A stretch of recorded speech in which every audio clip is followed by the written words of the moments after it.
And good evening, folks. Happy Canada Day weekend, as I guess we call it. I like to say more so, or call it more so, happy human uh, long weekend, if there's ever to be such a holiday.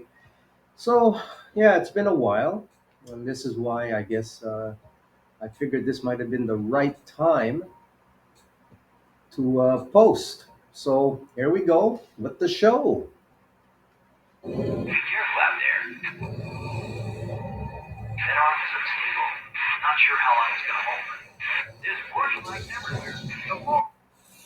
It's 11:11 p.m. It's 11:11 p.m. Make your wish. Say your prayers right now, folks. You know it's that time. I'll let you do it. You got less than a minute, of course. 11:11 p.m. today. Now, the 1st of July 2022, coming into, of course, the 2nd, as we're going to do this, I like to say the mundane, fun post as it is, right? Or vlog. But we're going to cover some news and just, give you some gems, some history, some reading, as it is now 11:12. So, how's your life been so far? Eh, mine, everything's been cool, but there's a lot to cover. And I guess, I hope we're probably not going to go into a maybe 4 hour session. But you never know, right? It might be earlier only because there's just a lot of stuff to cover. Because, of course, with a lot of Afro media, we happen to have a lot of this fascination with only what's popular, flashy, yada, yada, yada. You know what I mean. So, on with the show.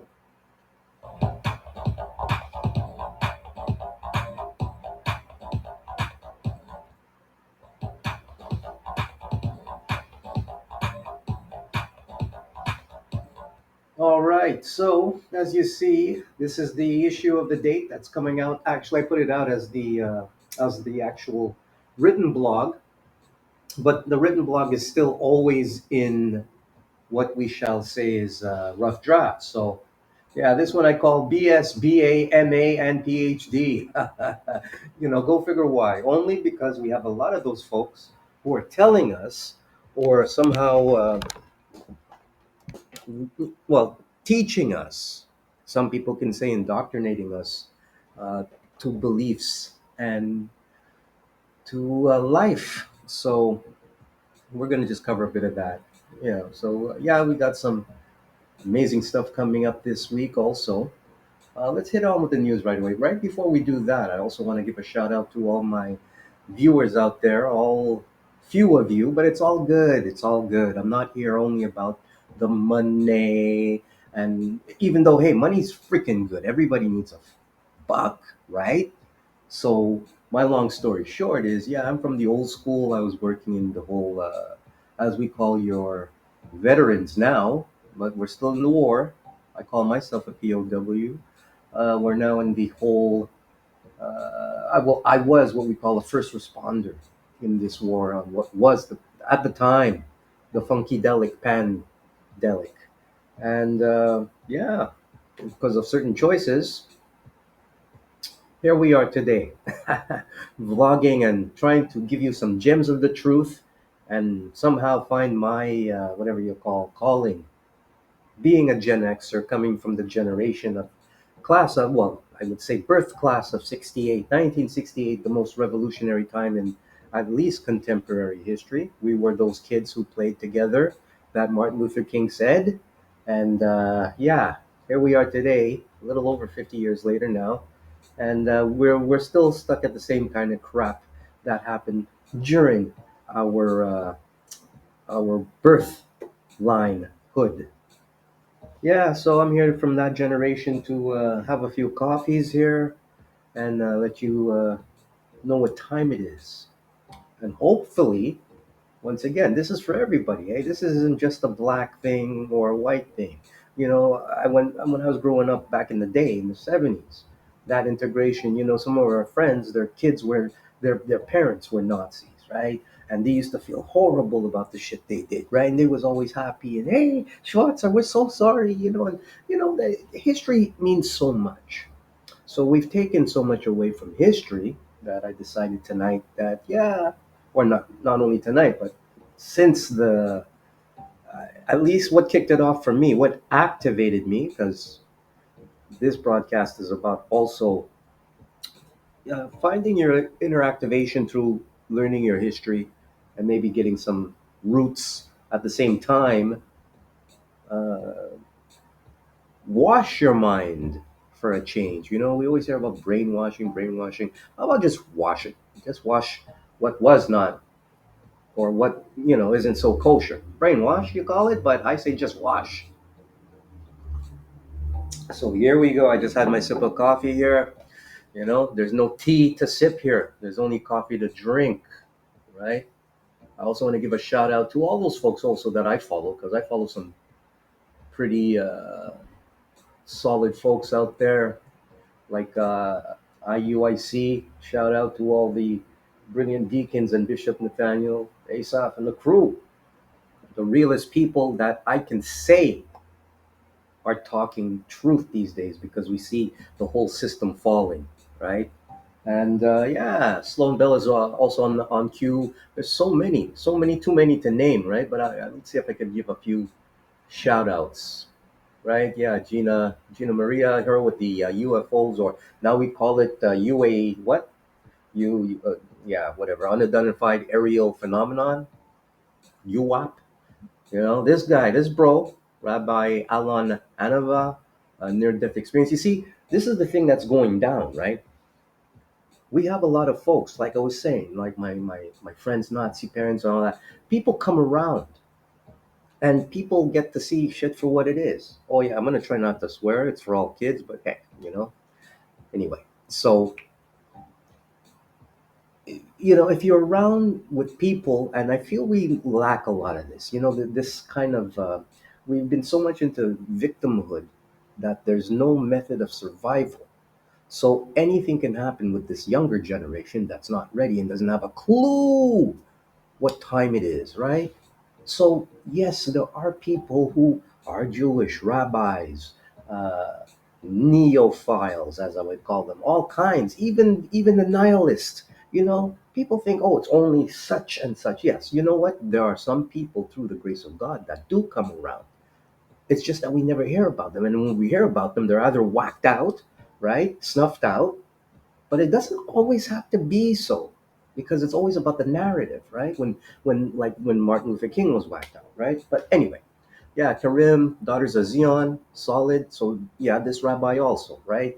You think, oh, all rabbis and what we hear about, like nah, it's not always all about that. But even with Masonic people, even they're kind of coming out. And here's this: I hear a lot of talk about, especially as we see in a lot of these brilliant uh, shows here that I see on YouTube, right? Let me see.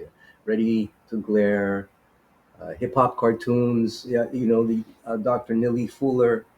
Yeah, there's some brilliant channels, and Shauna, Dr. Shauna. There's so many, too many to mention, too many to name, right? Ronald Bernard, the OG. He's one of those OGs. Once again, he's into. He tells you straight up. In his generation, like he's probably old enough to be well. I'm in my 50s, so he's like what in his 70s. He tells you, he's like, yo, these Negroes were messing us up before that, and how he became a Negro, right? Not a bro. Now he's a bro. But he was like, yeah, he was responsible for like the world trade, like the what we call post pre world trade uh, bubbles and crashes. And he's telling you, like, yeah, he's seen those sacrifices and all of them, right? So I would look up this guy. I don't know. I gotta hear more for him, man. I'd like to probably interview him. Maybe interview a few people, right? Kelly Jean, yeah, Peachy Keen, Kelly Jean, Richard Matters. I haven't heard from Minute Blair White. Yeah, shout out to all these people. K Money.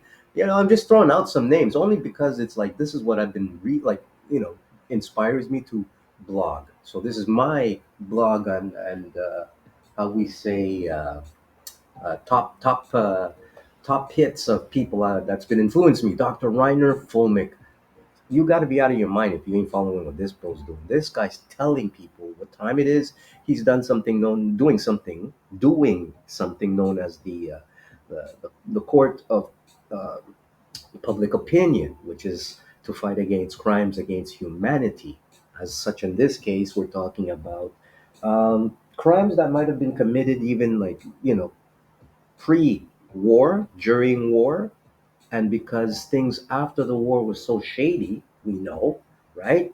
He's that guy, and with his team and a lot of people, a lot of doctors, scientists are saying, okay, look, people laugh when they say Nuremberg 2.0. This ain't no joke, yo.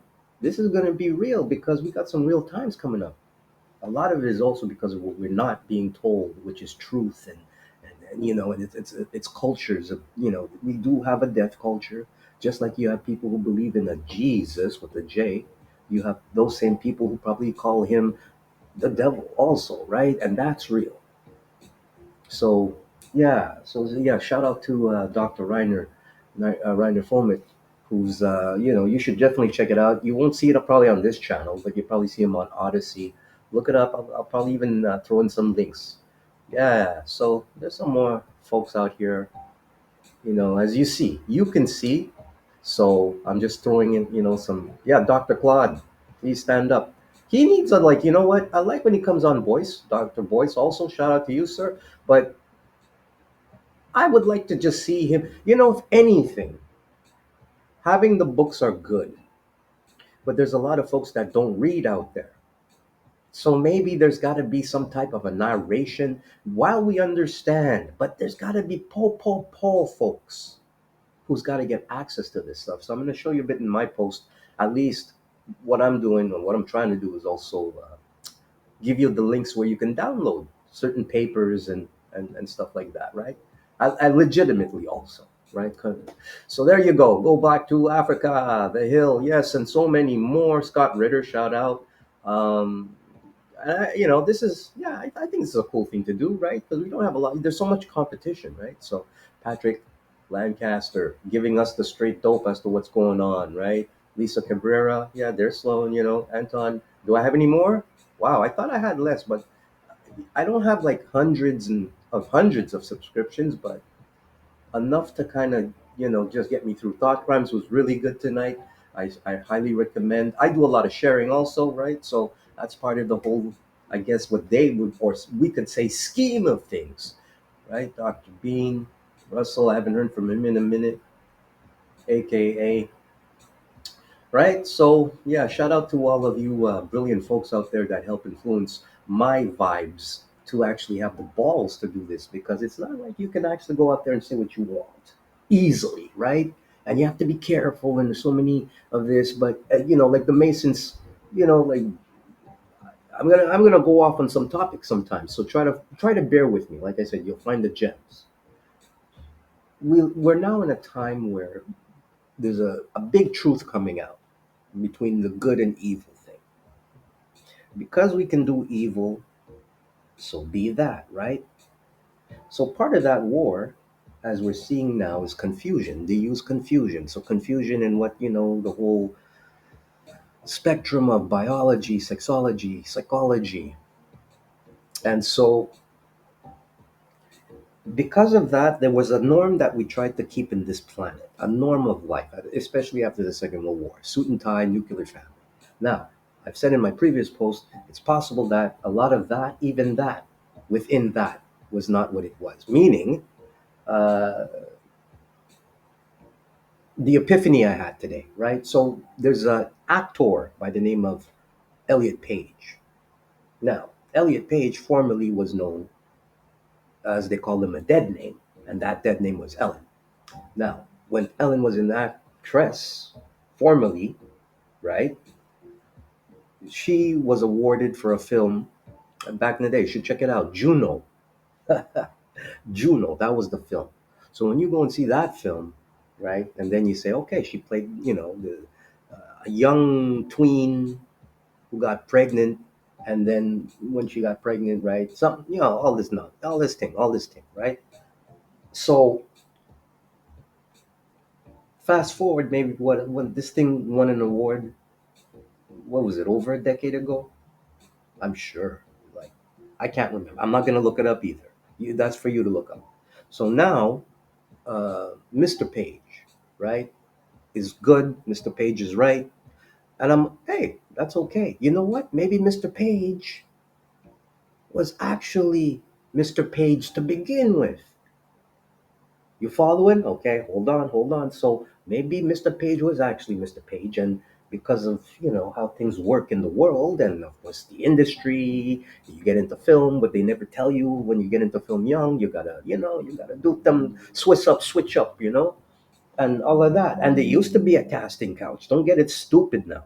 I'm amazed. Like anyway, don't even get me started on all like yes, R. Kelly got 30 years. Good for him. Now I hope they get every motherfucker who did that for the last 50 or 30 years too. I just hope because you all know what's going on. Yes, he got busted, but think about it. That's why I'm like, time is so relevant. This guy was singing a song he believed in love. Forget about the fact he was abused left, right, and center, bucked all through his childhood, got into an industry that said be like that. It's okay. We'll bat a blind eye. We'll give you access to your dysfunction. But anyway, going back to the whole what I'm saying here, the big picture, like Mr. Page. Maybe Mr. Page was Mr. Page, and Mr. Page, at some point had to be the dead name Ellen Page, and now Mr. Page is back. Huh? Didn't think of that, right? So I see people bugging out and, oh my God, and they're making so much of an issue of this type of confusion when in fact it's not really confusion. The only confusion that's being created is fabrication of truths, lies, maybe some dreams in there. It's a whole jambala of communication. Just like I like to use another example, like Mr. Like Miss Miss Jenner, Miss Caitlyn Jenner, previously dead name. That's what they say, dead name Bruce, right? Was an athlete. You ever think, like I think, maybe Caitlyn was born Caitlyn and became dead name Bruce because black then, they was doing all kinds. Like I always go back. This is part of why this broadcast gets so long because even when I'm kind of going off and talking, it's always like I said, a gem. You don't always have to go so high off, right? Even not to read too many so deep books, even though it's good. Sometimes you just got to look and take some information with a grain of salt and then like how salt melts in water, right? Anyway, so like Mr. Jenner at that time, dead name. Maybe Mr. Jenner was not happy, and Caitlyn, who is really what Miss Jenner is, it was right. So, like I said, and throw in the fact that a lot of us had been born through the tube system, way if not before the war, right? So you got the tube system, you got the hormonic therapy system. Throw in some new science after the war with the Nazis, a little slice and dice. Here you go, because that happened, right? And now, and it's not a new thing to know that a lot of the veterans were also that. So when you hear what's happening in Ukraine, right, where they're saying they don't like something with trans soldiers and all this stuff, right? I call this all this bullshit now, like now as of today, this date, because I wasn't as, let's say, open minded like many people, right? Like yeah. So anyway, going back, so you have people like Miss Jenner and Mr. Page. And once again, pull back and look at that. So these folks seem to be, I would say, from what I'm hearing, I hear one, I believe Mr. Page is a little bit more eccentric in maybe views. I haven't really followed up. And then you have Ms. Jenner, who's very, I would say, conservative, right? So Ms. Jenner would say, well, she would not agree with having what we see today as a trans female athlete with a what they would say male, what is male anatomy, compete against women with female anatomy for all of the biological reasons, despite the biological being altered, which could be fact. Now, here's the takeaway. Now, Mr. Page might not be. Mr. Page might say, well, it should be for all inclusivity. So, right there, you have those are two opposing folks who are the example of what I like to say transangelic crossovering is. Instead of transgender, no, it's transangelic. It's some angelic spiritual stuff. As we say, yeah, it's that, right? Because it goes deeper than just the fact that, hey, today we're saying, oh my God, this is happening. This is like, and we had to have conversion happen, and now we have to have laws, and all this stuff. But it's not new. It's been around forever. But there's a separation between, like they say, church and state, good and bad, evil, whatever you want to call it. So the big takeaway here is open your minds to knowing that there are going to be truths that will be revealed. And not to be in a panic about it and not even to make it the politics. It's the people who are manipulating, like I said, the truth. That's what's, they're trying to make you panic. They're trying to make you scared. All of that to say that, well, they're afraid that they might know that passing on the spirit and the soul, because it's even what I'm still learning, the soul lives. So, and the soul, everything is like 5D, 7D, seventh heaven, all of that stuff, right? So you can taste, you can smell. So if you feel pain, you won't feel. You can't feel fire because we're so smart. We're like the spirit and the soul can't feel because the spirit. Well, what do you know? I mean, if we're part of that and we're created in the flesh to feel that, and we already can't handle a bee sting, uh, but we don't know. But anyway, I don't want to go too far off here, which I might be doing that tonight because there's so much to cover. But this is the world we're living in. So in taking that, and then of course it's everywhere, right? So yes, we might be more than that generation of people who were born from, yeah, what we know as the test tube. Now today we call it, at one time it was in vitro fertilization. Now it's straight up like IVF and other terms. And hey, while that's beautiful, you will, and while, hey, let me just give you an example. Today, we hear in the news about men who could have, or not, well, yeah, men, gay men who might or could get a transplanted womb. Now, this is the interesting thing. You can have a trans person who can get a womb, trans female, get the womb and deliver. After the how they call it there, uh, an artificial womb, by growing that womb within, of course, maybe the intestine, right? For example, but it's been done. It's been done, right? But they're putting it up now like, oh my God, a man having a, no, it's been done. I will be done, till I see you later type of thing, right? So while we're all wilded out, it's only because it's coming out. It wasn't supposed to come out in the media. It was never supposed to be, but it is part of the technology. The AI is telling us this is what it is. Now we know. So the confusion is in, well, how much can we block the truth and how much can we divert? And then there are, like, once again, the separation within that community is divisive, right? It's divisive now, as we see, because whether it be left wing or right wing, they're the same also, right? And and of course, I'm trying to talk in code because people get all touchy, and yeah, I'd like to monetize. And once again, subscribe, like, and share, right?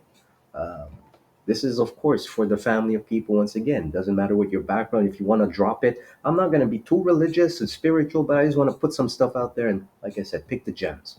So once again, going back to that whole Yeah, like so a womb, just the fact that we can have an artificial means of creating life through a womb, and somebody can put that artificial womb in their belly, and you know, through science and lots of surgery, right, they can deliver and they can actually create what they think they're creating, but it's not so. Because even to get, once again, to get that whole zygote, even if the zygote and infertilization happens by the hands of a man or a woman, or formerly of both such, the spirit's still going to put something in that, and that's what you don't necessarily have control over, even if it was created in secret in probably the most horrendous situation with the most, you ever think of it like that? Something to think about, eh? Like, who knows when they're doing, even like when they're doing the basting, with the chemical basting, you don't even know under what kind of situation. What you think, they just, oh, I just had breakfast, I'm going to go into work today and do some mix up, yeah, yeah, you know filter, and then I'm going to take my lunch at 10. Yeah, I got a date tonight. Hey, what's up? Yeah, I got a few bastings left to do. Nah, maybe not, eh? What if it's like more like, hey, let's have a couple of lines and pray to, burn some fire and bring up some ghosts, and while we're getting on. Anyway, I'm just taking it there. Only because the panic is so, if part of the woke thing and part of the whole anti-truth, the conspiracy thing, it's, once again, it's all, the panic is not as much nothing, because at the end of the day, pain is what really people hate, right? Emotional pain, physical pain. But if you were to know that you can live forever and be happy in your truth, accepting, well, it's not perfect, but accepting that God brought you into this world the way you were made to come in. People come in fat, people come in short, people come tall. Not everybody can break their legs to straighten, to get extra height. Not everybody can uh, suck out so much, uh, as we would say, I guess. I have to be careful of my words here, not too much, but but what is excess fat, I think, is the best way to say it. Excess body weight. So while that's happening, we feel that, well, we have no control of it and God is mean, and because of that, and you see, that's what gets me. That's the only thing that kind of gets me about all of this, like, once again, the confusion of it. It's like I was just saying, like, if you have like Mr. Elliot and Miss Jenner. Now think of it like this. So once again, I covered a few things, right? So now let's say Miss Jenner has the art of, or some, I won't use them for the example, but as a hypothetical, right? Because I don't want to say such a person has to be that. I'm just going to say, okay, so Ms. Jenner had the they made the capabilities, like I was saying previously, to pseudo deliver life, and then you have Mr. Page who accepts the role and is Mr. Page. So that child or human comes into the world now, living, and then of course, high probability, because of how that child was delivered within the methods, not only spiritually, but also definitely medically, right? Because in order to even do all of that stuff, like the basting and then the tubing, and then after to make it grow inside an artificial womb, I'm sure you're going to need to have a few well, maybe not aspirins, but I'm sure they got a few knock up shoot ups, and they're probably using the hormones, and they're probably using the estrogen, or so that is it a boy or a girl? We don't know. We could say different in maybe 3 months. So when that happens, I could see where the it becomes a kind of ambiguous type of thing, because the child already has grown up, or is developing, not only with what could be perceived as the roots, you know, the origins, the roots. If there's any genetic roots, well, that's another ball game, right? That's even outside all of that, where they got that, the the liquids to make the zygote. That's even something else, right? So you see how many dimensions that goes. And then once you have that person come into this world, and maybe that person, and once again, the cycle probably has been repeating for over 1,000 years. Now, this is not to disqualify, and once again, to get away from the fear that it's all over the world, but it is. But don't let that worry you. A lot of folks sometimes have bought into, or, and I would say not in a negative way, but some folks were, either considered, hey, this is the type of world that they can have, and thus you could have as some, what the word is, cis, or cis. I don't know what that expression is about. I mean, look, you either have the ding dong, or you either have the meow, right? It's one or the other. And there's no way that's going to be rubbed away. We can't erase that reality. But even then, like Bewitched, right? Darren fell in love with a witch, right? And there you go. So maybe we do have, Larry Hagman. I dream he met a genie. You get it? Do you see where I'm coming from? So even though we never know what could happen if you knock boots with a genie, or if you knock boots with a witch that pops in and pops out, right? And you get two kids out of that, Adam and what was it, Tabitha? I'm just saying, I'm just saying, we can fall in love. It probably people have fallen in love and said, you know what, I accept that. We'll work it out. So you've had that, and that's part of the world too.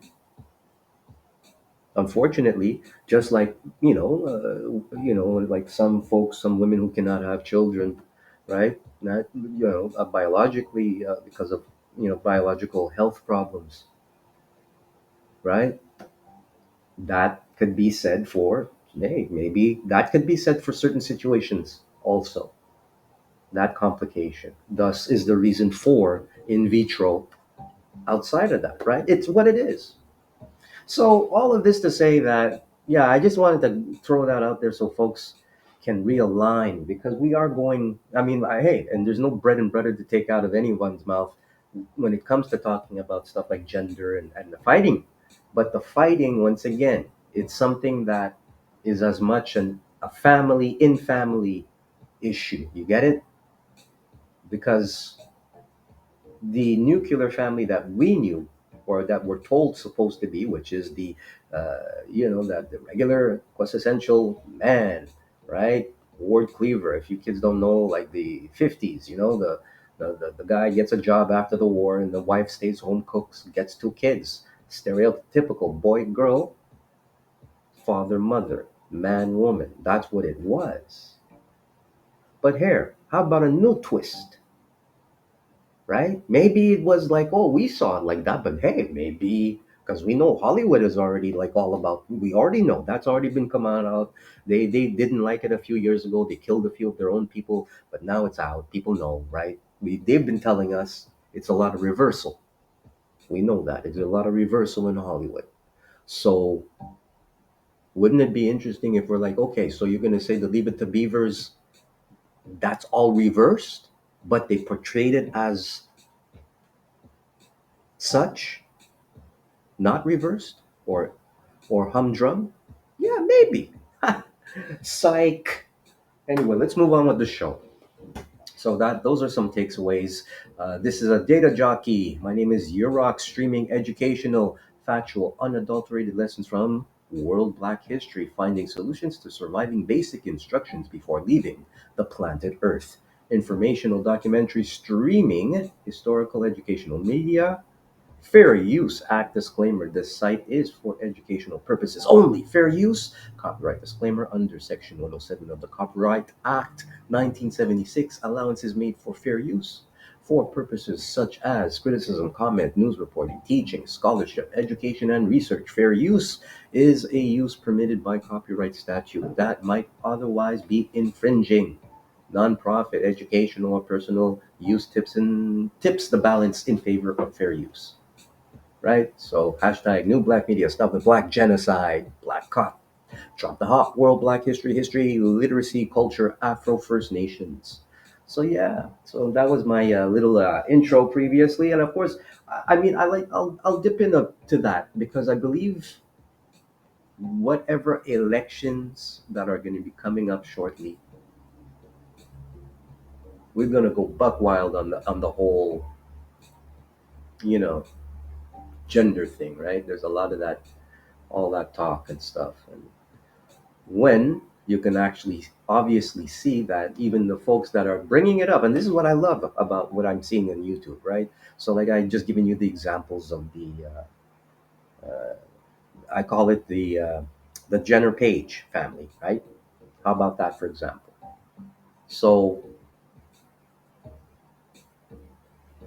anyone could come from that. Heck, maybe even myself. So there you go. People can say, "How could that?" Hey, you never know who you come from, where you're born from. That's what I'm saying.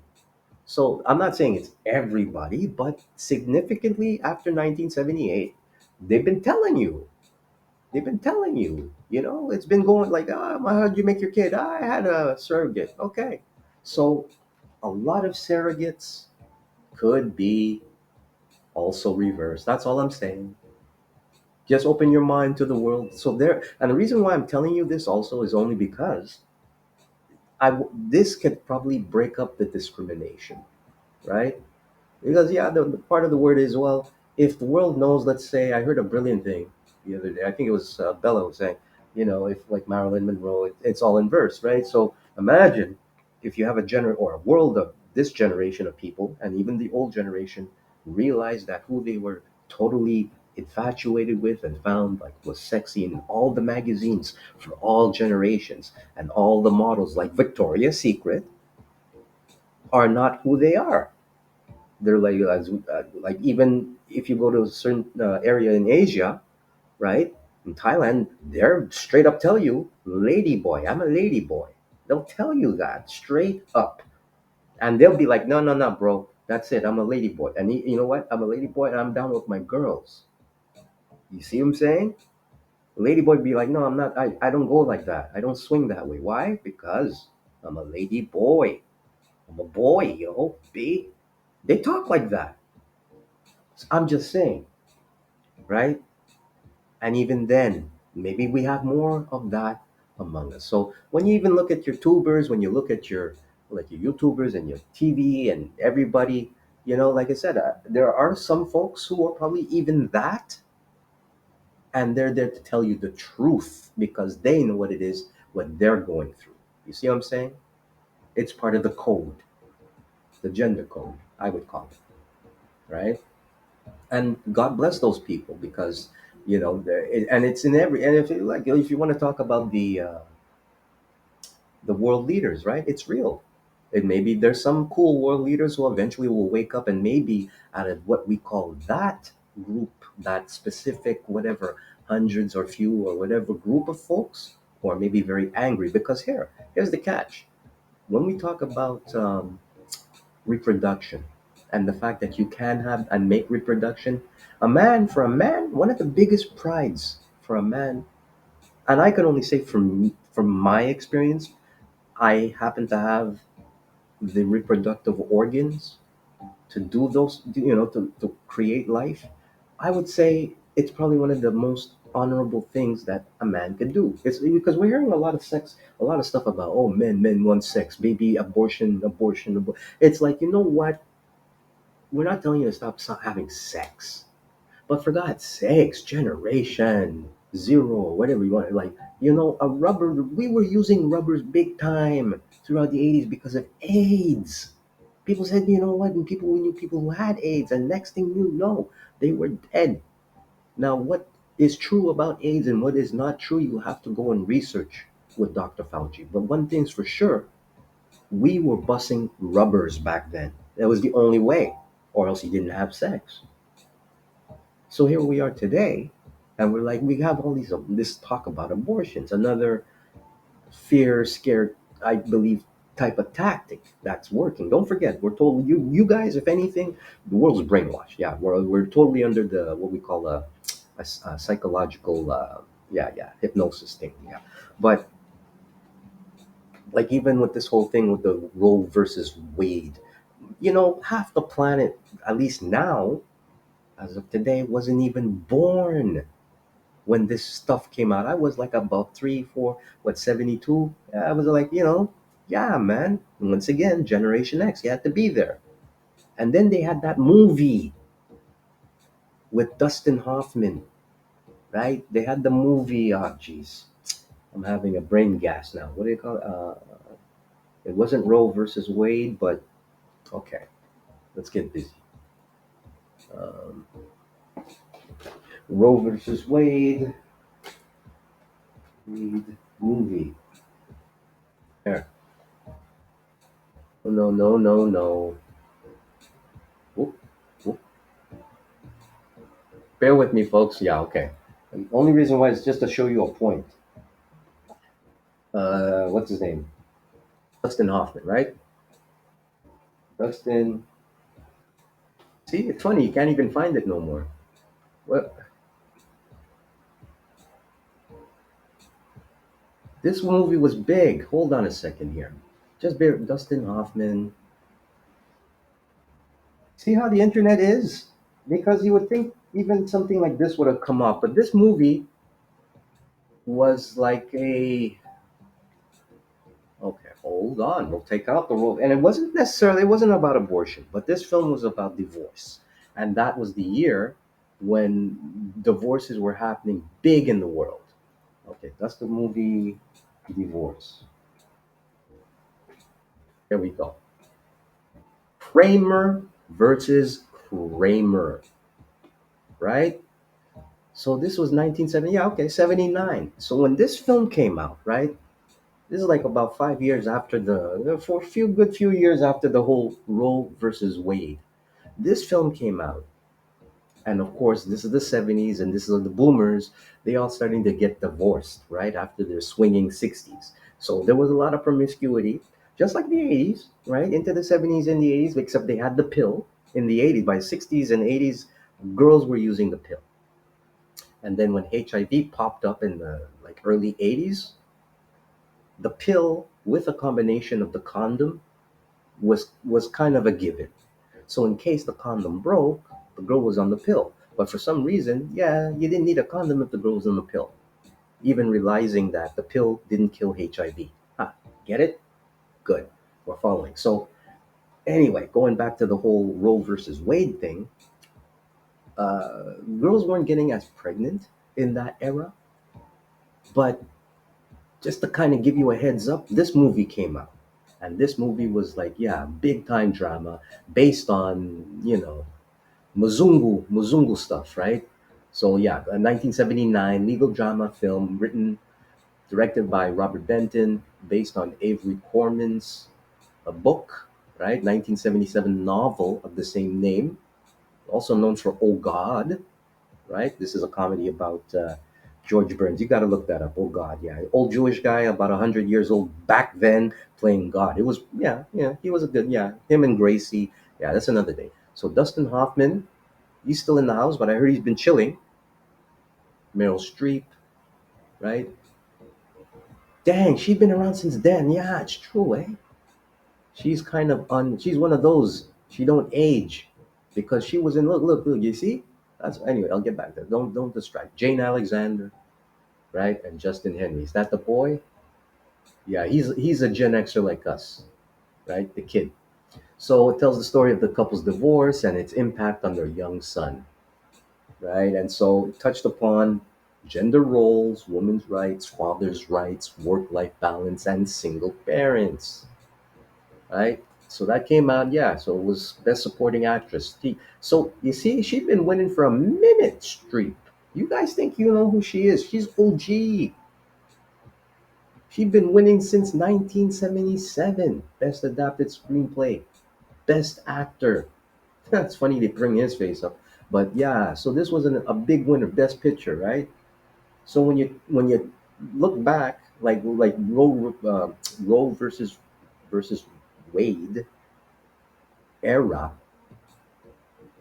this was all in the complex of, getting and influencing that generation to go off. They popped off and divorced like 5, 6 more% than ever, right? That was just an example. This was right, maybe what? So this is the 70s. This is like 30 years after, not even 20 years after, practically after the whole baby boom, new world post-war generation. That and just prior to that, everybody had to be hooked up and married. And don't forget, there was a lot of children born during that time who were illegitimate. Even it's known, even during like the missions and war, a lot of those soldiers, right? So anyway, we'll get that delve into that. But you can read this, right, and you can see exactly what this is about. But this is all about the hook on divorce, where people totally got into that, and yeah, I don't want to really. I was thinking that should I give a little read, but it's like, eh, you know, if you were what we call a latchkey kid, this is where it started. So when that came out, it just turned out that yeah, there was that revolution of divorce going on for at least, well, hey, look at today. It kicked it off. It kicked it off. So going back to say what we see today, one could say, oh, maybe during the '90s because of what happened during the '90s, that we ended up not using condoms, and what happened with the pill. Well, now we know the pill wasn't that healthy. So women, if I'm correct, were using the pill less, right? Um, and well, once again, the condoms, they were to get lighter and lighter, super thin, and apparently the super thin didn't work. Even the porn industry has introduced a condom, but from what I'm understanding and seeing, even with the kind of porn out there, I ain't seen no condom. There ain't no more condom in any porn these days. So even though they say they do test and all of that, so uh, this whole situation of the panic of Roe versus Wade, I believe, is about, well, yes, it's money. And while, yes, it is true, and it is fact, as we see for the records, that unfortunately women of color, black women, as I would say, Nubian queens, Negro women, Israelite, were at least the top of percentage of women who were deciding to terminate their own pregnancies. So that would say there was a lot of promiscuity going on sometime in the, I guess, the last 20, 30 years, without condoms and without the pill. So the takeaway is, how did it get to that? Well, once again, legislations, uh, generational divide by what we were growing up seeing on the media. And once again, I could say, and I could pinpoint it definitely, yeah, after 1989, with the rap culture, with the pimp culture, with the whole culture, and especially in the early 2000s with the stripping and balling culture, big time, right? And then the lustful music, right? Such as, they call it baby making music, right? And then and all of that came out. So the strange takeaway of that is, what how did we get so, or how did that generation get so brainwashed into not practicing common sense and responsibility? At least for myself, and I'm a Gen Xer, right? Probably so. Even when within the last, like, well, what, throughout, my young adulthood, I knew better, that it just wasn't for myself to deliberately want to selfishly, no matter what, get someone, or do something to someone, such as continue a zygote experience to make the zygote, right? I mean, there was even a time you can follow a woman's cycle, right? And that cycle can even be practiced for women not to conceive. And nobody talks about that. It's like we're so nincompoopable incompetency in responsibility. And this is both men and women, but especially women. You guys used to know, at least when I was growing up, back in the day, it was like you knew what time it was and what time it wasn't. But no one talks about that. So somehow, between that and the lack thereof, conscious awareness still, even though our body has powers, we have powers beyond our imagination, God-given powers. God gives us free will. I could only say that, yes, if somebody has been in a situation that is dire to the point where there's no actual choice, yeah, there will be exceptions. You know what?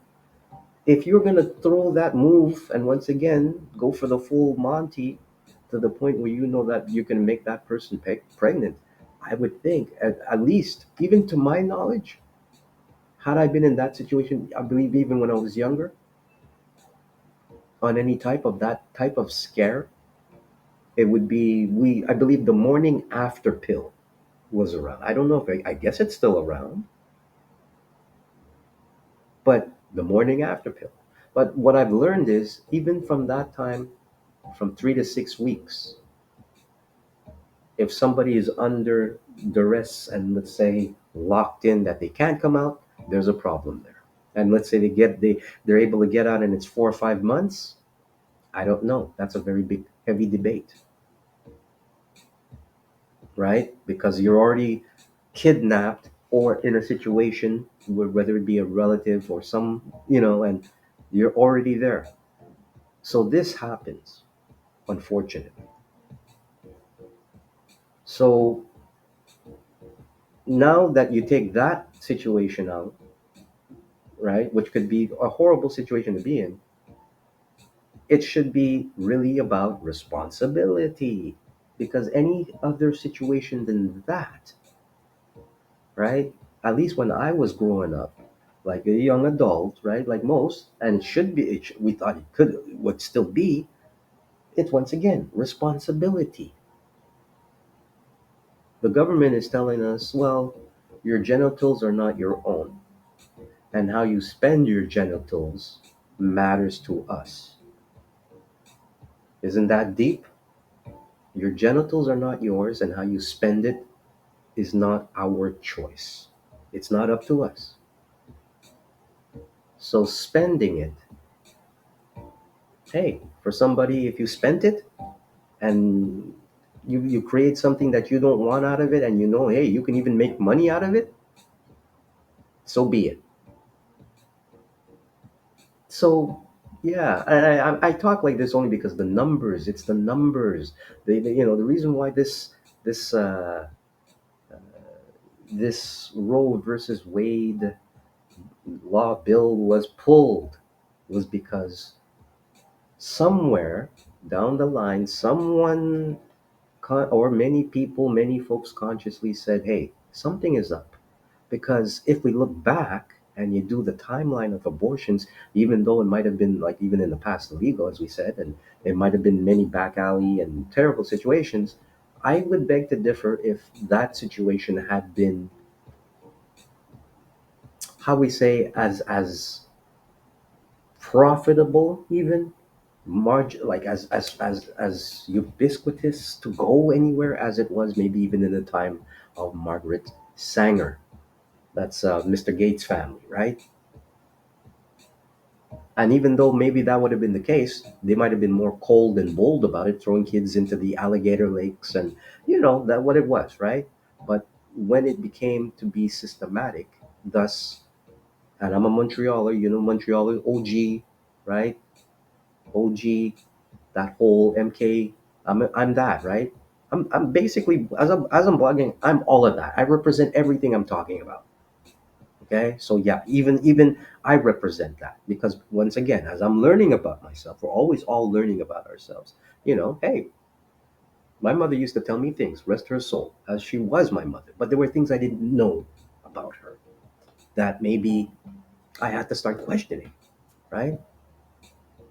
And of course, as I learned more, as I got older, and of course, yeah, never perfect. She would say, I was lucky to be born, and you could have been, yeah, they wanted you dead. Typical things that, not every black mother says to their son, but yeah, we kind of heard that, right?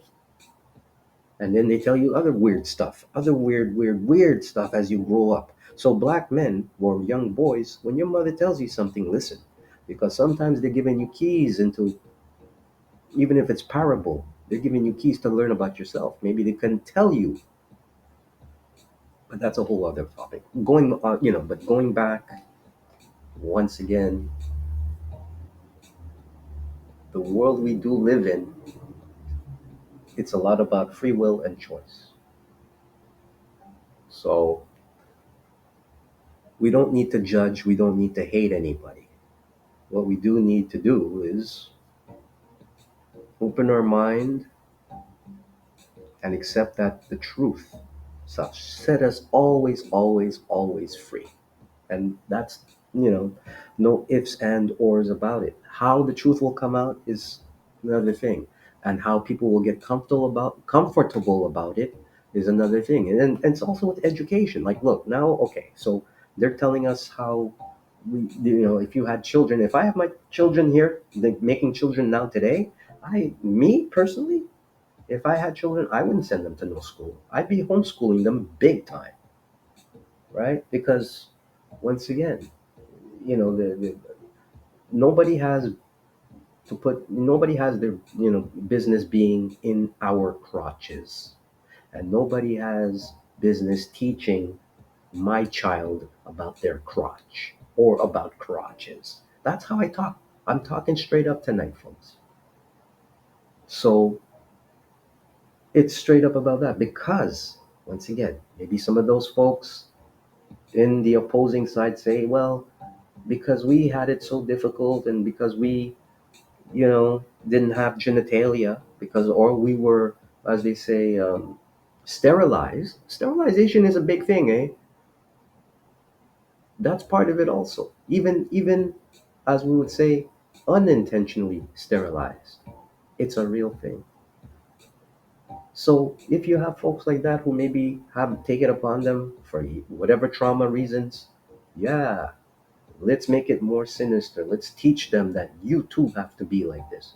Why? Because we believe it is reality. There's more of us than you. Maybe not. Maybe that's the threat. Maybe they're saying that whole, maybe that part of that whole replacement theory is probably not just a white, like it's not a white thing. Maybe it's a gender thing. You get it? Maybe that too is not as big, because it became like abortion, hot money profitable items, just like pharmaceutical, uh, the industrial complex, right? Just like that. I would say it's the same thing. So when you think of it like that, right, we're living in a very uh, artificial world of, I'm going to be delicate with this. What we believe to be true is never 100% proven, because nothing is 100% certain. So we have doctors who are brilliant and they help us. And yes, if you don't feel good, take an aspirin. I think that's a great thing. Now, what it took to get that aspirin, the test it took to get that aspirin made, hey, you know what? Trial and error. That's cool. Maybe not. But we know if you have a headache, this is what heals you. But the facts are, this came from a natural product. So therefore, right? Why did you have to take this natural bush plant and put it through this process that chemicalizes it to the point where it's not even the plant anymore. It's synthetic. Well, that's part of the whole structure of what we call the creation of this artificial world, right? Or some people call it holographic. It's really about, yeah, that it's really about that. So if you even put it to what it is today, like I said, whether it be gender, whether it be about birth, whether it be about sex, it's all been propagated to be not only deathly, but it's also sold with the propaganda um, to be terror, to make you feel terror, to make you feel fear through the confusion. It's now 12:11 a.m. and of course, welcome to July 2nd, and of course, happy Canada Day. That was just me going off, getting deep, because I had to ponder these deep thoughts, and I've been, and like I was, and of course, the reason why we were back here, right? I was on my YouTubes was mainly because, once again, if you really look like TV, right? Like TV, like magazines, the world, the world as a stage. When you really look at it and you say, hey, man, you know what? Maybe it really is not what we always thought it was, right? There's a famous saying by the Satanist Anton LaVey, and not like I'm following him, but I believe I'll do my next post on him. Anton LaVey says something so like out of whack, right? You think Satanists, they drink blood, they do all this crazy stuff, everything under the sun, right? Sacrifices everything. He's been quoted as saying he didn't even want to teach his kids, or did not condone his kids watching TV, watching television,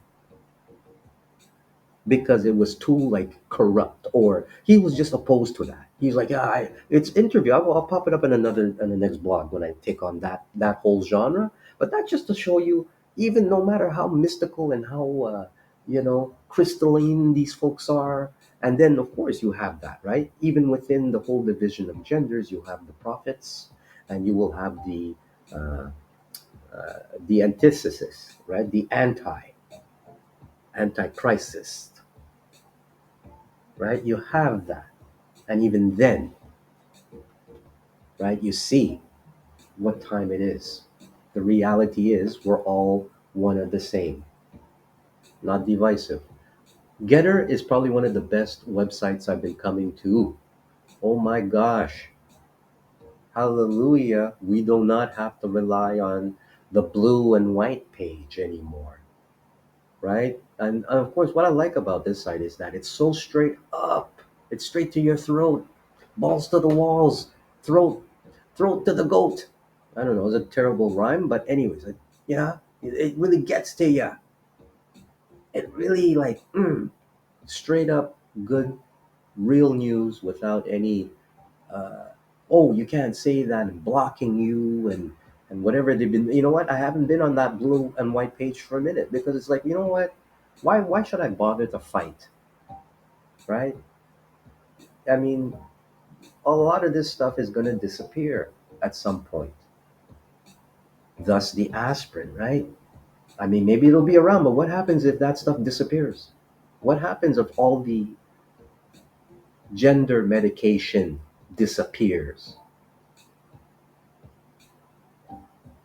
Well, one thing's for sure, it's still around naturally, provided that we still have a clean enough planet, which I still believe we do. The planet can regenerate itself. We can probably find more natural ways of healing ourselves.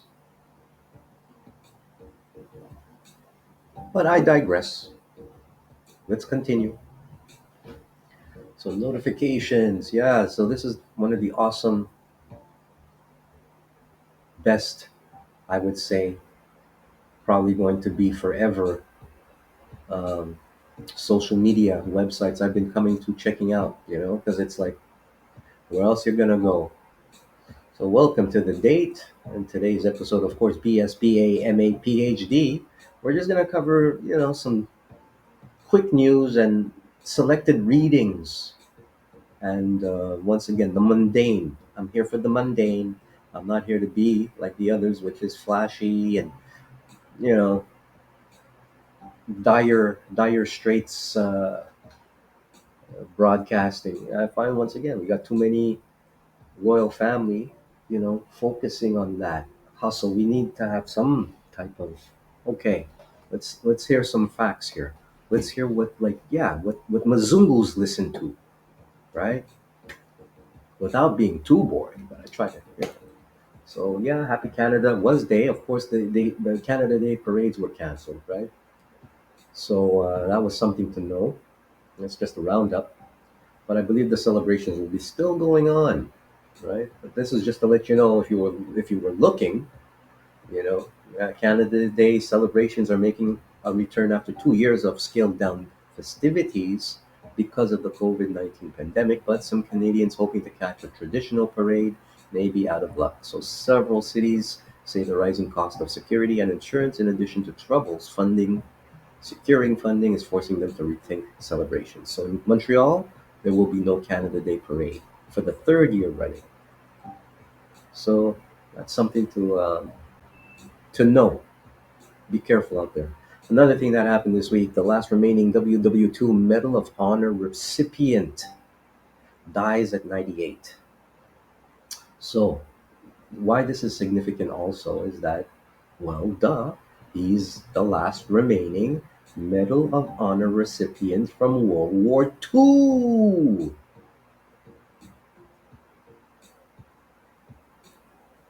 He was 98. Under fire over several crucial hours at the Battle of Iwo Jima made him a legend in his native West Virginia. So, thank you for your service and rest in peace, sir. Maybe it might not have even been the war that he, like many young people, wanted to be in, but they fought so we wouldn't be in this mess we are in today. So this is very something that we should all be touched about because, as we know, in 2022, now it's been what, over 70 years and all of this. So with the Second World War and post-war, as we see, even our post-war babies now are almost like, if not 80, right? Easily 80 years old, 1940, right? So you guys are probably the last of the legends. And even though some of you have been to Vietnam and even the present contemporary wars, the Second World War is still something that, in reflection to today, like, we're talking about World War III, right? Not even 100 freaking years, and we're talking about World War III. So much for peacetime. So many times we almost been nuked, like in the 60s, right? And here we are once again. In the 80s, it happened. We almost got nuked again. Here we are. I'm hoping it's not, but once again, the only reason why that didn't happen, or the possibilities of that happening, is because of folks like um, this gentle Herschel W. Woody Williams, the last remaining Medal of Honor recipient for World War II, right? If he wasn't around to come back and tell the tale, we probably wouldn't even be here now today talking, right? So this is just to show that when we have our politics and our, once again, the propagation of fear and scare, and the people who buy into it and the people who fall brainwashed into it at a young age, they don't know better. Look at this. So, as a young Marine Corporal, Williams went ahead of his unit until February 1945 and eliminated a series of Japanese machine gun positions. Later that year, at 22, Williams received the Medal of Honor. So, yeah, right? And if you compare that to today, what we see going on out in Europe, right? It's like the complete reverse, bizarro war that we're into, right? Because someone like him would today be considered an enemy, according to what is being shown in the news today, on what is going on in the war, the so-called war, I guess. at the end of the day, some kind of racism, right? Some kind of anti-Semitism. Even if people are saying and they're lying and saying it's not that because we are that, like I said, that's part of it, right? The division of the genders, the family. So rest in peace, buddy. To those real men. And of course, that's not to discount today the men who are still fighting. Well, I won't say the Russian men, but the people even then, like I said, they could have been ex neo soldier, and there are soldiers. Don't be fooled. Even though they can't probably go out there and say it, I'm sure they're saying, "Hey, you know what? We're not down with this." They're not down with going to a country that, let's say, blatantly has soldiers with neo-Nazi patches and trying to bamboozle and stain the last World War. It's almost like saying, well, Hitler never. Well, of course he didn't, but it's like really putting in your face the fact that they didn't lose, right? Because the claim is that he shot himself in the head. That is the claim, even despite the fact that they said the remains found was that of somebody else, and even though there's some word that by the FBI, it's just a rumor, but the FBI said it, that that Negro died like in the '60s with some chicha, as we would say. Yeah, for real. When they say chicha, they mean like, yeah, he was down in one country and you saw a photo with him with somebody who was like mammy in him, right? So anyway, but that's so the facts are that today we see that they're telling us in our face, they're like, look, we won the last time, we brought in our scientists, we gave you medicine. Now we want to go further. And we want to blow off this other, you know, what they would call communism and the Russians and all those who fought against it, even though they're just as evil. Here we are today. So respect to the guy, this guy who went and tried to fight against that, because that's what we're living through today. And this is to show you how karma works, right? A 100-year-old man, see, you're never too old to pay the price, convicted over 3,518 murders during Holocaust, sentenced to prison. Look at that, eh? 101-year-old man has been sentenced to 5 years. Okay, German court has sentenced. You see how they're doing it? They find the guy and they got a sentenced a former concentration camp guard to 5 years behind bars, as prosecutors accused him of involvement in the murder of 3,518 prisoners. Well, there you go. Between 1942 and 1945, Schossenhausen concentration camp. And they say he's the oldest person to have ever faced trial for the horrific crimes to the Nazis. And he knowingly and willingly took part in crimes at the camp. So, when they say this, here's the deal with that. Knowingly. When you can knowingly and willingly means that, just like some of my, what I was saying in the beginning, my friends' parents, right? Some of them, it would be like knowingly and willingly because they were kids back then. Naive, dumb kids.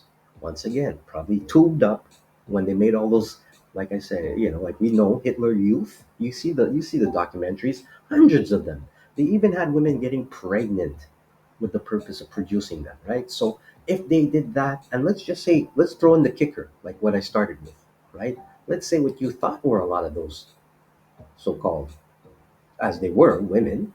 Maybe they were, how we would say, prototype for what became babies from the tube. Because notice, we never hear about them, man. We never, like you see them in a few documentaries. They all look perfect. Anyway, I'll digress. But going back to this, right? These folks knowingly and willingly. So he could have probably lived through all the 40s, the 50s, the 60s, the 70s. He probably could have been knowingly and willingly bussing moves on people throughout the 70s, messing them up all kind of way, right? And up until the point where, you know what?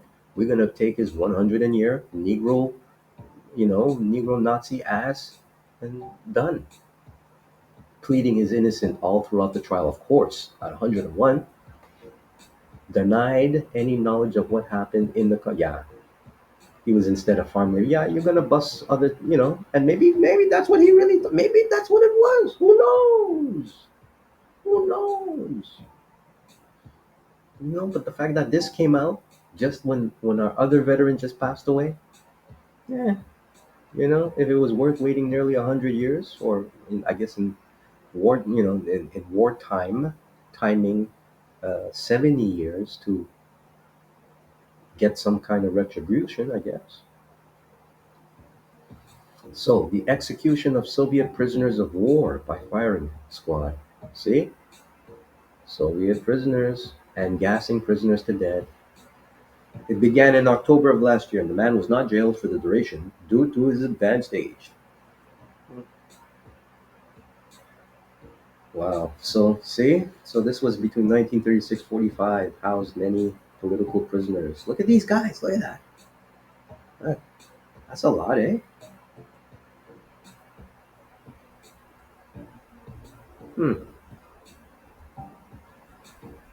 Many soldiers captured by the Nazis during the Second World War were sent to concentration camps and executed, including a number of British commandos. So there you go. So something to read. I'm not going to get into reading too much of it, but once again, it's something for you to see. Thus, as we see with Carolyn Bryant, I believe the woman who was the prosecutor against the young Emmett Till, who, as the most recent news is, she did confess that he did whistle, but he didn't do anything of the sort that merited his death by a gin fan drowning in the swamp, right? So it's understood there was a warrant that was found that they can take her in and yeah, maybe prosecute Carolyn Bryant here. So there's some news about it all over the place. We're not gonna go too heavy on it. Let's just see. But that's her when she was there. See, and like I tell you, without getting into too much science here, sometimes you got to look at you know who people are for real, right?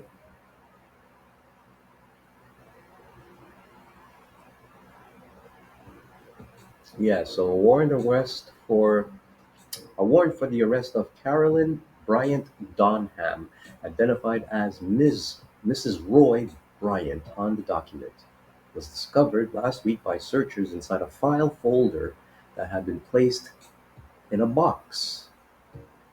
Okay. So the documents are kept inside boxes by decade, he said, but there was nothing else to indicate where the warrant dated August 29th, 1955 might have been. Back to the Future. They narrowed it down to between the 50s and 60s and got lucky. Can you imagine that? They narrowed it down between the 50s and 60s and got lucky. Said Stockstill, who certified the warrants as genuine. So that's very intense, man. Serve it in Charger, Terry Watts told the AP in an interview. So it's funny that was tucked away all that time, right? Kept in boxes so that you see, once again, the truths are coming out, right? He said there's enough new evidence to prosecute. Well,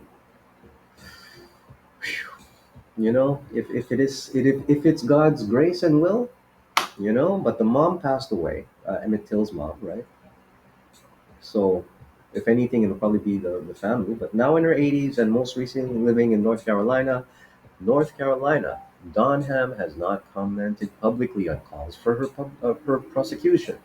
But Terry Watts said the Till family believes the warrant accusing Donham kidnapping amounts to new evidence. All right, so I will see if I can get a copy of the warrant and get with the DA and get their opinion on it. Banks said. So Banks was 7 when Till was killed. So he's one of the remaining few, I guess. This is the first time he knew about it, but that just shows you that life can be weird like that. Maybe in heaven, who knows? Maybe the late Mr. Till, who would have been in his near 80s or whatnot now, and his mom are saying, "Hey, you know what? This has got to go down." I'm just amazed though. I mean, I understand that. Listen, if you try to get away for something that you did, especially as long as 60 years ago, I mean, coming around, right? Karma, whatever you call it, I don't know. Maybe she would think I'm just throwing it out, but maybe that person today could probably think, you know what? Or maybe they are thinking, like, hey, if I'm going to get fried in the afterlife, that's what it is. But what if maybe, well, maybe you can do something if there is a grace such as with the Lord, because it's been a while and so much has happened. Hey, maybe this is a chance for grace.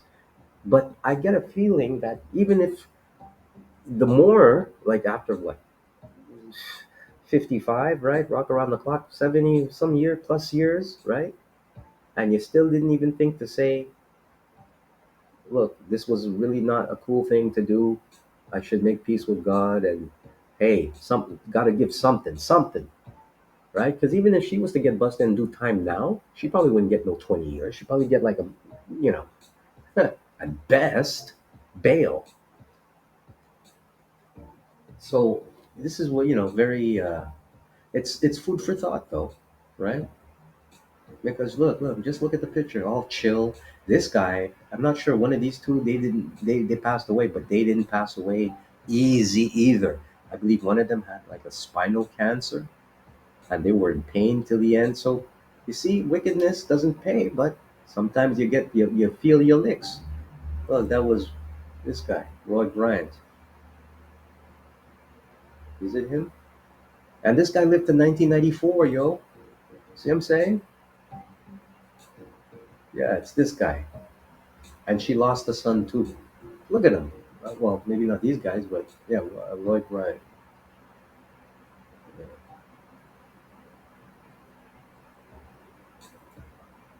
That's what I wanted to see actually. Hold on. Yeah, look. What happened to Roy Bryant and his buddy? Look at him.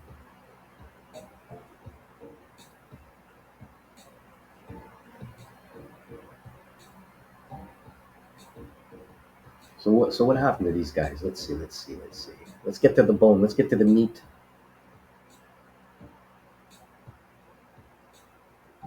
I know. Okay, so I'm just trying to find the first guy here.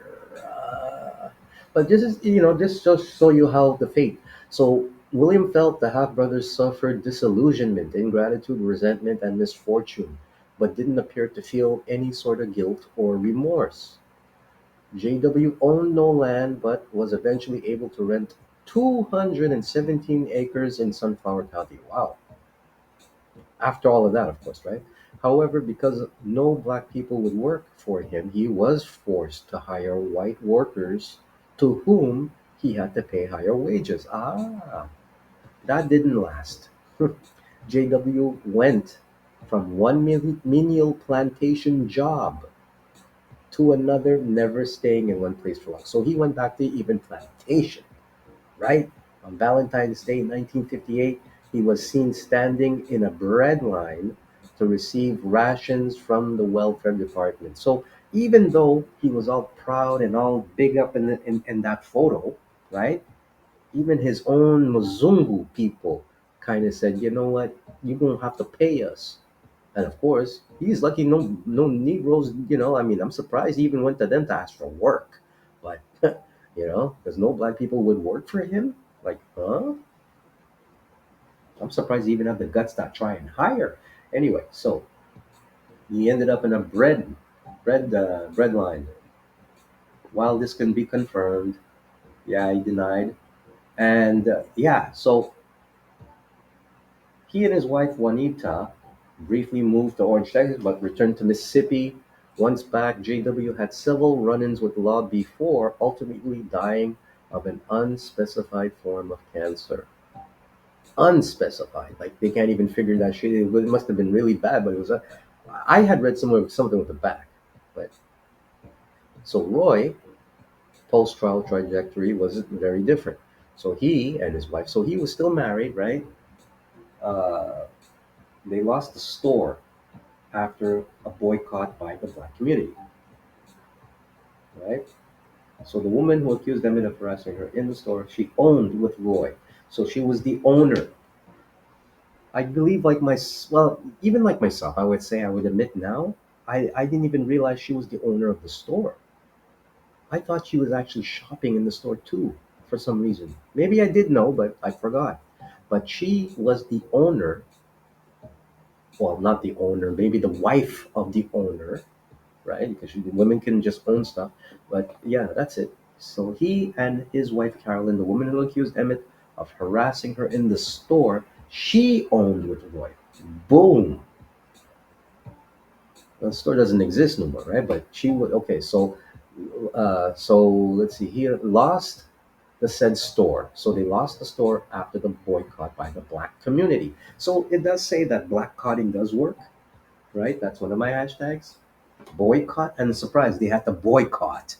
So I mean, they could have gone on, done what they done, and there was no boycott, despite the fact that the boycott could have gotten people killed. So the couple moved to Indianola, Mississippi, I believe, where Roy got a job as a mechanic. He later attended welding school in Inverness, Mississippi, claiming welding would someday lead him to become legally blind. Well, if you weren't wearing glasses, I guess.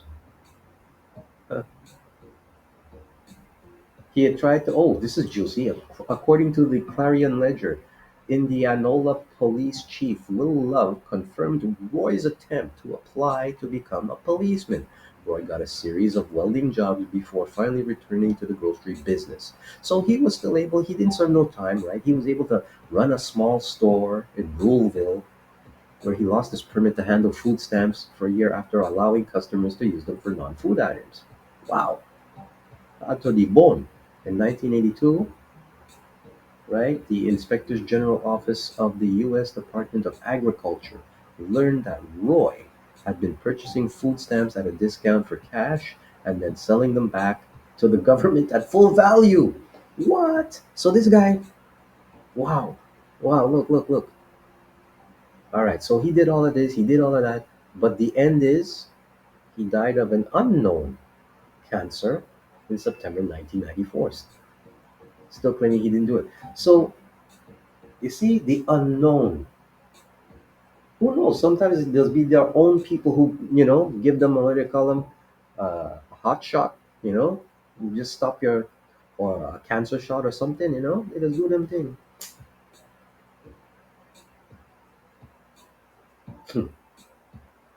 So, yeah, it's been a long time. You know what time it is, right? So, she might have a chance.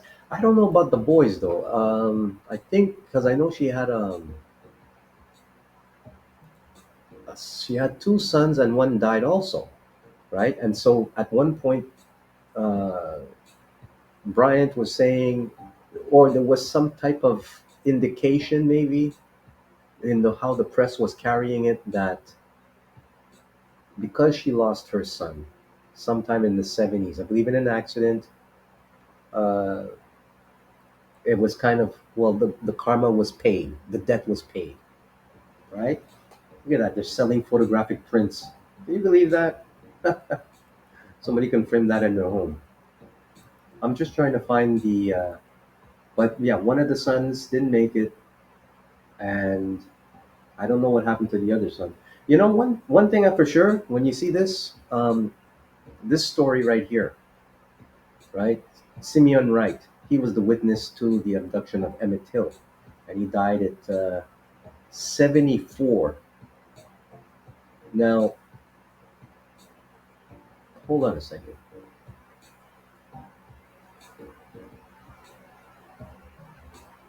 Yeah. So he lived. He looked already old there. That's why I'm like 74, and this is in 2017. Hmm. This guy looks like he like. Hey, Snoop, if you're hearing me and you're down with the mundane, you could play this guy.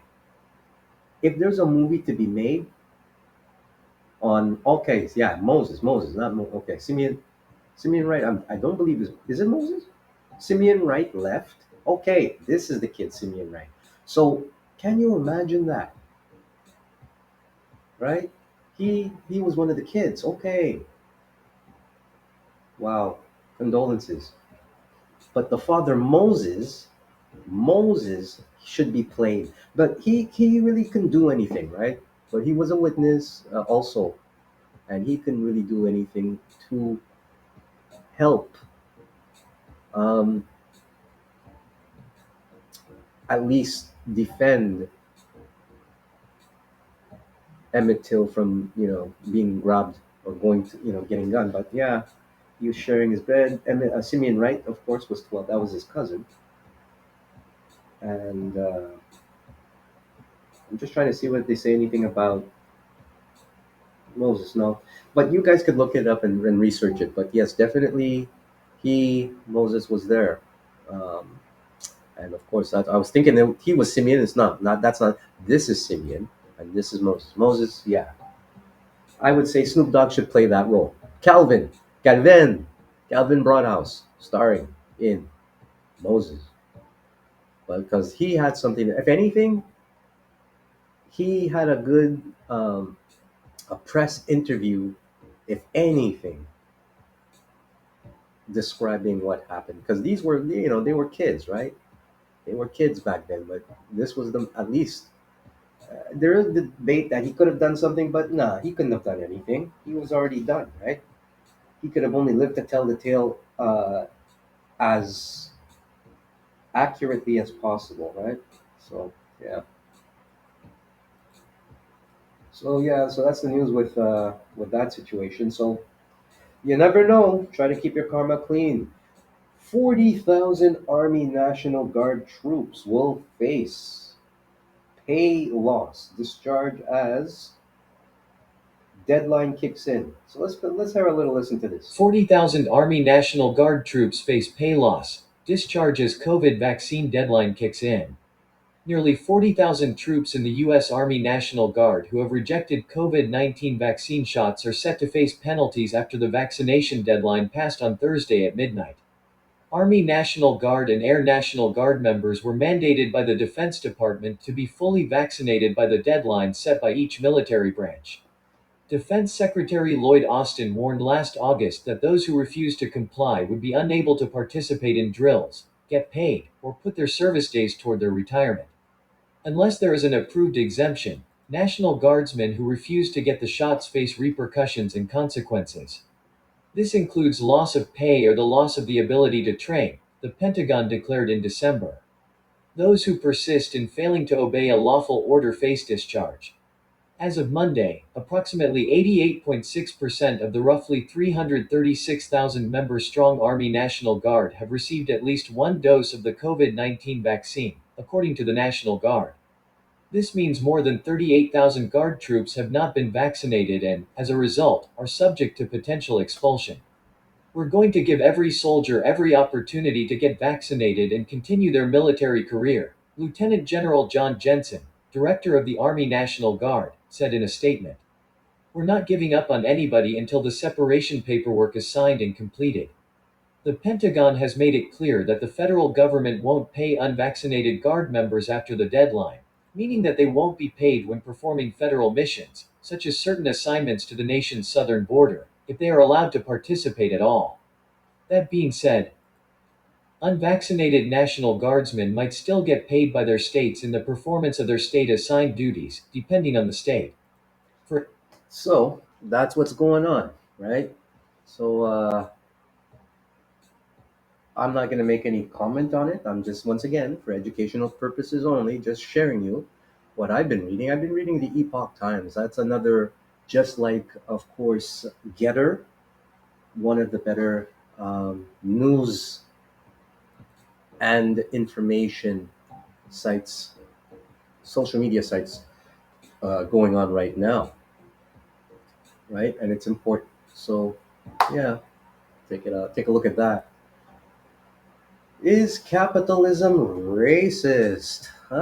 This is something to take a look at because obviously, everything I've been discussing about so far at now 12:45 a.m. boils down to money. So this is one article that came up. It's an old article back in May 25th, 2020, a couple of years ago. And just before we look into that, we have a couple of other quick news articles I'd like to check out. Once again, don't be afraid to pop by. You can always buy me a coffee. And if you don't have enough money for a coffee, like many people, check out the website and or give a like, share, share, love. Right? Thank you once again for tuning in. So yeah, we'll look into a few things here. Once again, you can also catch me on other medium. And this is what I'm trying to look for right now, such as Gab, BitChute, Medium, Archive.org. Also, is probably one of the best, uh, I would say, social media informational websites where you can actually go and actually look up, certain citations, anything in the past, video, audio, all kinds of good stuff. I find it to be one of the most resourceful um, places where you can go and look up and get your information, right? If you want to check in your facts and whatnot. And there's other, other like different stuff, right? So yeah, definitely want to check out. So brought to you by the Internet Archive. Yeah, get her right on. Another place is also to check out, which I would highly recommend. As I pop it up here, check out Odyssey, right? Odyssey also happens to be the next alternative. If you can't really, or have a chance to really get this message out, like the message I'm getting out now, hey, Odyssey is where you can find me also, right? I find it to be it's important to actually, try different social media, and like I had mentioned, even as much as to go, don't be surprised that if this actually crashes, that I'm talking the internet, we'd have to go back to the pen and paper, right, or the pencil and pen and paper, and or if we do get the internet line back up, what would be the first one? I would say newsletters would be back in full function. So yeah, Odyssey is one of the better sites. Let's check out a few others. I did mention Gab, and Minds. Minds is awesome too. Minds, you can also share, you know, basically get those thoughts out with other likely minds also, right? This is where we're at today because right now it is a divisive time. I'm just telling you, don't let it get to you too much. Don't be too scared, but just know the truths. Like, yeah, what happened with good old Jordan B, right? He got banned on Twitter. So all of this was because he what like I was starting off the show with Mr. Page and Miss Jenner. Well, actually, this is where I kind of got that tonight's I would say ticker or headline coming in regarding the whole, I would say, over exploitation to the point where it's even saturating itself in the news, right? And this is where we have to be careful. But however, I dig what he's saying. What he said made sense because he was saying, why should he get barred for putting out what is, for the better part, world history obvious? So let's see if we take a quick look. And once again, this is for educational purposes only. Hello, everyone. A few days I'm gonna just go here. or so indicate all his, her, them, their film credits. Will all those have to be reshot since they employed the hated dead name? That doesn't exist, by the way, that dead name category, except in the sensorial and addled minds of a tiny fraction of insanely narcissistic and increasingly dangerous trans activists. When precisely was it incumbent on me to switch my terminology in regard to Elliot/Ellen so that I was not engaging in hateful conduct? And how can I describe the fact that someone who was once a woman, and really still is, had her breasts cut off because she, he, they, their, them had fallen prey to a viciously harmful fad? Now you see, this is what I'm saying. While he's pretty sweet, like I at first I was kind of like, because I'm all about, like you can't really trust and take Mzungus for word, right? But he's one of the bros, and like I was saying, right, he's he's putting it out there like many, and even on the YouTube verse and whatnot, what the structure or how this poses even the threat of the structure of the norm of the world, like I was bringing up the nuclear family, right? Because like he's mentioning now what Mr. Page had done to his dead name self, which was Mrs. Page, right? My argument is, once again, maybe Mr. Page was Mr. Page before, and once again, within the whole general psychop of everything, maybe Mr. Peterson is, maybe triggering unintentionally, right, with good meaning, because once again, we don't know the background and upbringing of where anyone, even in his profession, like psychiatrists, doctors, right, where they come from. And maybe that's a shakeup of their world in that reality. See where I'm going with the Matrix, folks? Not saying that it's everybody, but hey, maybe 2 out of 5, 3 out of 5 is what it is in this world. And maybe out of those 3 out of 5, right, may highly likely there's probably still two like a Jordan Peterson who are like, you know what, this is completely out of whack. You guys are blowing a big cover here. And then that one is the one who's saying, well, I don't care. I want it to be, let the truth come out, but let's also create some hard lies and drama to go with it. So when I saw this morning, I was like, wow, and then the fact that, he got blocked. And I'm like, you know what? Once again, we don't know how long that Twitter will last, right? Notice no one's talking about Mr. Musk no more and that deal. I haven't even been trying to force going on, like I said, the blue and white page, the FB page and all the no man. Because even if they think they're gonna last forever, they ain't treating you nice. They're not giving you respect. They're treating you like a fool. Like I'm talking us, me too. They tell you put something on it, right? That comes from them same damn source, right? And then they telling you, well, we have a problem with your post, right? They're telling you, well, it's not that factual, and they're blocking it straight on the page. So then, if somebody comes on the page, like say, if I went to go and see what Mr. Peterson was saying, right? It probably well, he's blocked now, he's gone, but they put this little screeny thing on, and they say, see why we said so, and then you can probably click the bottom and see it. But they're treating us like we're freaking they don't even treat children with the type of language and all of that biology going on with the same kind of disdain that they treat real truth coming out, right? You can say, well, for example, this last month, the month before, right? We saw that whole Supreme Court thing. Okay, now the big trigger word is, what is a woman, or trigger sentence or phrase. What is a woman? What is a woman? What is a woman? Okay, for me, all right. And I feel like, once again, going back to those, let's take it from the three, right? The 3 out of 5.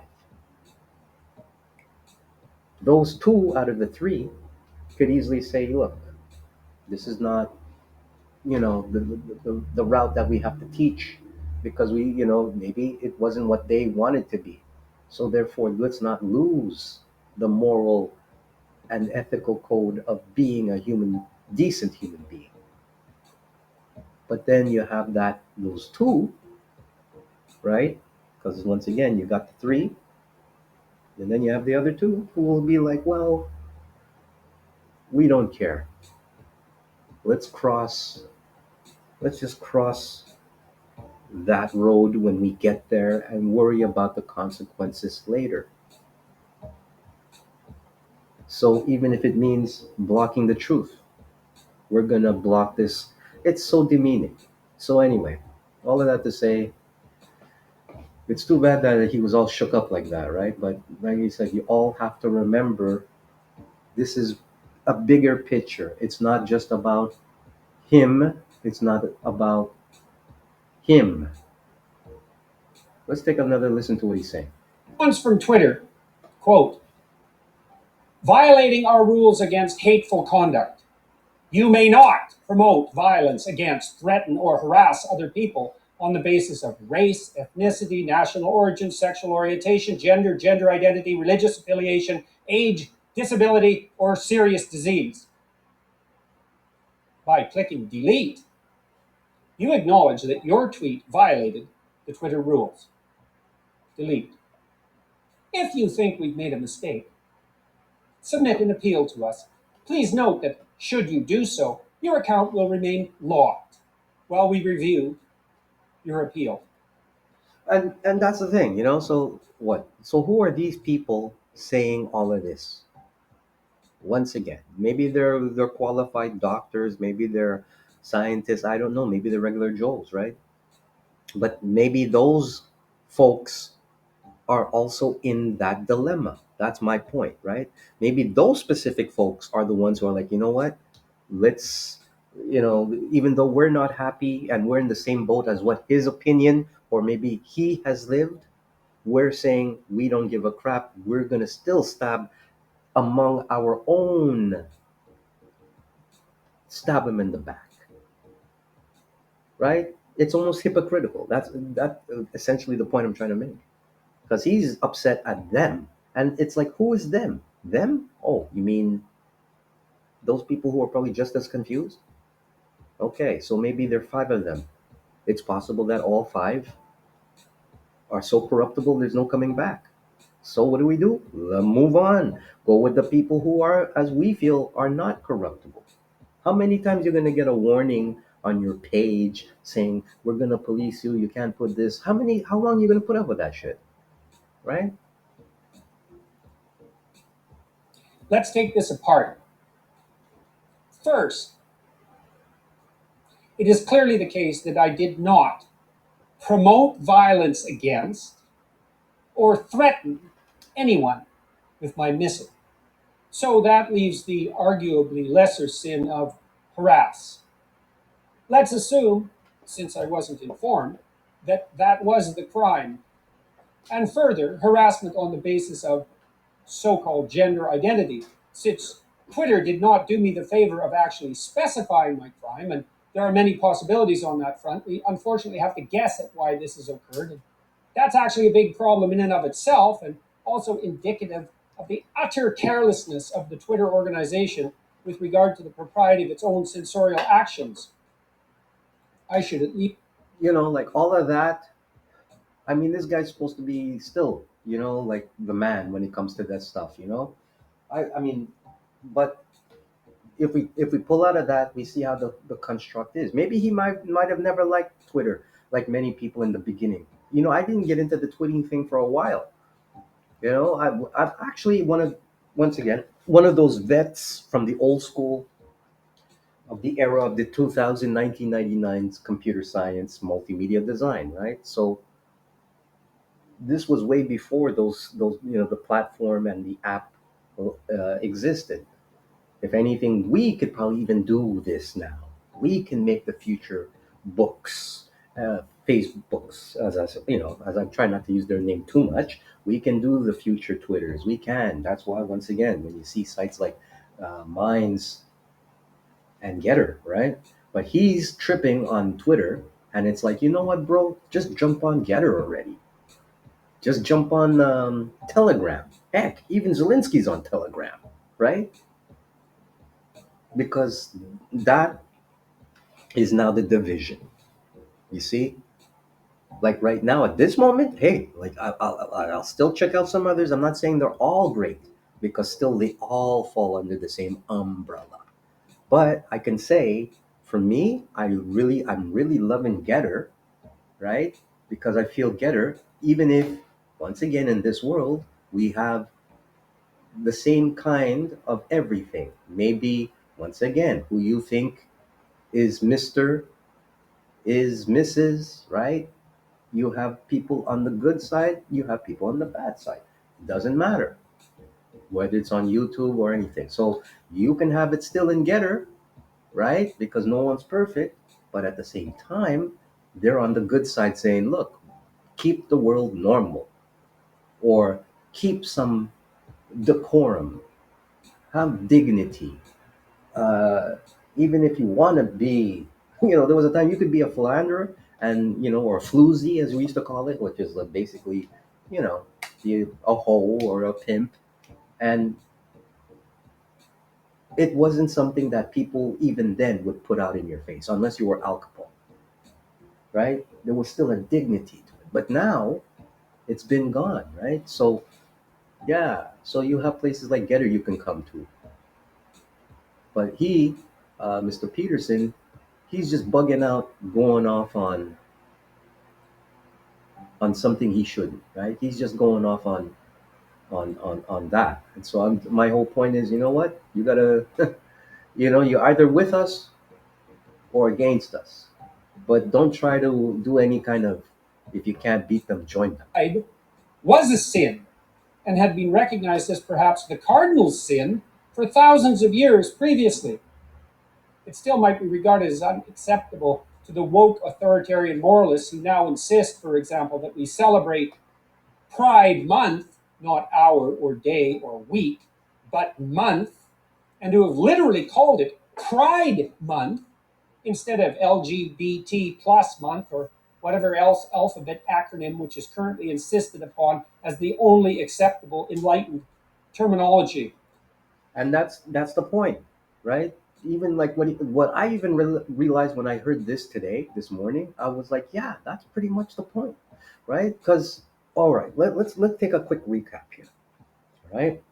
So we know now that we've been saying it from the beginning, even during, beginning, and after. The Soros family, whatever, George Soros, people are saying, oh, he's behind Black Lives Matter. I have come to understand that he's those people that also back up LGBT. They backed up the women's liberation movement. They probably even blacked up Black Panthers for all you know. I'm just saying.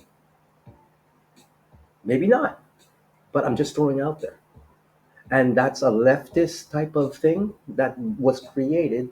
But as it was created, it seems like they're trying to navigate, and well, it got corrupted. So he is right in the sense that because we're so woke and because we have such a young, here's a dirty joke: young, dumb, and full of cum.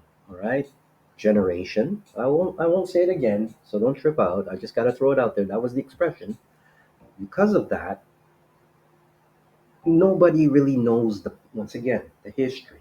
Thus, this is why I do the mundane show, right? Because if you take a minute just to soak it up and understand that 20 years ago, 20 years ago, it's only 2022 now. 20 years ago, gay marriage was in effect.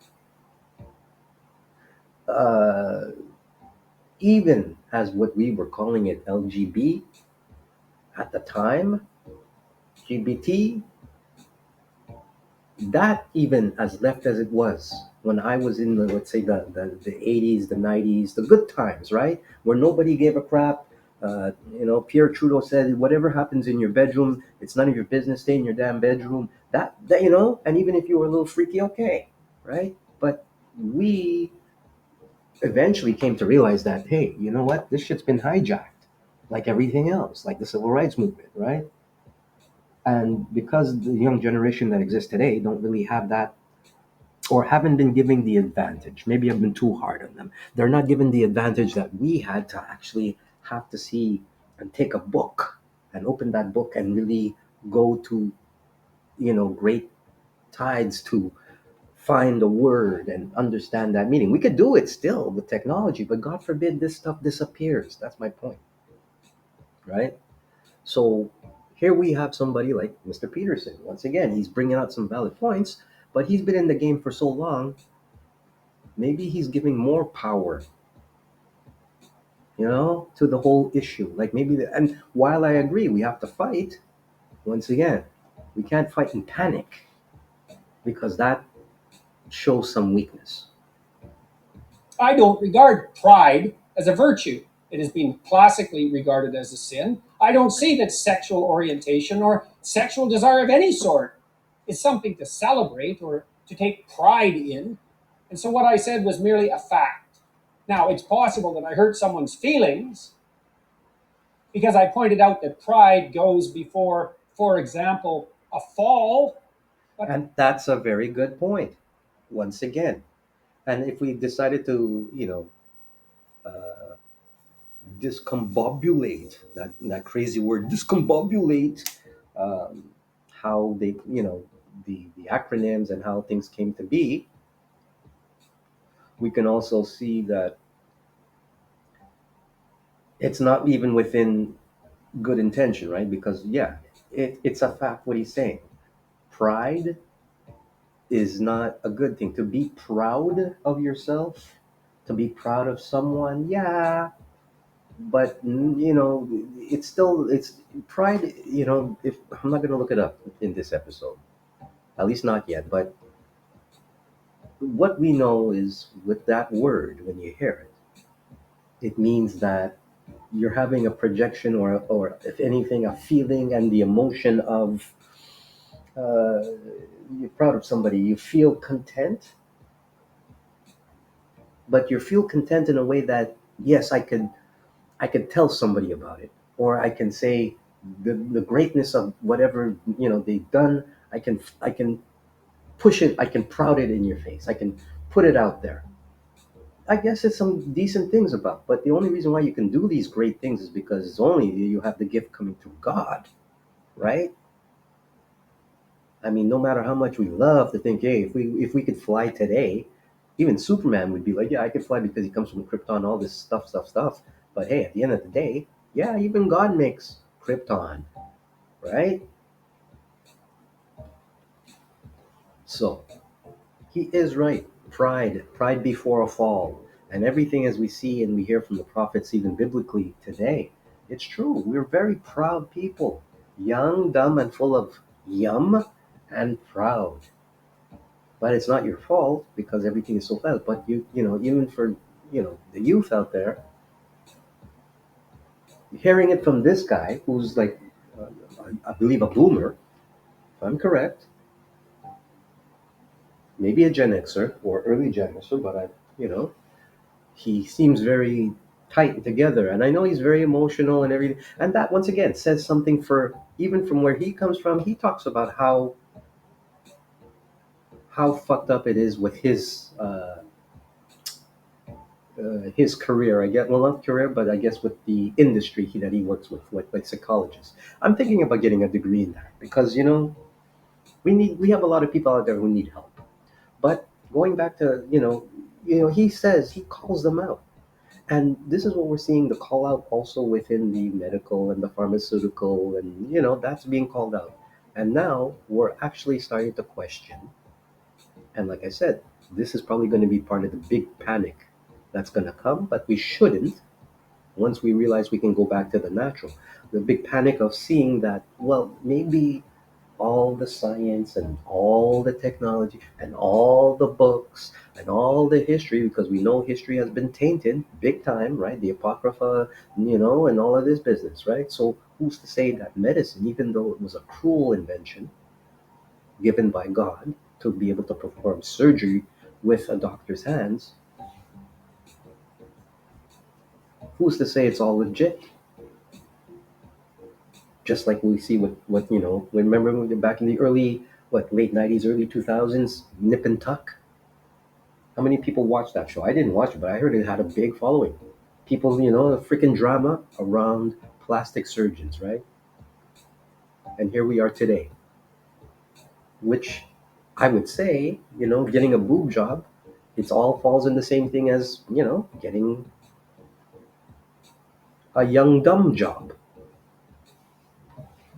So yeah, so here he is, he's tripping, he's being just brilliant. And I'm not dogging him. I'm just saying, you know, he got to kind of, if he's still in that kind of environment, and this is, I guess I got to say this for everybody, it's going to be a time where you got to, like the wheats and the tares, you got to split it up. It's either you're with or you're not. He should have been off Twitter. He shouldn't even bother to twit anymore, because, like I could probably put this broadcast out on all the other platforms, but once again, I'm not expecting, because they'll probably throttle, they'll probably shadow ban, they probably, and it's like, you know what? I'm going with God on this. That's why I say like and share, thumbs up, and also buy me a coffee if you want. But I don't care about that. Would do it again. And also consider it my duty to warn those who are about to fall into a pit that the path they are on leads suddenly downhill.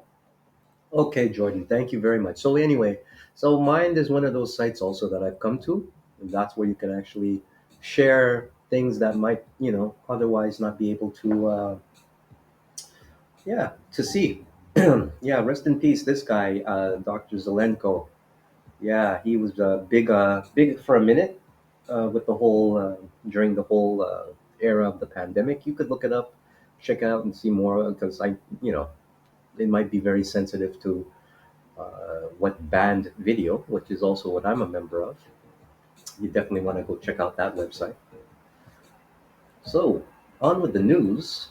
Um, I did say that we were in the process of having a couple of articles here that's already been put out. So we did cover the Army National, July 5th. Oh my God, CERN, yes, July 5th, 2022, joined CERN in a historic week for particle physics.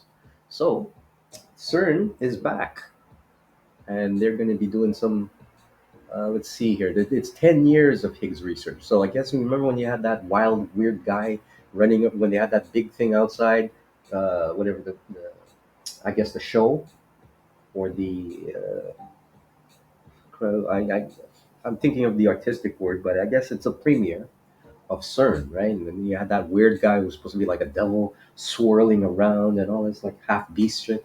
Yeah, so it's 10 years, since that happened. And yeah, you can tune in and you can see this stuff. It's starting actually on the 3rd and 4th. If your hunger for physics hasn't been satisfied, you figured they would get the typo, eh? This is like, makes you wonder. But anyway, no one's perfect. Stay to witness the start of Run 3 at LHC. That's the Hadron Collider. Yeah, July 5th. So CERN is set for a jammed-packed, exciting, and ecstatic day starting on July 3rd, or 3rd July, with the first celebrations of a 10-year anniversary of the discovery of Higgs boson, a scientific symposium on the 4th of July, and ending on a high note on July 5th with collisions at unprecedented energy levels at the Large Hadron Collider. LHC marking the launch of new physics season at CERN's flagship accelerator, be it physically at CERN or online from around the world. We invite you to join us in celebrating past and present achievements. Okay. So, yeah, 10 years ago on July 4th, 2012, a packed CERN auditorium Watch the Atlas and CMS collaborations present compelling evidence for the discovery of the Higgs boson, thus confirming the existence of the Brute-Englert Higgs mechanism, first predicted by theorists in the 1960s. So, yeah, particle fever. So this is what's going on. So they have some guests coming, and hey, I'm sure it'll be cool if we could survive it, right? You get it? No time will be wasted to make promises of a bright future for Higgs. Research a reality. Day after celebrations, the LHC, which restarted. You got that right? It restarted a couple of months ago, April 2022. Will reach a new energy world record 13.6 trillion electron volts. That's 13.6 Tel Aviv, I guess. Funny, eh? TV. In stable beam collisions, marking the start of data taking for the new physics seasons called Run 3. The event, which will be streamed live on multiple platforms, is a culmination of more than 3 years' work of push, or 3 years of work to push the performances of the collider and its four main detectors to their limit. The larger and higher quality data samples collected by the LHC experiments will allow scientists to continue stress testing the standard model of particle physics, further understand the properties of the Higgs boson, and advance in cracking some of the outstanding mysteries of the universe. It is now 1:17 a.m., July 2nd, 2022.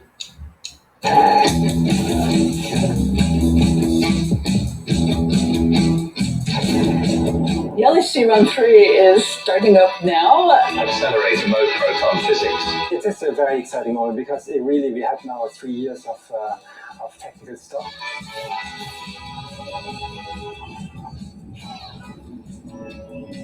Beam mode ramp. There will be new detectors, new ways to read out all the data. As you may know, the LHCb detector has had many changes. A lot of pieces have been changed, and we're really looking forward to see the performances of this new shiny detector and also all of the physics performances. So, you see what's going on here, right? Now, do you guys believe this or not? Well, here's the thing. It's not new, right? Because everything's been done before. But when you see, because I was watching just through the whole. If you see through the video, they got the way it's set up, and they have all these what do you call them there? Tubes. Look, like this, right? I mean, it almost doesn't look real. Like this looks like what is that? Real metal? Like real aluminum? Because why it's all bent up and crunked up like that? And all these lights, right? I'm just saying. I'm just saying, right? Look at this. This is it, right? Look, 1, 2, 3. I just let me see you do some mystic stuff. I ain't no mystic. Let's see how many, because they always like numbers, right? Like let's say, okay, so 1, 2, 3, 4, 5, 6, 7, 8, 9. 3 times 3, 6. All right. So that's 9. 2 times, that's 18, if I'm correct. Hmm. So there's no, I don't know, look up. Yeah. So this machine here is supposed to,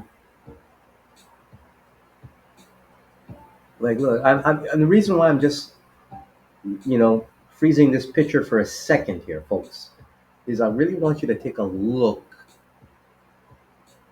at how this, like, to build this, if this wasn't like, okay, so it's understood that this they had to bore deep into the earth with a, they had this boring tool in order to build it. But look how intricately this thing was built, man. Like look up here, and then this, like what? How did you put this? Wasn't like no Lego. These people had to design, they had to draw, they had to get the tools, they had to get the rivets to make this whatever this thing with its like what are these wires supposed, like if you cut one, what happens? I really wonder. So even then, all of that to do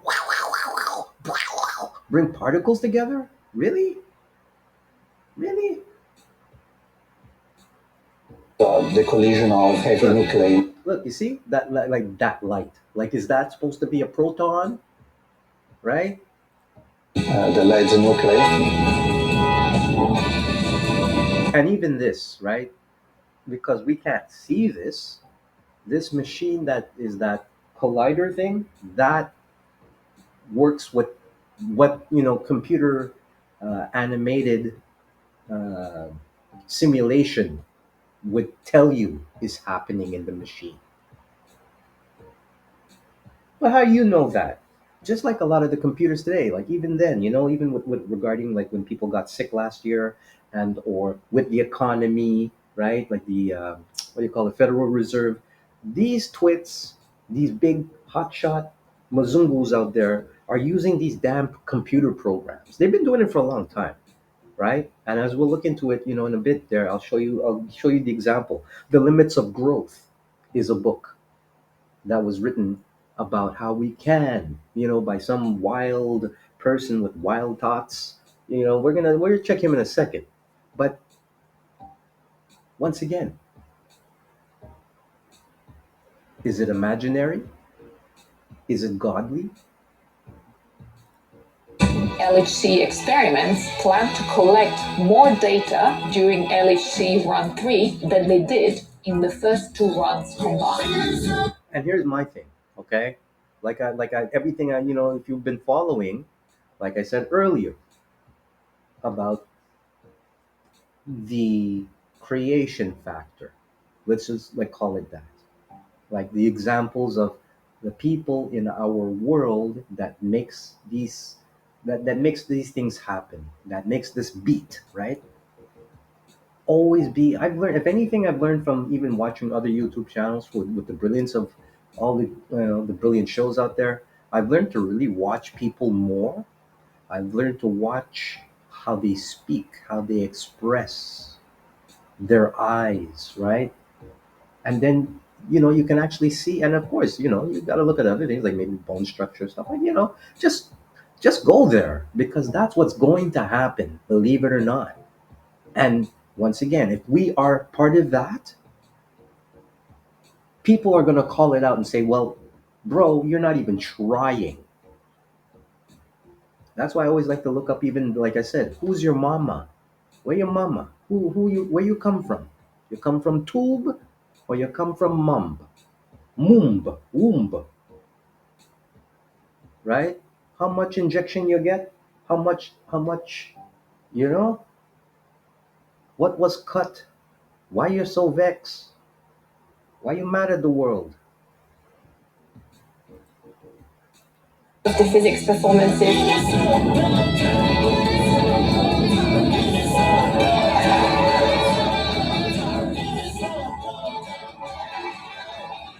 The priority for Alice in Run 3 is the study of the collision of heavy nuclei, the lead nuclei. LHC experiments plan to collect more data during LHC run 3 than they did in the first two runs combined. And the only reason why I was pointing out what I pointed out just now, like once again, you have to really look at people. Why? People get like, we could say, oh well, that's this, and you shouldn't be making, no. I'm not making fun. I'm not judge, but fuck, they judge us every fucking. The fact that they can sit there so confidently and talk like, oh, mumbo jumbo, yeah, and scientific and big words, and we're doing it for the world, and maybe they mean it, right? They judge us. For them to sit there so smugly and say, "Oh, like, well, yeah." Yeah, and if you find the solution of dark matter, what you're looking for, what are you going to do with it? Something good to benefit us with your smugness? So that's why I was like, yeah, look at them, look at their faces, and listen to them when they talk, and try and see into their life, the life of where they came from. And maybe we'll have that kind of and like I said, it's to reach the sympathy. Maybe, you can see, maybe it's not trauma, but you can probably see the heart of what they're trying to do. That's my point. If you see the heart, and I'm not saying, hey, these people are bad or they look mean. I'm just saying, before you actually go, like, yeah, look what happened with Mr. Gates. You always, okay, so you would always have that one person, not, because I think differently, knowing, like, let's say, since he's been around, like when I remember in the 80s and all that, right? People would have said he was a total nerd. But now today, he is the complete opposite of that.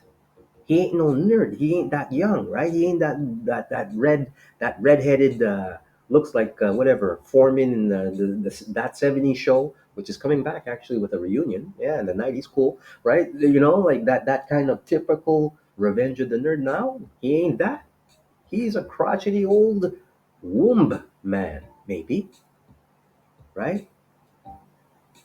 So can we judge him after everything we've heard recently, despite the fact that maybe he might have been bullied, bucked, all kinds of stuff, right? He still had a wife. He still, has his kids.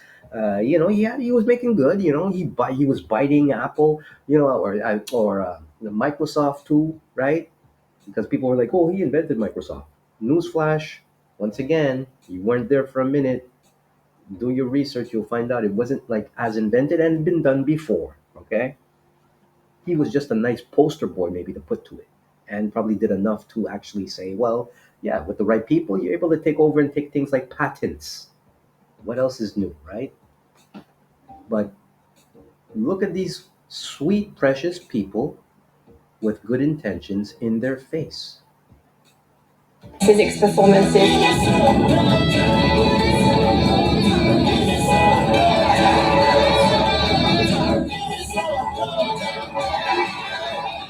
The priority for Alice in Country is the study of the collision of heavy nuclei, the lead nuclei. LHC experiments plan to collect more data during LHC Run 3 than they did in the first two runs combined. Most physicists expect that there should be some new particles beyond the standard model. Be most laptops.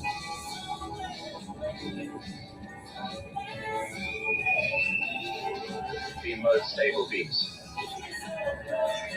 If there isn't physics out there, we'll find it. This is a good question. How come there are no black people in this? Seriously.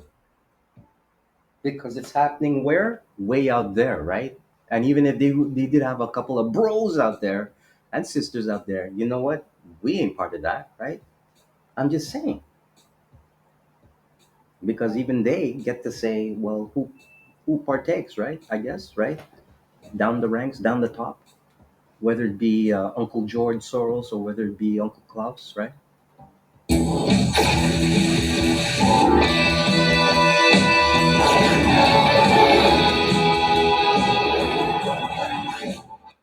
Okay, so that's what's going to be happening with this week. So, hey, if you want to see what happens and the post effects of that, like once again, we survive it.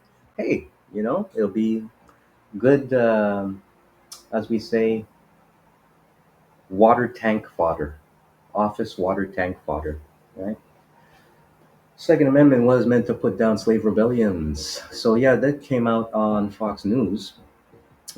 It's something, it's worth checking it out, because a lot of, I'm not no Fox fan, but sometimes, like we've been knowing in the recent, they sometimes they get one out and it's like, wow, you guys knocked one out. Doesn't mean we're gonna over love you guys so much, but it's good to know that, hey, somehow, even though how you get your truth, which could be the bitter truth, where you get it sometimes is just as bitter, right? So let's take a quick look here on this. Let's be very clear. The difference between Canada and the United States, Australia and the United States, New Zealand and the United States, every industrialized nation in the world versus us is that we fetishize weapons. And let's be very clear. The historical precedent for that, the reason that we are so obsessed with guns and personal gun ownership going back to the Second Amendment is because the founders were so afraid that Black people were going to rebel against enslavement, that indigenous people were going to rebel against being pushed off their land and killed and removed, that we wanted to make sure white men could have all the guns that they could possibly possess in order to put down the rebellions of the dangerous racial other. And so the irony is that we now have an incredibly dangerous country for everybody's babies, white babies, black babies, brown babies, everybody's babies, because white men a couple hundred years ago decided we needed to have all the weapons that we could possibly have and enshrine that in the Constitution to defend against those people. And the irony is that now white folks, white children, white families just as in danger.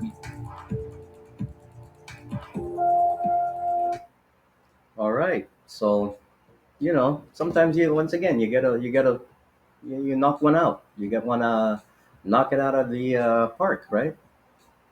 Look, once again, Twitter suspense. Like, who cares, right? I mean, come on, bro. Big yourself up, you know? So this is a full article here on the gun issue. Look, the gun issue, you know what? It's etched in the Constitution. I'm talking about America here. So until you guys get ready to shake up, make up, and take up that Constitution, you ain't gonna get no gun laws changed. That's for sure. And yes, it's true. The weapons are bad, right? But face it, they're made. They make them. They produce that and more. So what you gonna do?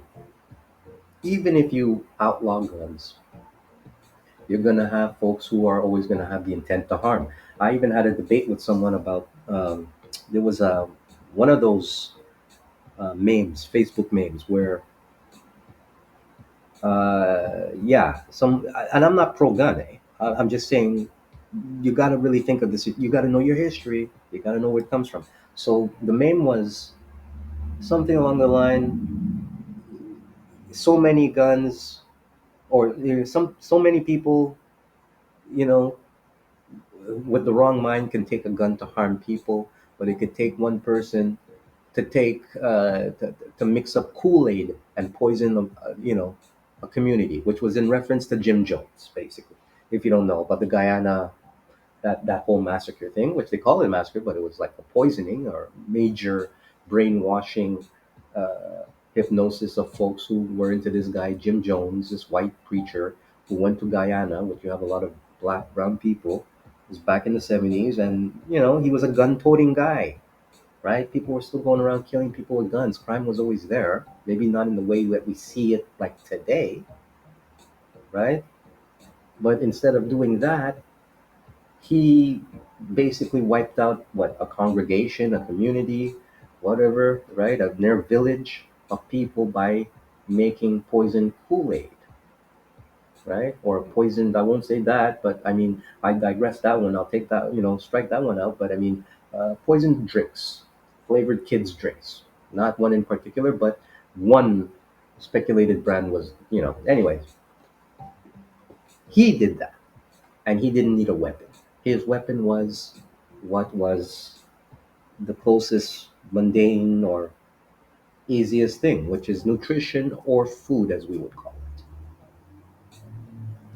it. Don't get me started on our drinking water. Hey, my shout out to my First Nation, Aboriginal, First Native, and Indian people out there, right?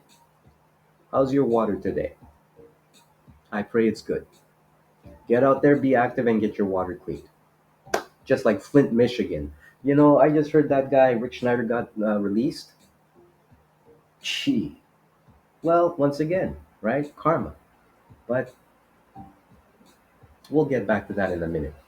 So yeah, so this thing where so actually I almost forgot. Yeah, so I got in this discussion with this Facebook friend who was like, "Well, it's apples and oranges, right? Because Jim Jones, uh, you know, poisoning massacre is not the same like guns, and it's like apples and oranges, and it deflects from the actual situation."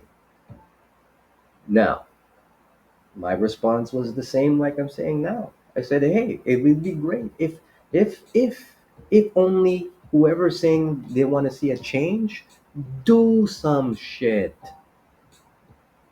The only thing that I've heard recently is what they're making a restriction on to what age you can get some, whatever.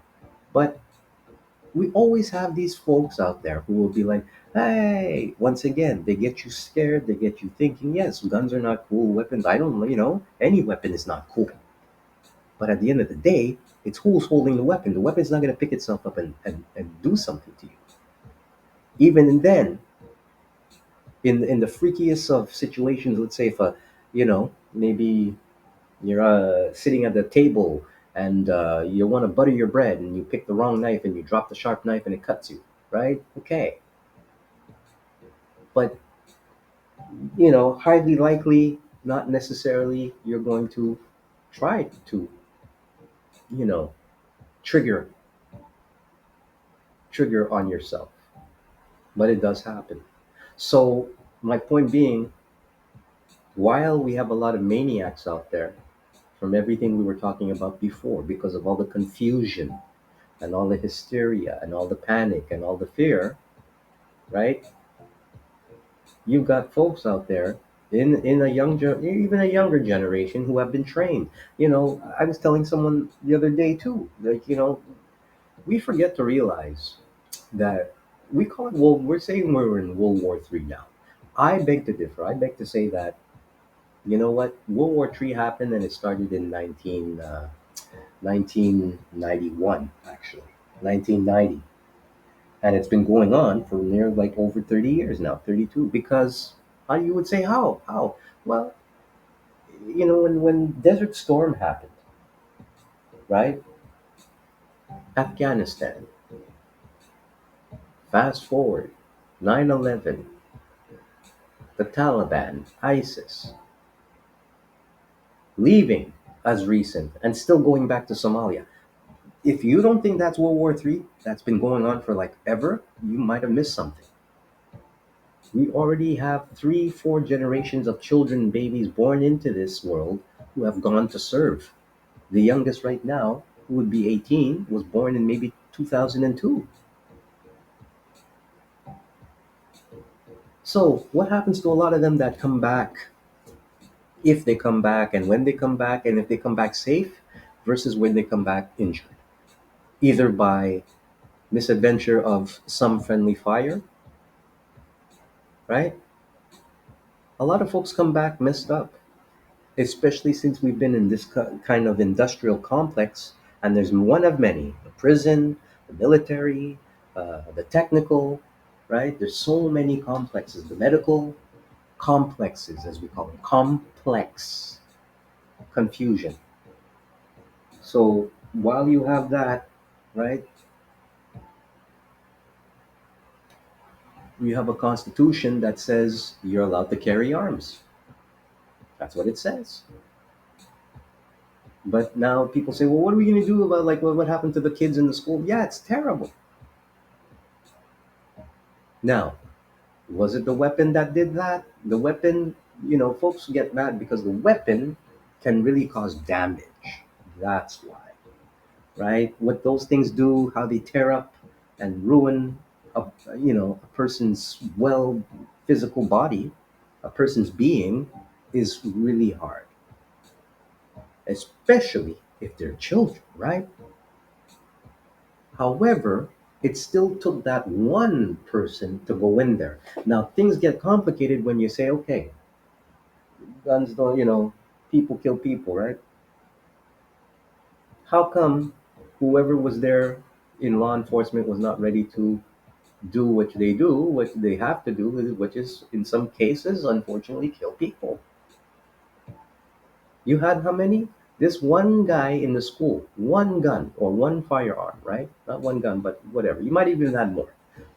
And versus how many other standing people whose hand could take out their guns and see what I'm saying?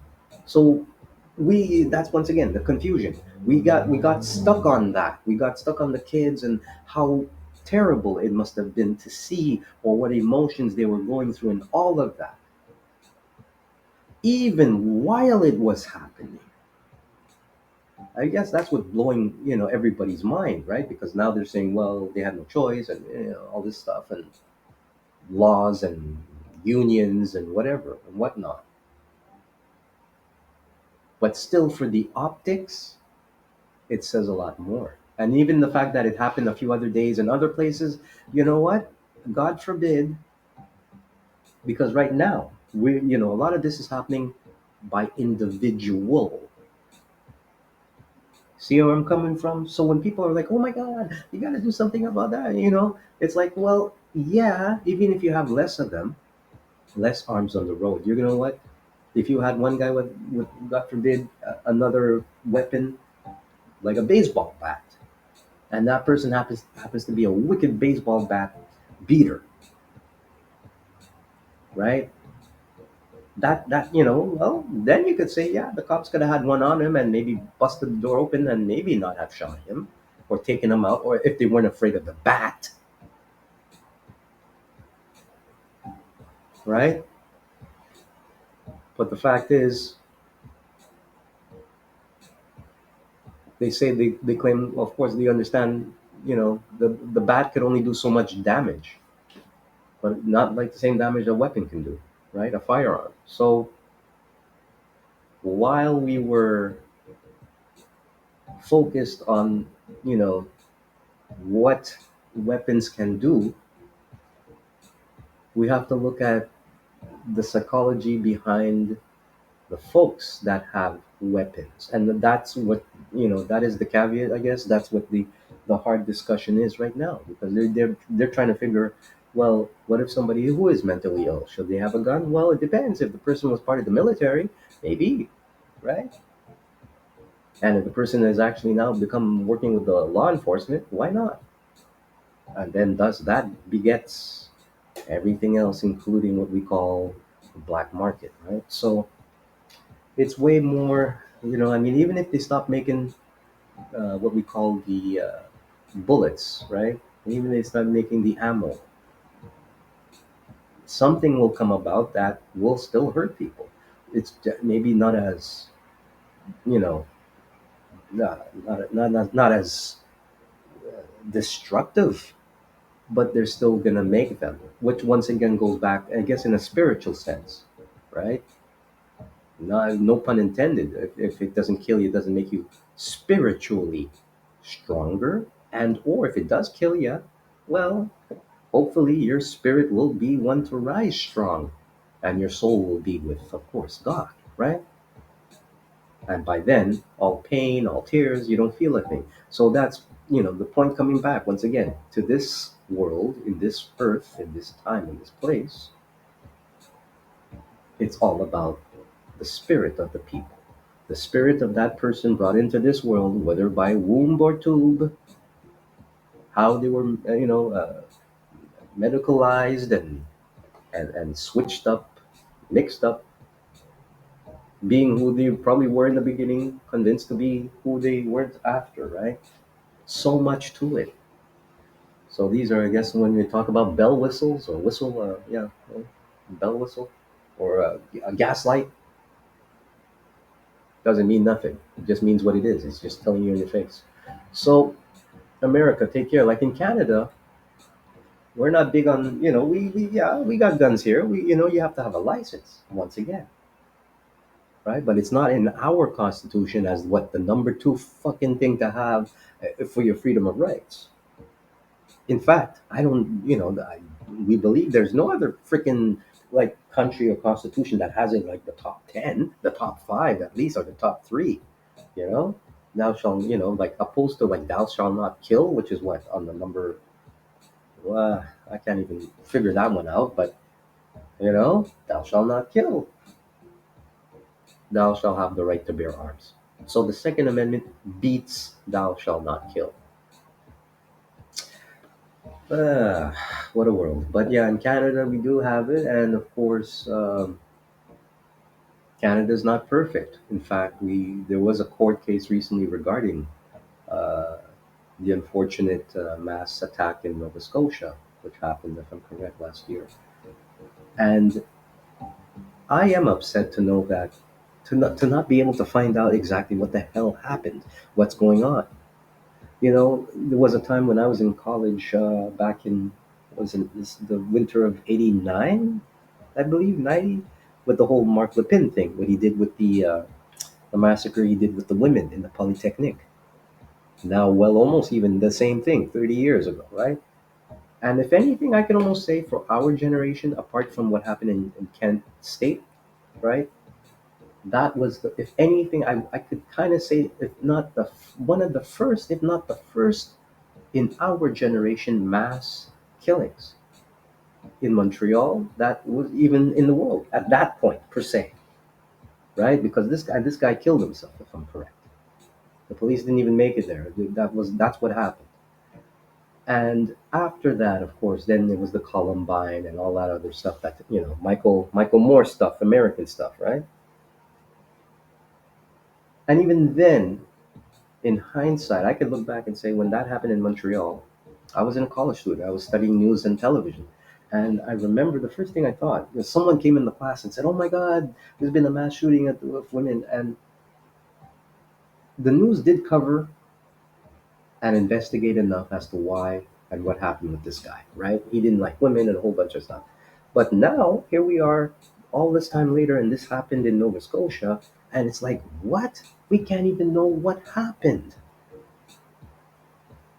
Which makes me suspect that, well, once again, it has something to do with it's a human thing, it's the people thing, it goes back to the powers that be, right? Even if you have a license to kill. I don't know. It's going to be it's one of those I guess a dead end type of thing. It's like, I mean, considering even the nuclear weapons we have. I mean, how do you get rid of all of that? Considering that it never existed the way it is or it has been now, or maybe it did exist like that, and maybe that's part of how our world got blown away the first time. Maybe what if they say billions of years with dinosaurs? Maybe something like that. And here we are again. But anyway, so that's my thought on the gun thing. You know, because either way, if you're going to shoot every weapon, at least at this point, there's the machines to make it, and there's the industry that exists. And this is what we see now, even with the wars going on, right? That's why America's been able and to give away so much because they're still making them, even though that might be to the detriment of protecting yourself. That's why I was telling even putting out the vibe there to our politicians, the current one anyway. Like, hey, you know what? Maybe we might not want to really be doing that too much because if some idiot like right now we know, like let's say what's happening in Ukraine, the Russians are intercepting and taking it, and whatever whoever gets the stuff in Ukraine, they blow their own asses up with it or use it against their own people. This is what's coming out now,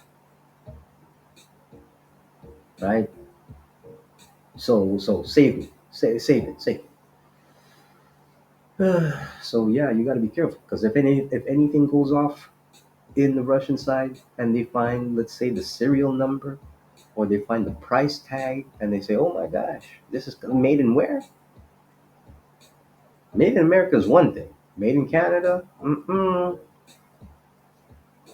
just throwing that out there. So, going back to the limits of growth. So we had this bro over here, Dennis Meadows, right, co-author of the 1972 report Limits on Growth. Will summarize some recent research on the timing and the magnitude of future growth limits, and he will sketch out some initiatives that can usefully be taken now at the state and regional level. So this book came out like in a while. Let's look up a little bit about this guy's life here, Dennis Meadow. right? Because I always say I like to look up the mama, I like to look up who your papa, right? Who, what gave you the right being born in this world to do this? So this guy here, right, born June 7th, 1942, Dennis Lynn Meadows, is an American scientist and emeritus professor of systems management and former director of the Institute for Poly and Social Science Research at the University of New Hampshire. He is president of the Laboratory for Interactive Learning and widely known as co-author of The Limits of Growth. Okay, so he received his BA. We don't know nothing about his family. He got no where your mama, no mama. Where your daddy, no daddy. Like I said, I'm not judging. I'm just throwing it out there, right? Because you just got to see where we're coming from.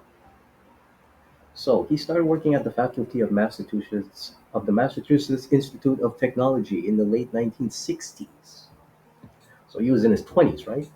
From 1970-72 at MIT, he was the director of the Club of Rome project on the predicament of mankind. Okay. Further on, Meadows had been a tenured professor in faculties of management, engineering, and social sciences. For many years, he was the director of a graduate program based in business and engineering. He facilitated workshops and developed innovative and complex strategic games all over the world for decades. So, strategic games. Let's see. All right, all right. So, he's been the director, right, of three university institutes: MIT, Dartmouth College, and the University of New Hampshire. He is the past president of the International Systems Dynamics Society and International Simulation and Games Association. Did you just hear that? He is the past president of the International System Dynamics Society and the International Simulation and Games Association. Bet you didn't know that. And why does it matter? Well, maybe it matters in the sense of everything you've been playing and what gets passed by the gets passed by whatever regulators, right? That's what it is. So if you were playing, let's say, Call of Duty war games type of thing, anyway.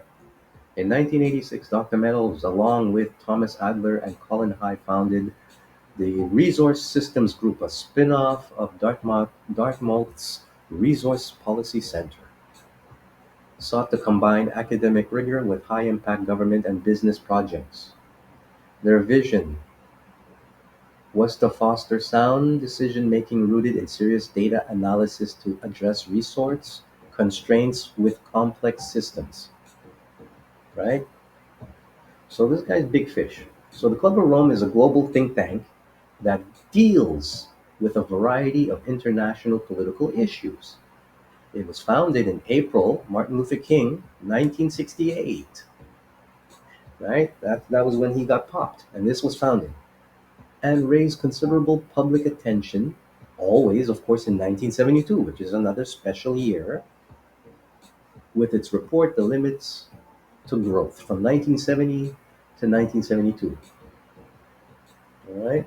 The Predicament of Mankind. So, Limits of Growth is a 1972 book modeling the consequences of a rapidly growing world population. So, how did we get here? How did he get to this from this? International Simulation Games, yeah, all this. Okay. And finite resource supply. So this is what he wrote this book. Modeling the consequences of a rapidly growing world population and finite resource supplies. Commissioned by the Club of Rome. Bro, the think tank, right? Meadows co-authored the book with his wife, his late wife, right? And this bro here, whoever he is, yeah, Jordan Randers, Norwegian academic professor emeritus. Okay, we got you. Look, we want to know where mama? Where your mama? Okay, let's see where your mama. Early life in the okay. He was born May 1945, right? We know that. Early life. Okay, so he's the son of the Norwegian science Gunnar Randers and the nephew of Norwegian mountaineer Arn Randersheen. No mama. You ain't see no mama. You ain't put your papa in there, right? Are you all following how this is going on? So anyway, so he's the son of this guy. Let's check out what this Negro's doing. Okay, so he's 1914 to 90. Yo, he lived a minute. 1992. He probably outlived both. Okay, he's known as the principal figure within. Ah, there you go. See, there's a gold nugget right there. He's known as the principal figure within Norwegian nuclear science research after World War II. In 1981, Randers became a founding member of the World Cultural Council. All right, look at that. See, that's what I'm saying. See, he's still around. Okay, so that was the limits of growth. The book used the the World 3 model to simulate the consequence of interactions between the Earth's and human systems. Meadows led the team that developed this model. The book echoes some of the concerns and predictions of the Reverend Thomas Robert Malthus in an essay on principle of population, 1798. The eventual purpose of the limits of growth was not to make specific predictions, but explore how exponential growth interacts with finite resources. Because the size of resources is not known, only the general behavior can be explored. The 30-year update, there has been a major cultural shift in the thinking about global processes in the last 3 decades of the 20th century. And this is what he said in 2004. In 1972, it was inconceivable to most people that the physical impact of humanity's activities could ever grow large enough to alter basic natural processes of the globe. But now, we routinely observe, acknowledge, and discuss the ozone hole, destruction of marine fisheries, climate change, and other global problems. So this book was like how to slow growth and basically boiling down, if you want to call it what it is, a eugenicist type of point of view. And he still has that point of view, right? So this World 3 model, okay, is a system dynamics, right? So that's an approach to understanding the nonlinear behavior of complex systems over time using stocks, flows, international feedback loops, table function, and time delays, right? Muzungu stuff, basically, right? Model for computer simulation, the process of modeling computer mathematics, putting the image together. You would know because if you played a video game in your life, you see it. So let's recap. World 3 model. The World 3 model is a system dynamics model for computer simulation of interactions between population, industrial growth, food production, and limits in the ecosystems of the Earth. It was originally produced and used by a Club of Rome study that produced the model and the book Limits of Growth in 1972. So, the Club of Rome, once again, nonprofit informal organization of intellectuals, business leaders, whose goal is a critical discussion of pressing global issues. Okay? Right. So, right there, if you don't know, this might not sound like anything to you, but this is how they get to influence and make the changes as to even what we're seeing today at this moment. World 3 is one of several global models that have been generated throughout the world, right? So this is what it is. Model consisted of several interacting parts. Food system, dealing with agriculture, industrial, population, non-renewable resources system, pollution. So you guys can look into this and read this, right? But this is the model that we're pretty much living out now. All right, and that bro, right? This bro, he's the one who whipped it up. Dennis Lynn Meadows. He's still around. He's still in the house. He's still in the house. He's still in the house. So if anything goes down, you know who to talk to, right? So going back to my article here. So yeah, so this guy put this, and let's take a little broadcast into the way he talks, right? Because there's always something to say. So let's take a You look. see there's been a slight growth in industrial output per person because industry's grown faster than population, but of course the distribution hasn't been very good. There's been a tendency to imagine somehow we're moving into the information age and that growth doesn't matter anymore because it doesn't have a material aspect to it. That's totally false. Here shows world metals use, for example, 1972 and recently. And as a consequence of the fact that we continue to sustain these physical growth trends, it is now manifestly the case that the planet has gone past its limits, which puts the whole question of sustainable development into a new context. What does it mean, sustainable development, if we know absolutely for sure that we need to come back down drastically? This whole issue of carrying capacity is a very complex one. It involves all sorts of discussions about values and technological advance and so forth. Uh, the person who's done, in my mind, the best job of tackling it is Matthias Fakernagel, a Swiss scientist who currently lives in the States, has an organization called the Global Footprint Inc. Just here, depletion started to cause problems for them, and they developed some new technologies of high pressure gas injection.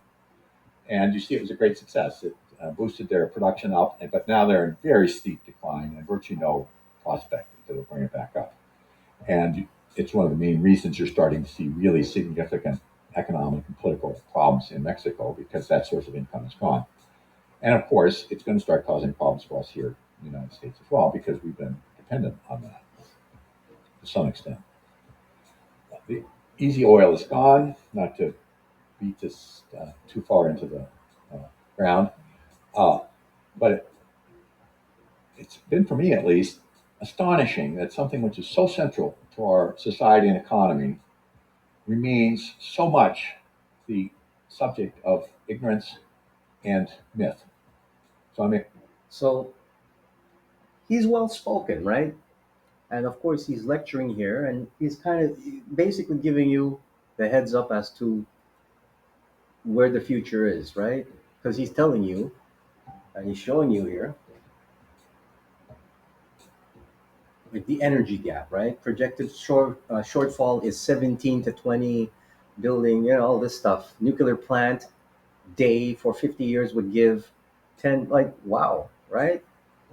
They have time to think about this stuff. And what would be the benefit, one may ask?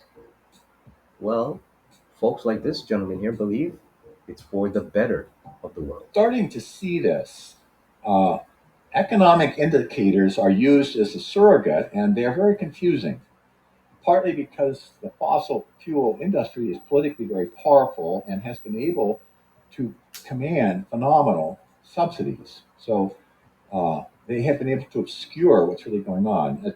A recent calculation was that uh, the oil industry gets about $2 billion a day in subsidies around the globe. That's what's happened. And actually, the rate at which we're putting CO2 into the atmosphere is accelerating. It's not going down. It, you know, I think we can rightfully lambaste the United States for obstructing and not being a signatory to the Kyoto Accord.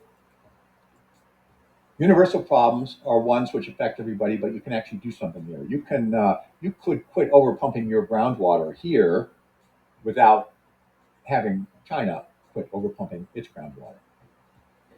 So over here, right, he gives you two types of problems. Global problems affect everyone, and they can only be solved by international effort. Ocean fish depletion, nuclear proliferation, climate change. Universal problems affect everyone and they can be solved locally by local action, soil erosion, water pollution, care for the elderly, oil depletion. Hmm. So I'm saying focus on the universal problems because there's where you actually have some leverage. And there's two types of policies: adaptive and preventive. Uh, Preventive to prevent the problem. Adaptive basically try to minimize its negative consequences for you. In your case, mainly what's interesting here is adaptive. You're not going to prevent oil depletion. You're not going to prevent climate change. But there are all sorts of adaptive things you could do here. Unfortunately, and you are doing them to some extent, but not nearly fast enough. We're talking about problems which are going to manifest very soon, and you're engaged in a process which somehow imagines, that 50 or 60 years from now, we got to get ourselves into a different state, ourselves into, and turn it around quickly. And there's going to be a lot of unhappy people uh, at the time of the next election. So we need to start.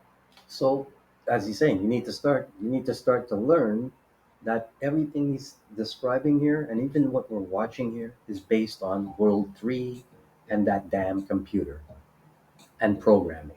Look at that, drawing all this shit and it's trying to tell you in whatever logic, because it does take that logical calculation and mathematical calculation to figure out what could be, a difficult problem and how to get through it, right?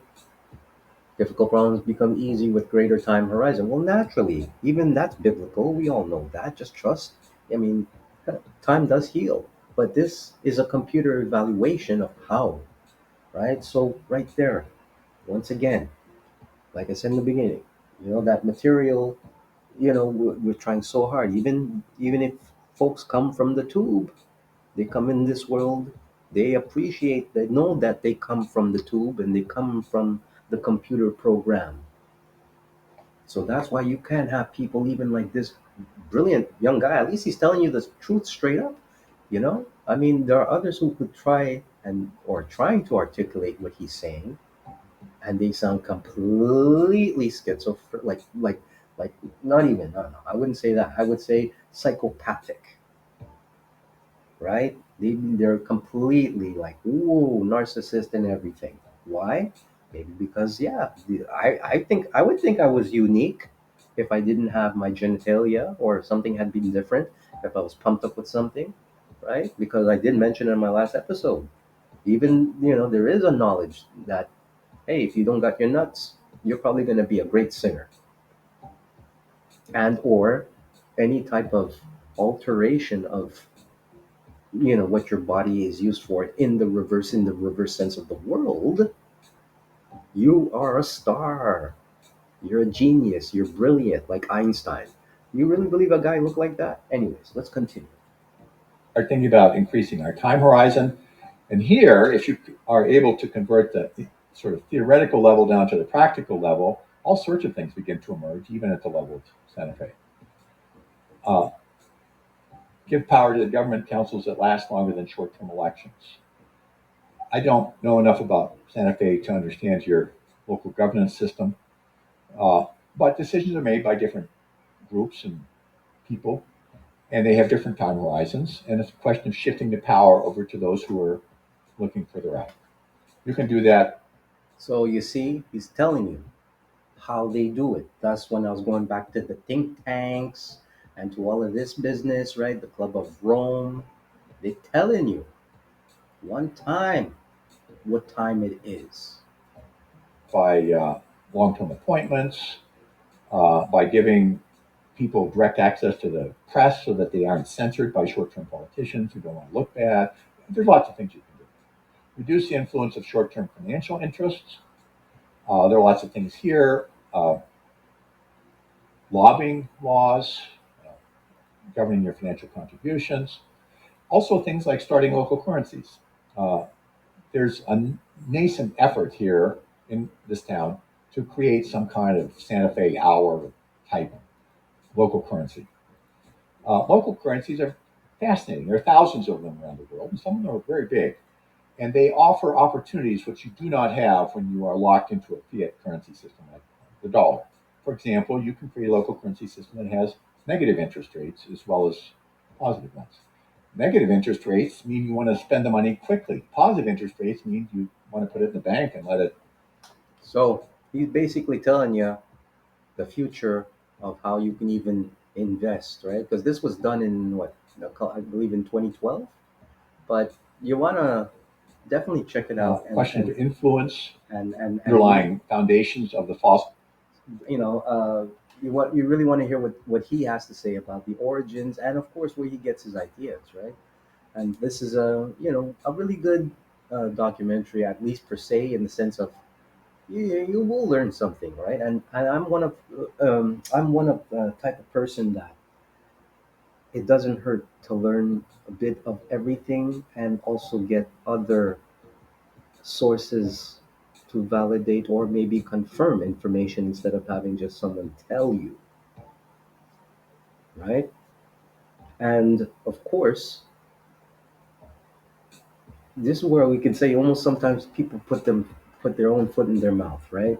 Like a Freudian slip, like what George Bush Jr. did, right? When he went and said, "Oh, he's in the middle of the speech and he was saying, oh, the crimes that happened, what Russia did to Ukraine, the same way like what the U.S. did, in Iraq, right? Well, anyways, not don't quote me on it, but anyway, he had a Freudian slip where he wanted to, or he should have said, which was Ukraine, but it was Iraq. He put that slip in there. So when that happened, it just goes to show sometimes they work against themselves, right? And this guy here is an example of how, you know, he's telling us, he's probably thinking, yeah, and of course there are people who will aspire, admire, and mentor what he says. Pretty much probably how he was mentored, right? Fossil fuel and the climate change issues.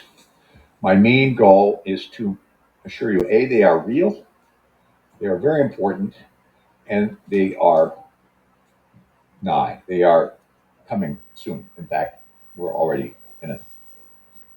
And then, having laid that out, give you a few definitions or categorizations or habits of thought, different maybe than ones you've had in the past, which seem to me not to solve your problems, but to be a point of departure for doing constructive things here in Santa Fe. In 1972, I put together at MIT a team of 16 people to think about the long-term causes and consequences of physical growth on the planet. It was, in many ways, a very simplistic study. Many of the most important details of reality were left out, but I think we did a pretty good job of capturing the basic factors that govern growth in population, industrial output, resource consumption, and so forth. You can't predict the future, and so we used our computer model to generate a set of alternative scenarios.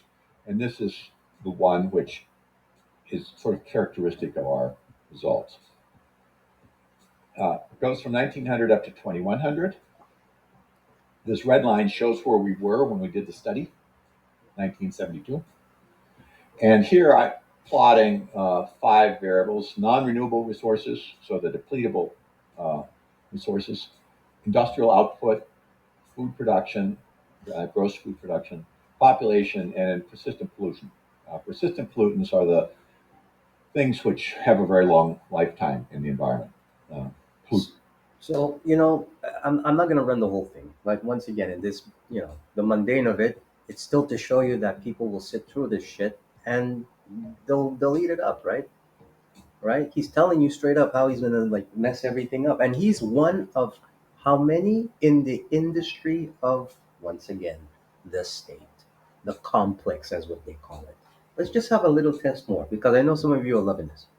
Plutonium, for example, not let's say ozone, surface layer ozone. The main, let me just note parenthetically, in 1972, we still anticipated that on a global basis, growth would continue for another 30 or 40 years. So he just told you another 30 or 40 years. So this is from 1972, right? Which is the same year that the Weave started with Uncle Klaus and them, and then not too long, with the whole gang, right? And then so it's not too long, maybe if not maybe 10 a decade later. So you're getting it, right? This guy's telling you what he was doing. He was probably, if he's not part of it, right? I'm sure he must have known something because where did he get the computer program to do this, right?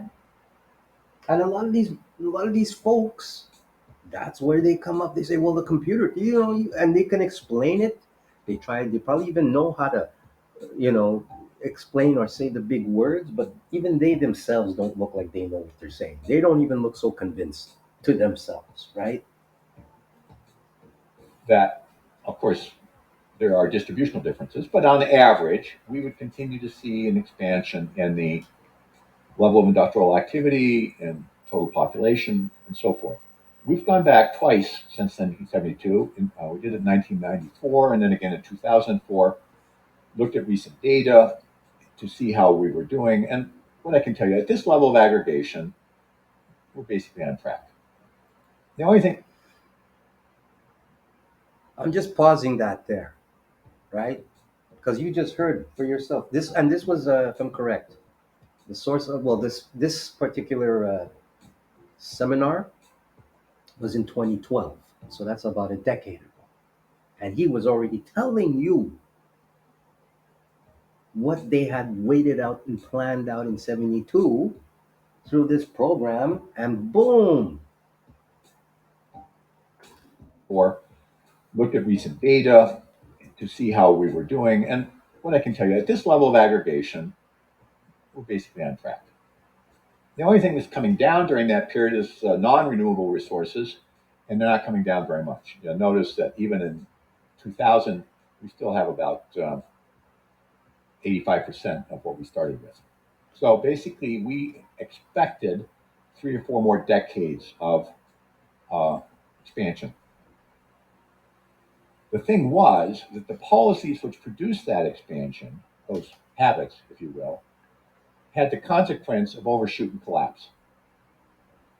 So we were already at this time counseling the need for change. So he said collapse, right? Overshoot, collapse.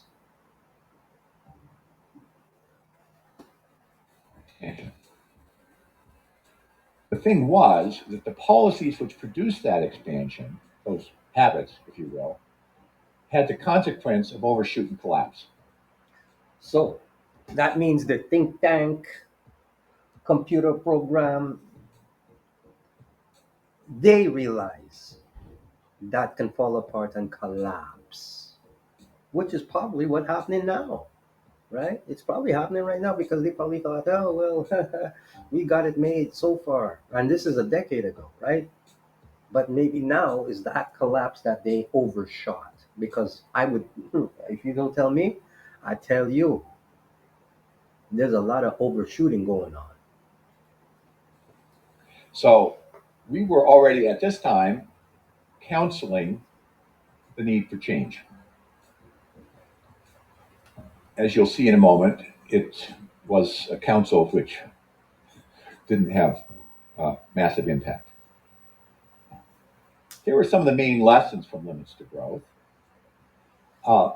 We didn't expect any major global problems until 2010, 2050.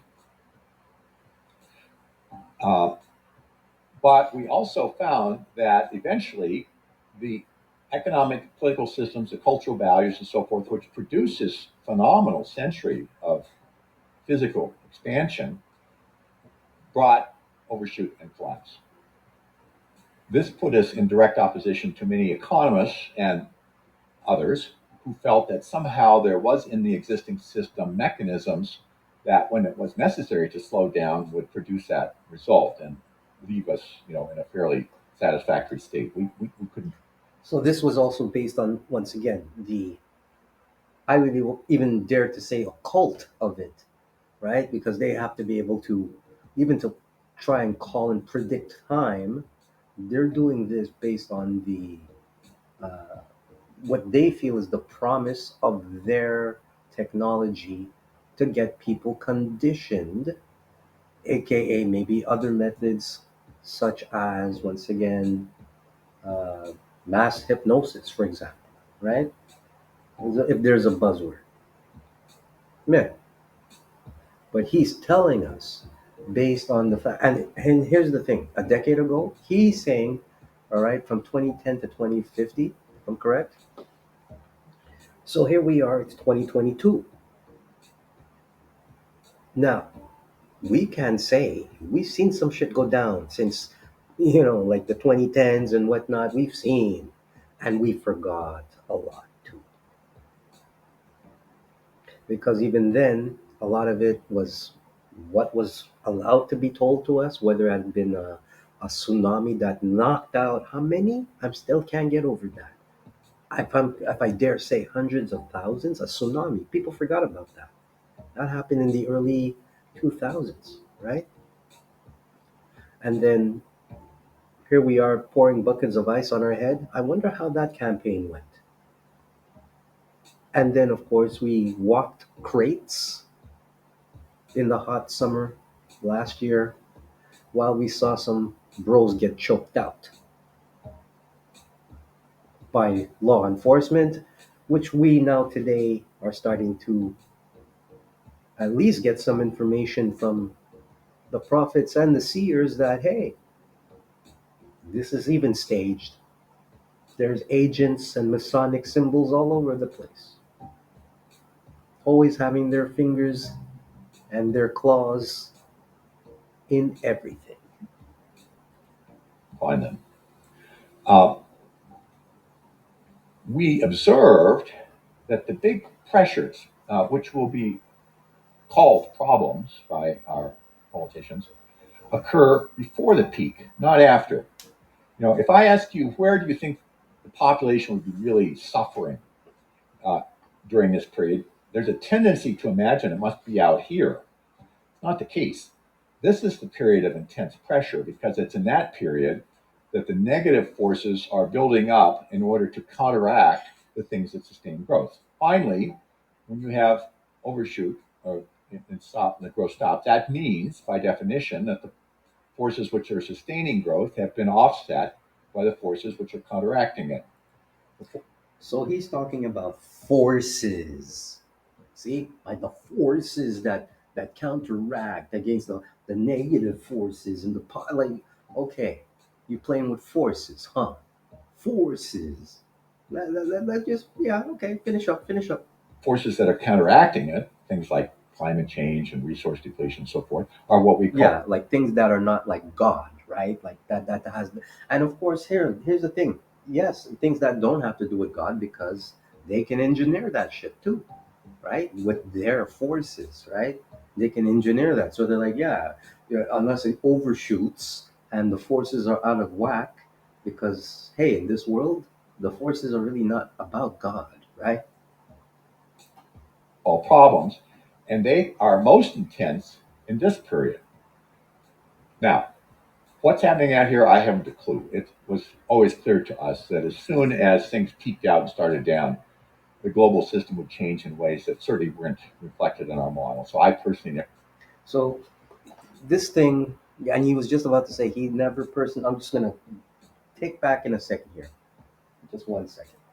I haven't a clue. It was always clear to us that as soon as things peaked out and started down, the global system would change in ways that certainly weren't reflected in our model. So I personally never paid the slightest attention. Indeed, in some of our publications, we just put a big white blot over that period because it, I don't think it gives us any useful information. right? Any useful information. So we can just blot that out. And now here, let's like, boom, right? That's why I call my episode what I call it, right? I mean, he's telling you, he's saying, well, you can blot that out because maybe, no, maybe something happened. I don't know. You can't tell us about the forces.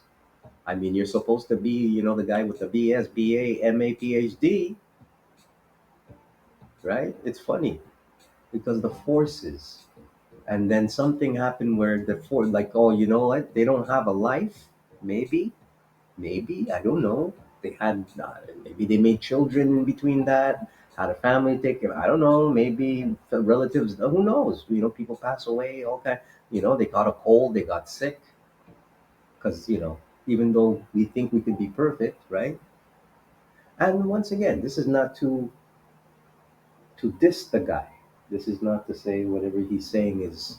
You could hear that there's some tonality, intonation of the sincerity. Even like I said, look at him. Remember we said where he come from and all of this. So he does mean well. That's probably why a lot of the folks cannot connect or at least try to challenge. Here's something easier to digest.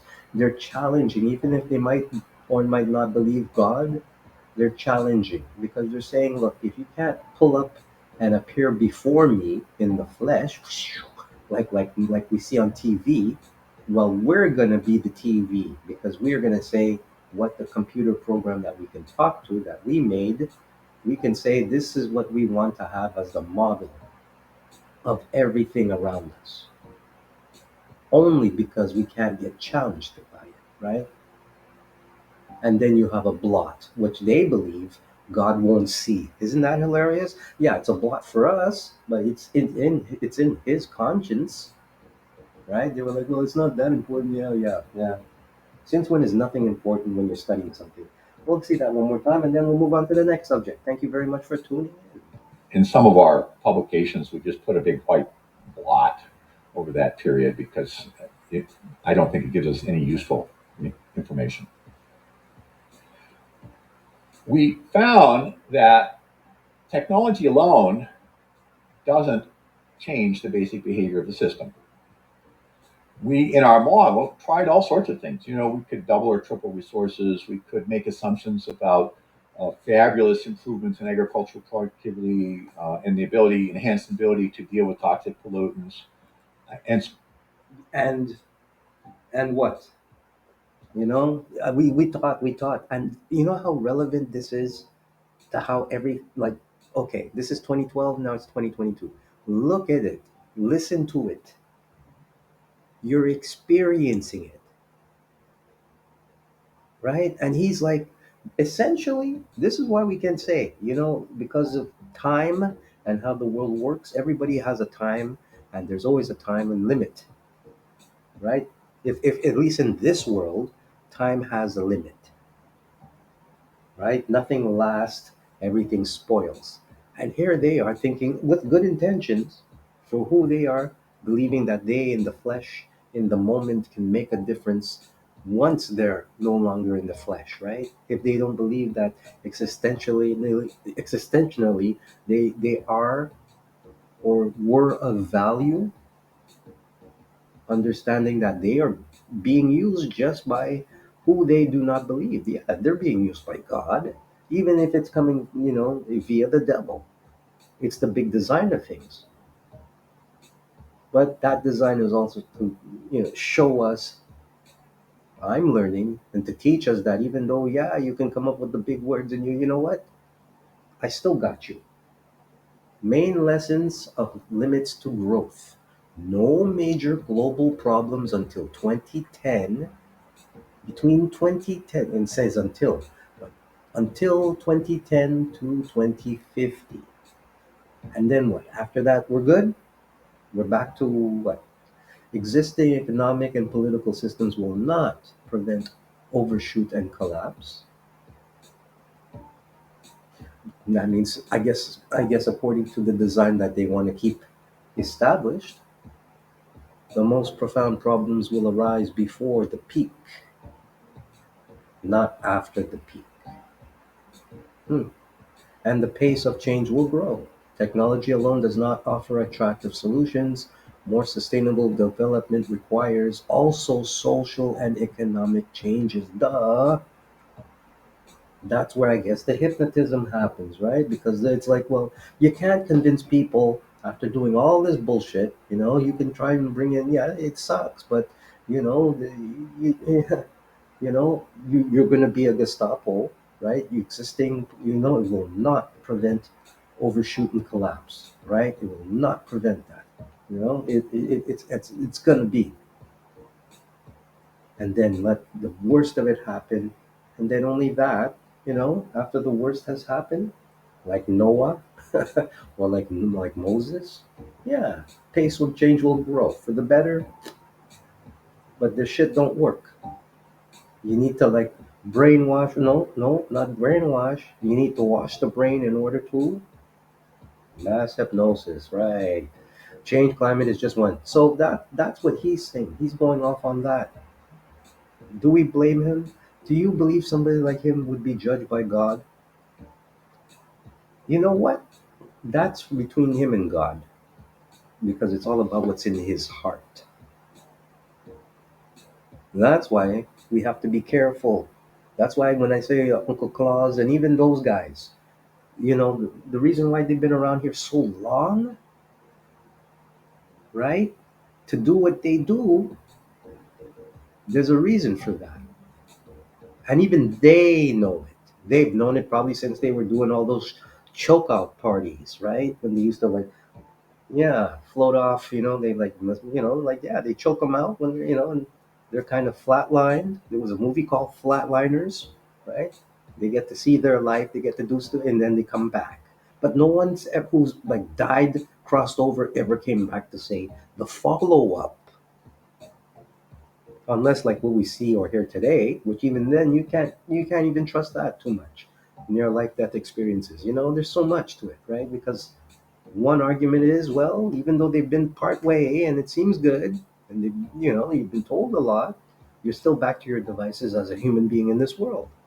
So while you might have been told that, hey, by the great father, and this is not denying those things are not true, I'm not saying all, I'm just saying be able to have discernment, right? Like, there was one, like, if you have a guy saying, they saw Hitler, and Hitler was in a jail cell, and he was rabid with all uh, the crimes and hell of what he did. This was actually somebody saying that, right? So it's like, oh, well, I don't know. Depends what your energy was, right? Since people love to say the soul doesn't burn, there's no fire in hell. So forth. No matter what you assumed, you still had overshoot and collapse. You simply succeeded in deferring it by a few years and shifting the burden over onto other sectors. That has consequences now, at least intellectually, for the debate about climate change, for example. People talk about climate change as though it's the problem. And, somehow if we could just solve that problem, everything would be okay. You can see it really had an enormous influence on the global population. Same thing with industrial production. These are illustrations, incidentally, from the book. Uh, from the more recent editions, because now we have empirical data past 1972. In 1972, our data just stopped there. These are not computer plots. These are empirical data. You see there's been a slight growth in industrial output per person because industry has grown faster than population, but of course the distribution hasn't been very good. There's been a tendency to imagine somehow we're moving into the information age and that growth doesn't matter anymore because it doesn't have a material aspect to it. That's totally false. Here shows world metals use, for example, 1972 and recently. And as a consequence of the fact that we continue to sustain these physical growth trends, it is now manifestly the case that the planet has gone past its limits, which puts the whole question of sustainable development into a new context. What does it mean, sustainable development, if we know absolutely for sure that we need to come back down drastically? And they call it sustainable development. So I recommend you watch this because once again, I'm not going to go through the whole thing because we have other topics to pick on. But actually, okay, I'll give you a few because I know when I watch others post, I like to see a lot of the when they put in other articles. That's why I'm doing it like this. Look, and I got the link right here. So if you ever want to go look up this guy, you just click on the link. I'm editing my post as we speak. So yeah, okay, I'll give you a little taste Growth more, trends. It is. and we'll move on because there's a few other. It's now 2:35 a.m. Thank you for tuning in. Give a thumbs up, give a little love, give a little hi. The mundane show right here on the date. Just letting you know what time it is when it comes to things, especially when it comes to posts with our generation right now, right? Especially in the melanated kingdom, right? We tend to get too caught up. I find, anyways, that we get, with the whole fascination of the bright stars and the stars, and sometimes we need to have some, I guess, someone to bring it back, help bring it back, and say, hey, you know what? We got to listen and maybe study a little deeper about the origins of where we are now and how to solve them instead of just complain about them. We're in that age now. Anybody can make history. So yeah, this blog is right here, and this is also brought to you by what I like to say PDF Drive, which is where I've been getting a lot of the sweetest documents. I've got some nice literature there to share with you, but you can download stuff and you can read books, right? And it's very cool if you have that. You know, educate yourself a bit more. Now, like I said, be mindful and have discernment, but definitely, yeah, check out for some books.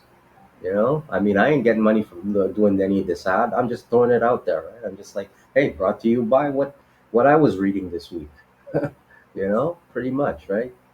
So it's very clever because yeah, if you are posting and you are doing citations, I believe it's good to yeah, find out where you can, right? It doesn't even mean that you how we say, have to go to, you have some citation sites like university sites, and that you need to have what you call a password, and you've got to be part of the faculty.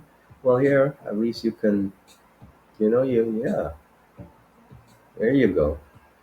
Nice, right? So I got that, and you can download it like I do sometimes on my, yeah, right? I just picked that up right now actually because I know this is a good read. That's why this is something that should be actually required reading, right? Oh, wait a minute. There's two versions. So what version did I just download? Anyway, I'll look at it after. If anything, this one has 400 pages for some reason. So let's download it. And it'll be for the next episode, okay, bro? All right. Let's have a preview.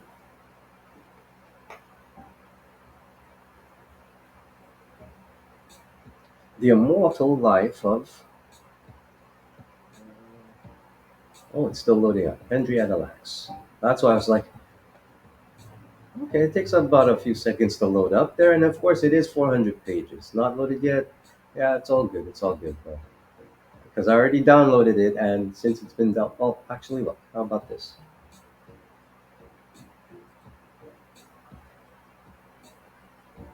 There we go, right?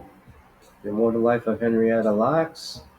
Doctors took her cells without asking. Those cells never died. They launched a medical revolution and a multi-million dollar industry. More than 20 years later, her children found out their lives would never be the same. Rebecca Skloot So yeah, it's always good to, and of course, if you ever get the, buy the hardcover for sure. But for educational purposes, yeah, you can always take a look, right? Especially when you want to get the facts, right? Imagine that people were curing themselves by this, which is part of her, if I'm correct,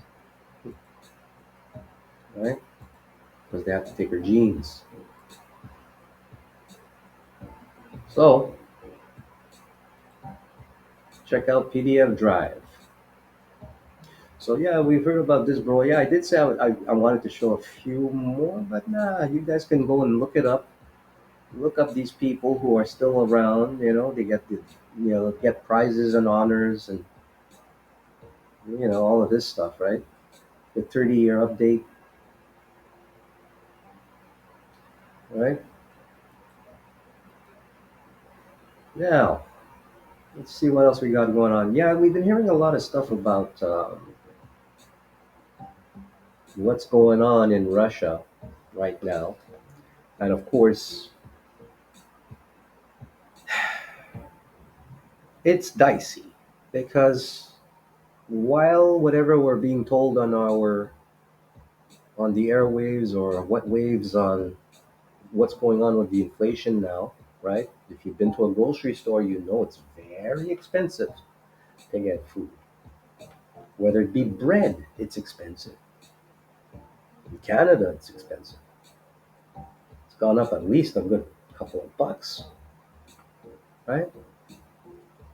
So it's important to get a grasp on the reality that the timeline of what they tell us is going on is happening a lot faster. Because last week we were talking about it. Let's see what happens, say, come August, God spare life, knock wood. Let's see what happens in August. How folks are going to handle day to day after July 1st to July 4th, long holiday weekends coming into August and then into the fall, where we might have to make differences and other choices as to what our health choices will be, right? As once again, we're talking about freedom of will, freedom of choice, rights, human rights, rights to life, rights before, rights, you know, after life. That's the only thing that's missing. So let's learn a little bit about Black Russians. The Queen of Spades, the Negro of Peter the Great, Dubrovsky, the captain's daughter. So Pushkin, Alexandra Sergeyevich, 1799 to 1837. Well, this bro here, he was known, as we go to our wiki, Sergeyevich Pushkin was a Russian poet, playwright, novelist of the Romantic era, which was an artistic, literary, musical, and intellectual movement that originated in Europe towards the end of the 18th century and in most areas was at its peak in the approximate period between 1800 and 1850, characterized on emotion. So prior to that, and thus going to the whole love thing, we can even say romantic love was pushed big time as a product, right? And this guy, this bro, because he was a bro, look at him, look at him. Qu'est-ce que tu fais là, toi? You know, Alexandre, bro, right? He looks like an Alexandre too, right? He's like, yeah, hey Alexandre, hey, let's go for a beer, Alex, right? Look at that. So this guy, right, spoke Russian, or and was Russian, which makes a lot of sense, right?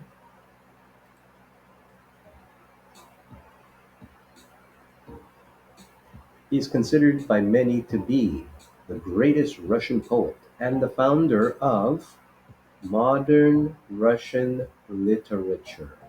So that refers to literature of Russia and its immigrants, which means we got some Negroes there and other people there, and to Russian language literature. The roots of Russian literature can be traced to the Middle Ages, when epics and chronicles in Old East Slavic were composed. So by the Age of Enlightenment, of course, as usual, I'm sure things changed, right? Literature had grown in importance. And from the early 1830s, Russian literature underwent an astounding golden age in poetry, prose, and drama. Romanticism permitted a flowering of poetic talent. And these are some of the other bros, right? But this guy was actually he got Alexander, I guess. He was his mentor. So he was the foremost Russian poet of the 1810s, leading figure, right? And later his protege, he came to fore. So there's many others, and I'm not going to dwell on that. I just wanted to throw that out there because the point being, you know, melanin, right? Golden age of Russian poetry, melanin. Let's go back. So his father, Sergei Lovovich Pushkin. See, you always got to go back to the mama and the papa if you got him, right? He was born into Russian nobility. Originated in the 14th century, 1914, it consisted of approximately how much? 1,900,000 members in the Russian Empire. So Russia been around for a minute, right? You talk about like America, but hold on. This is not to say either or, neither nor. So he was born into this bro into Moscow Russian nobility. His father, Sergei Lvovich Pushkin, belonged to an old noble family. His maternal great-grandfather was Major General Abram Petrovich Ganibal, a nobleman of Cameroonian origin. That sounds black to me. Who was adopted and raised in the emperor's court household as his godson. He published his first poem at age 15. Okay, so we got there. So, long story short, he was the man. Let's say if his mentor was into rap, let's say, like maybe he was Eminem, well, he became, I guess, for the time, the notorious B.I.G.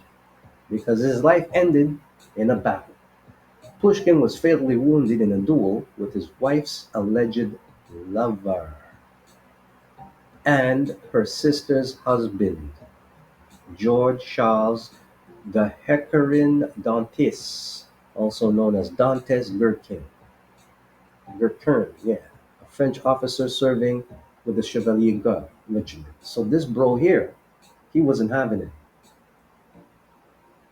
because the legend of Pushkin is that yeah, the duel happened, but the why did the lover go with the wife? Yeah, so baby mama stuff, right?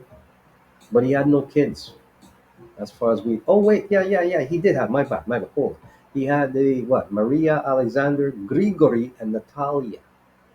So maybe those bros are somewhere, right? But this was his woman. Yes, Natalia Nikolaevna Yevina Pushkina Lanskaya was the wife of from 1831 until 1837. So we need not worry about her right now, right? Let's get back to the whole thing. So this is who he is, and he was the great grandson of bro. This bro right here. Who's this bro? Hannibal. Let's get a close up. Wow. So this guy, you see the features, right? Right? He's probably the real deal. Maybe, maybe not. But you could say, at first you would say, well, he don't look like no Negro, but yeah, like this is a Russian Negro. So like, imagine, look, you see, he got the hair, all that. Like, so guys like him were just like, yeah. But let's look a little bit into this guy's history because this guy's exceptional. Thank you. It's 2:50 a.m. We're almost done. I think we covered quite some good, you know, golden nuggets here because all of this is to kind of give you a broader perspective as to what goes on, what's been happening in our history, and maybe even a little bit forecast into making your life a little better knowing the truth. Because that truth is gonna, well, truth's been around for a while. It's just the awareness and the acceptance, right? Because there's gonna be so much happening. So really part of the reason why I'm talking about now, this brother over here, because you see how there's a lot of hate going on with what's happening in Russia. A lot of it is because, once again, even if we were going to give, let's say, Ukraine what they want, they should have it. I am 100% for it, and they should not have to die, being invaded. However, you're gonna be good with the bros if you got some bros there, because I believe that's part of the big issue. Are you gonna be good with Muslims if they're gonna be in your hood? Are you gonna be good with the LGBT rainbow community? That's what that's about. See what I'm saying? So they want to. So I'm under the feeling that they're just trying to rub out the bro, rub out any type of broness. And Russia seems to be the only country, still in its imperfect way, that has that. Like they got Negroes of like Jesus, Negro Jesus in their churches still. So Abraham Petrovich Ganabal, also Hannibal, or Ganabal, Abraham Hannibal, or Abraham Petrov, was a Russian military engineer, general en chief, nobleman of Cameroonian origin, kidnapped as a child by Ottomans, right? That was the empire that controlled much of Southeast Europe, Western Asia, Northern Africa between the 14th and 20th centuries. It was founded at the end of the 13th century in northwestern Anatolia in the town of Sugut by Turkoman tribal leader Osman the First.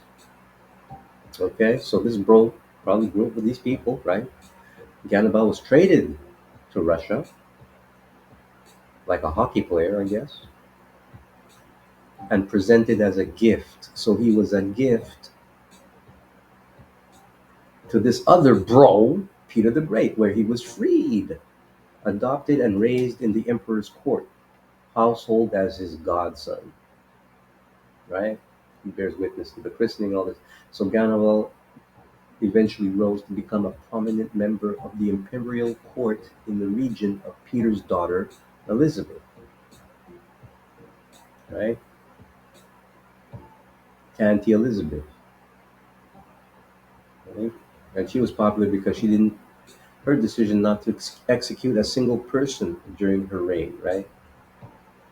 So she's probably a city, yeah, that's like Auntie. Yeah, she had 11 children, most of whom became members of Russian nobility. He was a great grandfather of the author and poet Alexander Pushkin. So we're not gonna delve in, but like I said, let's just look at the mama. We already know this guy was a tyrant. He was running things, right? The main reliable accounts of Gannibal's life come from the More of Peter the Great, Pushkin's unfinished biography of his great grandfather. Isn't it interesting though? Just when that was about to drop, yeah, he got dropped on a duel because of the baby mama. Anyway, published after Pushkin's death in 1837, right, by somebody else, tempered. Scholars argue that Pushkin's account may be inaccurate. due to the author's desire to elevate the status of his ancestors and family. So what's wrong with that? What, like how many mother books are written out there, like that are there to elevate the status of the, but hey, we get it, right? Right? I gotta even read that again. Pushkin's unfinished biography. Yeah, scholars argue that Pushkin's account may be inaccurate, right, of his book, The More of Peter the Great, because by then they was already probably switching shit up on them. Like, where is this? Yeah, that's the Boston Petrovisco, right? You ain't gonna see that nigga out here. Ah, they would not make that happen. So, right? So let's see here. So they say it may be inaccurate because we're a PhD and we know, due to the author's desire to elevate the status of his ancestors and family. And when we're doing this kind of, like, biography, we don't do that. So this is what's said. There are a number of contradictions between the biographies of Pushkin and the German novel The Black War of Peter the Great, based on his great grandfather.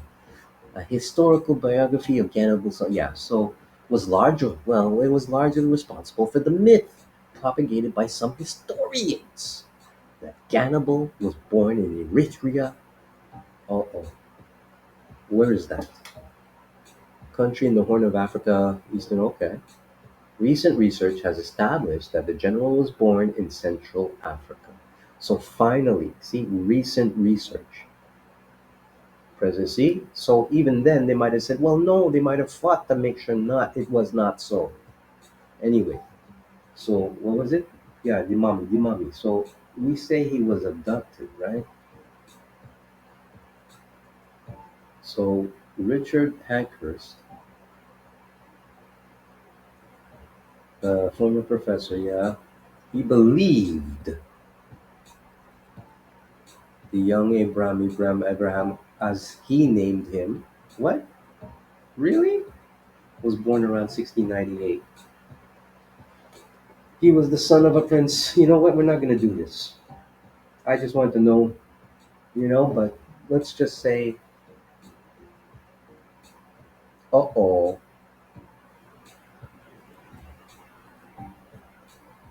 bro, Ivan. And we also know some bros like that, eh? Look at this guy. Hey, Snoop. What's up, Snoop?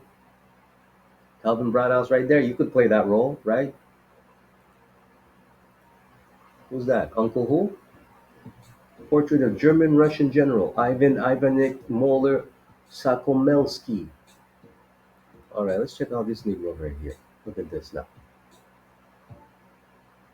He was born Jan Moller to a family of Lutheran German burghers.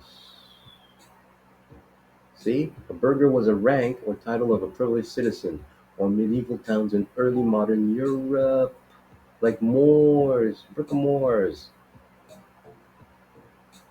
Okay, so we're not going to do all of that, but these are things for you kids out there to read, because once again, no one is showing up, right? Look at that. They're giving him other names. So we know he had spouses and 10 children, none of who we name, but some are probably who are still around. And let's go back to Mr. Pushkin once again. He was the one who wrote that book. So that's the whole story. So when I look at this, I say, what's going on now? We got to kind of maybe think outside the box, because how, I mean, whatever happened to our bro who went to help them out? You know the bro? What's his name? I don't have it now. But we had like the Ukrainian church in the United States, and this brother who had already served on duty was going to go out there and train. Whatever happened to those bros who went out there to train with them? Meanwhile, the whatever defense or offensive or whoever you want to call them, are like, yeah, they're wiping out people, taking people, but even POWs now. They got, do you got any pros in that? Anyway, I'm just curious, but I hope you guys are doing okay. So yeah, so this was, so full family, right? Look, Pushkin's father, Major S.L. Pushkin, right? So these are things to learn. So when I look, even though you see the deepness of what what this is really about, right? When thus I am not big on the whole Nazi thing, no, because we had veterans who fought to prevent that. So what you're gonna tell me? Maybe, hey, maybe in Germany back in the Second World War, maybe there was some bros who were Nazis too. I don't know. Probably not, because they made a big deal when they had what's his name there?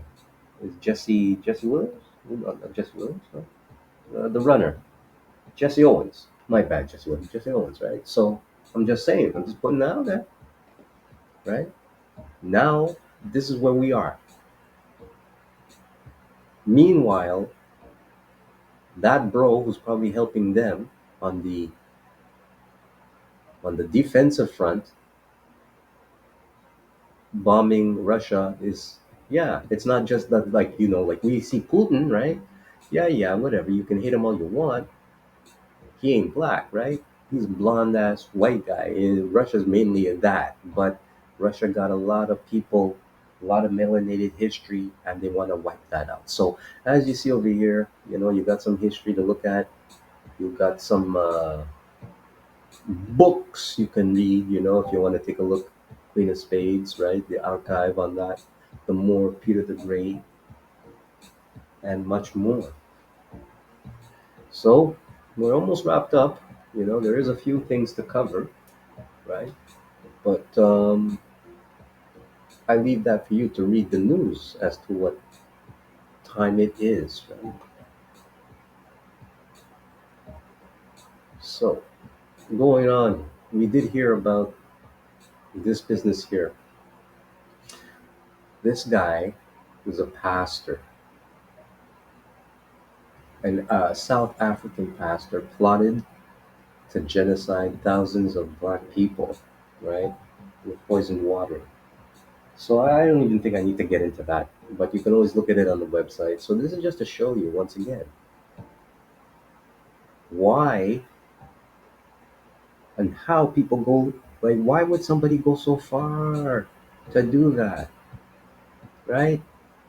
Look at his eyes. They make fun of us, they laugh at us, and they say, oh, crazy eyes, right? And what, orange is the new black, and look at that, look who have crazy eyes.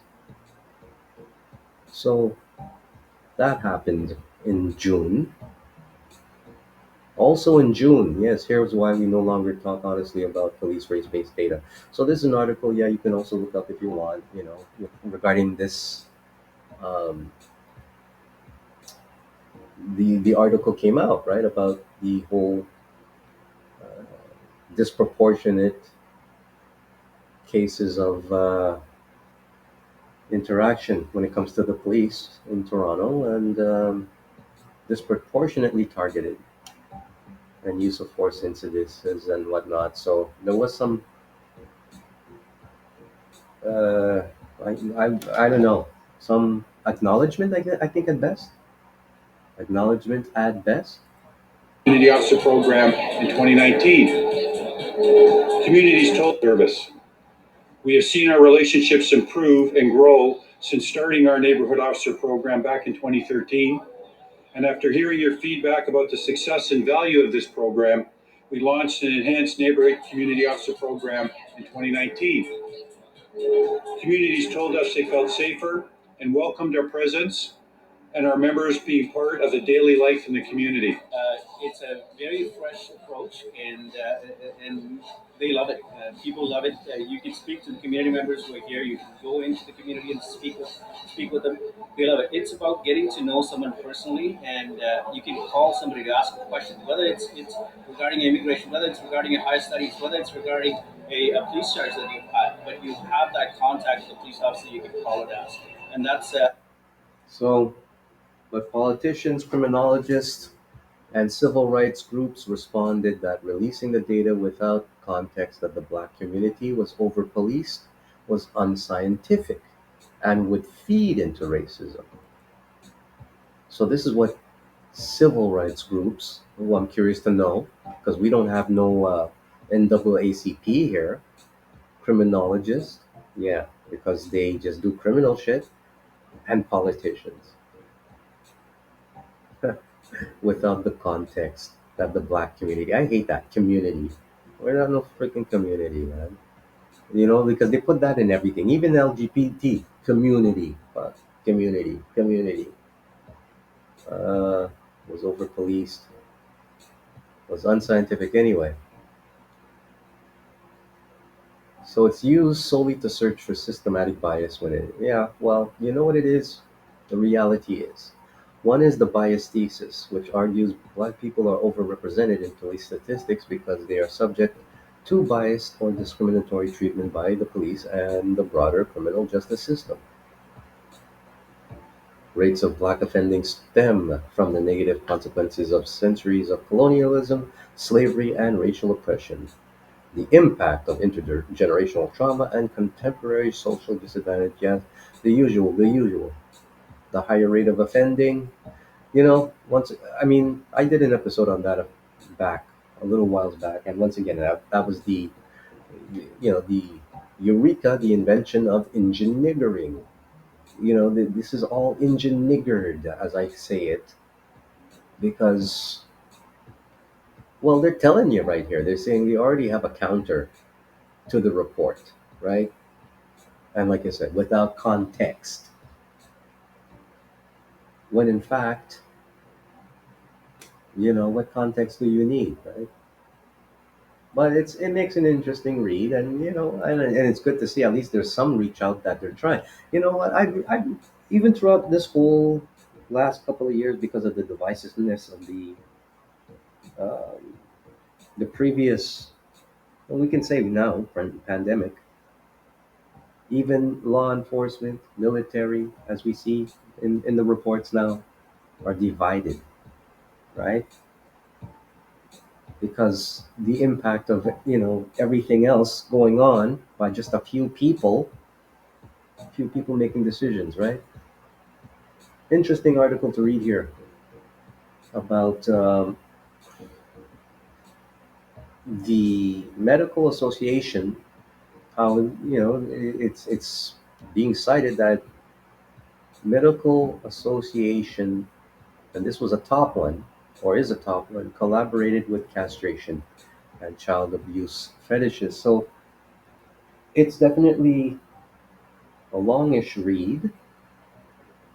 I will tell you that in the read itself, it's there just to give you an idea, or maybe give you a little open mind about, once again, right, what you believe is, was not, and now how down the rabbit hole, I guess, since we've come out so much in the last maybe even 5 years, in the last 2 years,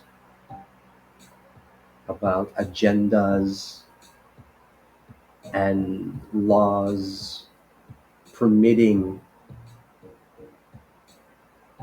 even overreach into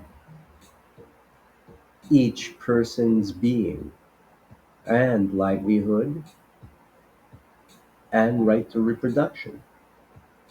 So, based on even what it was already in the past and always has been, right? There is there's been the divisive faction, I would say, of those who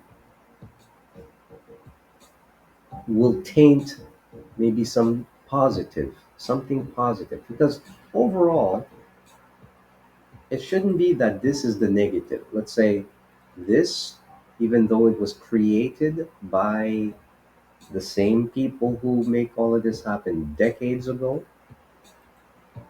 it still becomes something that is nuanced, even still taboo.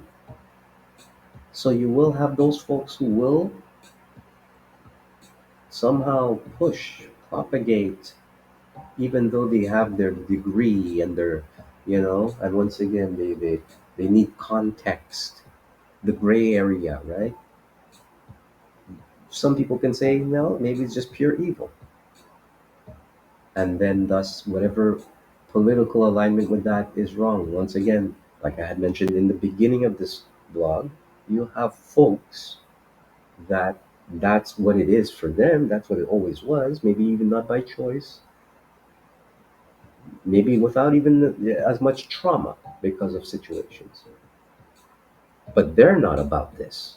They'll say, well, we get it because we might have needed some help because of this, but never expected to wish somebody this, right? You get it? So that's where I'm coming from. So once again, it's not to make judgment, but this, if you want to read this article, take a look and see. I'm not going to actually get into reading it either. I'm just going to show you that it says what it says. And thus, when we think about, once again, what folks have set up, even through the disguise of whether it be the letterhood or whether it be civil rights hood, genderhood, you have to be able to discern. You have to have some discernment. You have to be able to, right? And then, of course, that can go further down the whole biblical thing, which is right and wrong. But I don't want to have to go there and discuss that because, once again, whatever you do in the bedroom is your business, and that's between you and God too, because God sees everything in secret and your intentions. So this basically, I'm just briefly, yeah, you see what it is. There seems to be, and I'll just read that much. The World Professional Association for Health, WPATH, the International Association, which sets guidelines for the medical transitioning of children, has been collaborating with participants that host and produces fictional adult photography and extreme S&M content. So this is back in December 3rd, 2021, right? So they released the draft guidelines, and of course, for the first time, the category of the eunuch. And once I had said it also, maybe the eunuch doesn't want to be fucking bothered by this, even though they're in the society. Maybe they're like, you know what? We don't want to be part of that. Maybe the eunuch is, well, and generally it's well, eunuch is male, right? It's when they cut, the the the, the seeds of life. They knock the testes out, right? So maybe eunuch still might identify being male, and maybe they're like, you know what? We don't flow. Maybe that eunuch is straight, even though, once again, if you don't have the hormones and whatnot, right? But who's to say the eunuch is that? But now they're trying to say the eunuch, it has to be just like the um, asexual, and just like the um, it's not, is it the, I'm sorry, I'm blanking out here. We're almost wrapping up, but just like the is it the intersexual? Yeah, LGBTQTI, yeah, intersex, which would be, I guess, back in the past, we used to use those terms like hermaphrodite, right? Or whatnot. And so you have that as the, at least, part of that. So that could have been the opposite of what women could have had, certain areas that might have been over sized and whatnot, that could appear to be masculine, but they consider themselves to be feminine. So they would say, well, they don't have to, be put into that either. So the fact that, but that's what's been going on. So the intersex and now eunuch has been put into that. And this, once again, like I was saying, we know civil rights, we know, and I believe, if anything, if you didn't get it with Black Lives Matter, just the fact of what happened, I'm not gonna get through all of that, but if by now, like even I was like, I'm for Black Lives Matter, right? But in a real sense, not this, as I would say, fraudulent, But even for what it was worth, we know what we mean. But the fact that we've been saying from the beginning, and even though we thought, to listen to the betterment of what we were being told for real, even unintentionally, because they tell you what they're gonna do, right? They tell you. We knew it wasn't all. We still went with it. But I digress. So here we are now, and maybe there are some eunuchs who are down with all of this. That's another thing, right? So something to read, but yeah, standards of care, which recommends medical treatment and services for those with a self-declared identity, and it describes the relationship between eunuch identified people and other yeah, once again, eunuch identified people may share with other gender diverse people a desire for reduction or elimination of masculine physical features, masculine genitals or genital functioning. So yeah, right, nip tuck, and they may suffer the same. You see, this is what I mean, unless they actually have someone who is a eunuch who's going to come up and speak up, who are they to, like eunuch identified people? Because they have a eunuch representative, they might as well just look at Michael Jackson. He was a eunuch. Now we know most singers, yeah, they had to get those, if you were singing like this, like Staying Alive, you had to get those, those nads chopped. That's what we know. Opera singers, right? So these so-called folks, medical folks now, touching on something that's been around even before medicine, the medicine we know today, because it's biblical, right? Same minority stress as other stigmatized groups. What? Same minority stress. What is that minority stress? The stress that you can't procreate, the stress that might be altered sexual feeling and desire, right?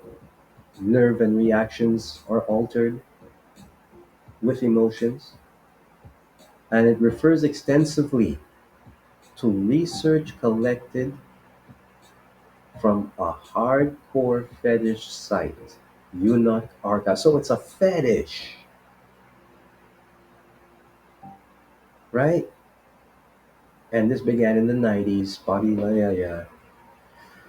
Pain Olympics. So it's all, so this is something that's actually being revealed now in light of this, once again, the forces, as we say, for some it's good versus evil, for some it's benefits versus life, and it's what it is. And it's the infighting between it, once again, because of what I say, out of five, three, and those three, well, there'll be two for, look, let's keep it normal, and one for this, for all this. And once again, if you multiply the numbers, that's why when we always hear, well, there's not a lot of them. Who's them? Well, we know there's not a lot of them, right? That's the few, but it's still a numerous amount, whether they be 400 or 1,000, right? Whether they be the few, and there's like maybe out of that, the billionaires are in that, right? Because that's what we know. Trillionaires are in that. So yeah, fantasy. So this goes back to man, because once again, it's male centric, right? So I'm not going to get into reading it, but check it out. I think it's a very good article, and of course, that was also brought to my attention by one of our YouTubers. Oh, geez, I don't have her name right now, but I will take the time because once again, it's now 3:19. We did a good few hours. I haven't been counting, but I'd like to thank you very much for coming in. And once again, my thing is, hey, if one person gets it, like I said, you can kick back, roll your spliff, have your beer, come in. You're probably coming in from the bar hungover. You need something to eat. You're just about to go to bed. I'm just chewing the cud. Chewing the cud, like Baba Rashan. Yeah, shout out to him too, cause he, you know what? I'll come by and I'll throw a flame in the heart, and he'll blow everyone off. People who are like dissing him, right? But at this point, I ain't making no coin. But I know there'll probably be a time when when the truth comes out, all those of us who are being throttled and squeezed and censored and all that, there'll be that blessing where even our good works will be revealed, right? Because that's what it is. And of course, coming up after my blog will be abortion distortion with IUIC ASAP bomb. So I did say I wanted to look up the name of where this article did come from. I hope she wasn't blown out because I know YouTube does blow people out of the water if they get too deep. So is that what happened? Let me see here. Redacted. I like their thing. When they come on, they get disappeared. They're the whole broadcast. Jimmy Dore, same thing, right? I've been reading. Black Magic is a good site also. They're very mystical. Izakiya News and Films, big up. That I would say, if anything, if there's an award to give it to Izaka News and Films. This is not only like very documentary worthy as a as a page, right? And it's hard to make a living even because I'm sure a lot of bros, even like our famous cinematographers, of the black films, they got heavily, uh, sort of uh, broadcast down, if I could say, demonetized even because a lot of the videos are coming off as history. So therefore, it's not monetizable, right? Even the films and the movies. So, yeah, it's getting real. But I just wanted to find the her name, and I wonder if oh oh looks like she's gone. Good Lord. No, just bear with me because, and of course, as you see, these are some of the channels I've been following. It's quite a lot of channels, right? Yeah. It looks like she's gone for now. And that channel, and it's only because I'm just having a. It is late. I am forgetting a bit. Alpha Mega, very good channel. I haven't heard from them in a while.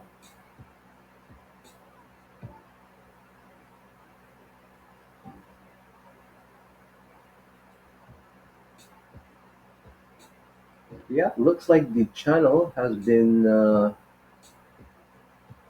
kind of squeezed out there because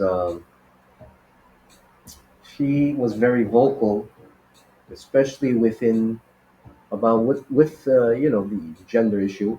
Just like Nightmare Neil. Hey, he has a good show out there, but sometimes it's like there we go.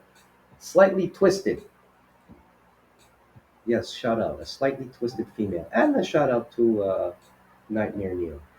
Once again, like I say, this stuff, it goes out and we hear about them, and while it's cool, we got to learn about what maybe we're being taken advantage of and manipulated by.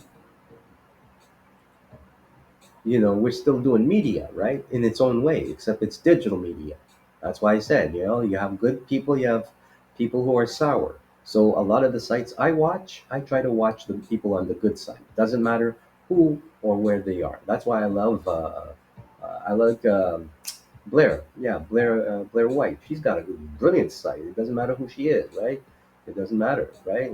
Like, she's woke and she's telling truth. So I consider they're white on the good side. You get it? And then you'll have other folks who might not be on the good side, and you get to see who they are, right? That's what Blair White talks about. I like that.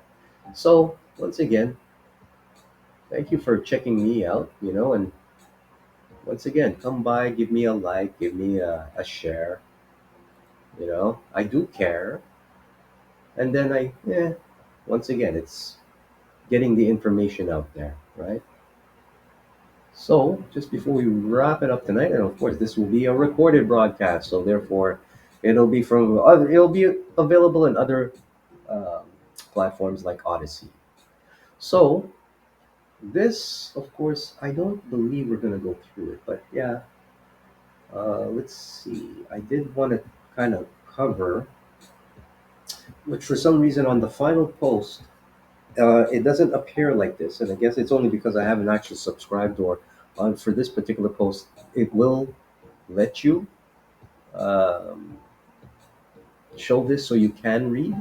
I was able to do it the last post, but for some reason, not this time. But maybe I will like to do a follow up post, maybe even after this long weekend, and look into once again a little deeper as I had started with, using uh, the generalized example of Mr. Page and Ms. Jenner, and what world we live in when it comes into, of course, coming into this world, right?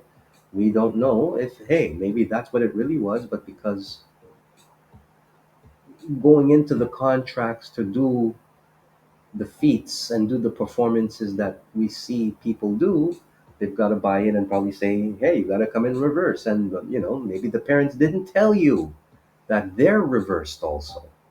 I often tell that to some folks who we'd have discussions, and they would, and one of the things would come up is, so, all right, bless your hearts, your child has the choice to do and make, decisions that will definitely bring them in the next stage of their life. There used to be a show called, oh, geez, anyway, Transparenting? No, was it? Uh, it was with Jeffrey Tambor. And anyway, this was about a parent who had gone. Remember that show, right? Let's see.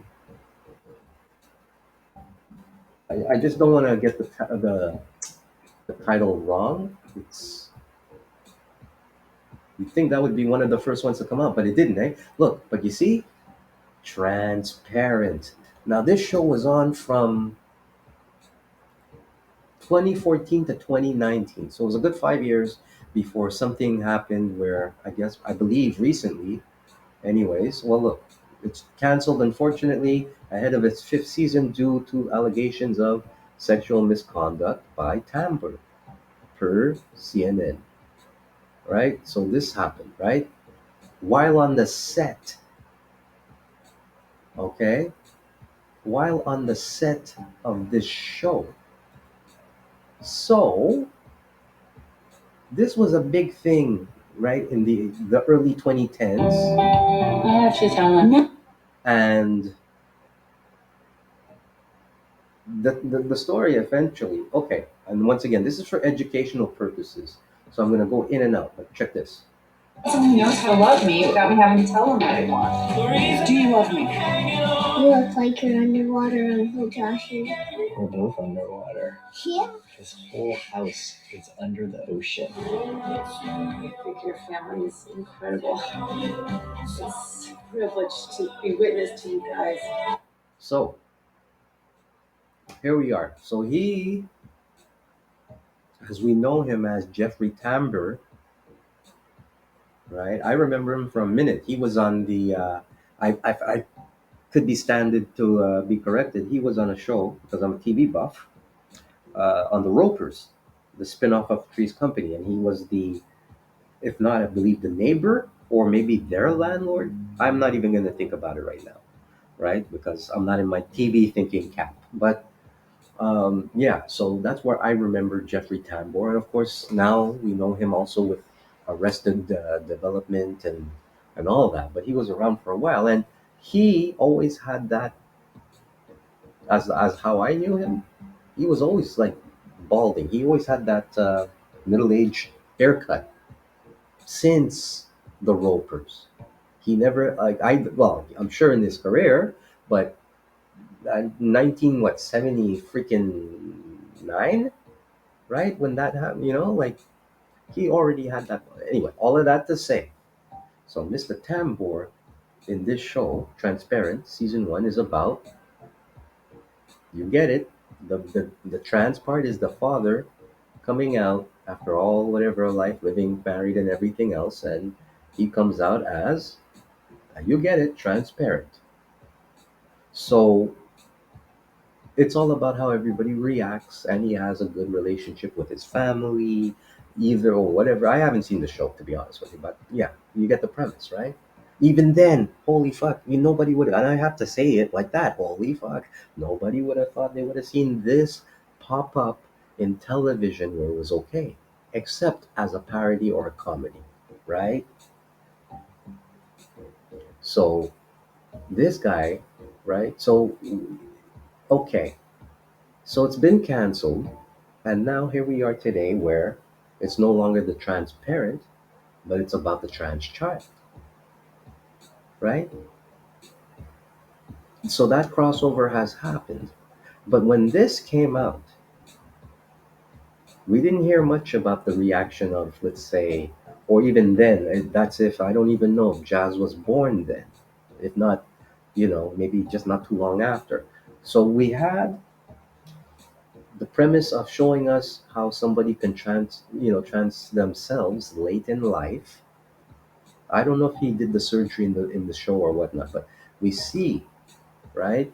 But nobody ever asked the kids how, in real life, thus referring, going back to this article right here, which is, I would say, some worth a read, and I will cover on the next blog, which will be maybe a part two to this one, right? Because love and truth, what really matters for children born through third party assisted reproduction. And yes, it does not only come into just the, let's say, hetero IV, the hetero in vitro fertilization IVF method, but also if it be the two partner, same sex partner method of reproduction. So at least seeing that, okay, so now you have the kids, and then there's another article. So I'll get into that next time. And of course, there's another article that I definitely like to read up more about, but you can download it when you actually go on my website. But this also collaborates with this previous article, right? So it is something to take a look, as we'll go on to showing more. But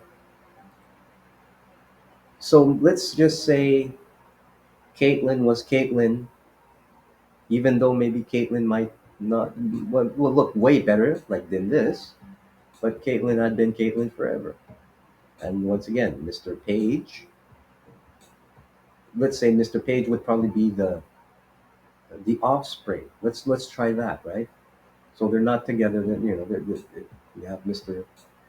Sorry, you have Miss Jenner, and Mr. Page is the child. And okay, so Mr. Page is Mr. Page, and Mr. Page is like, well, my mom, Caitlin. Caitlin wants to go back to the athlete. You hear how it sounds? It sounds kind of like a little bit everywhere, but you hear what I'm saying.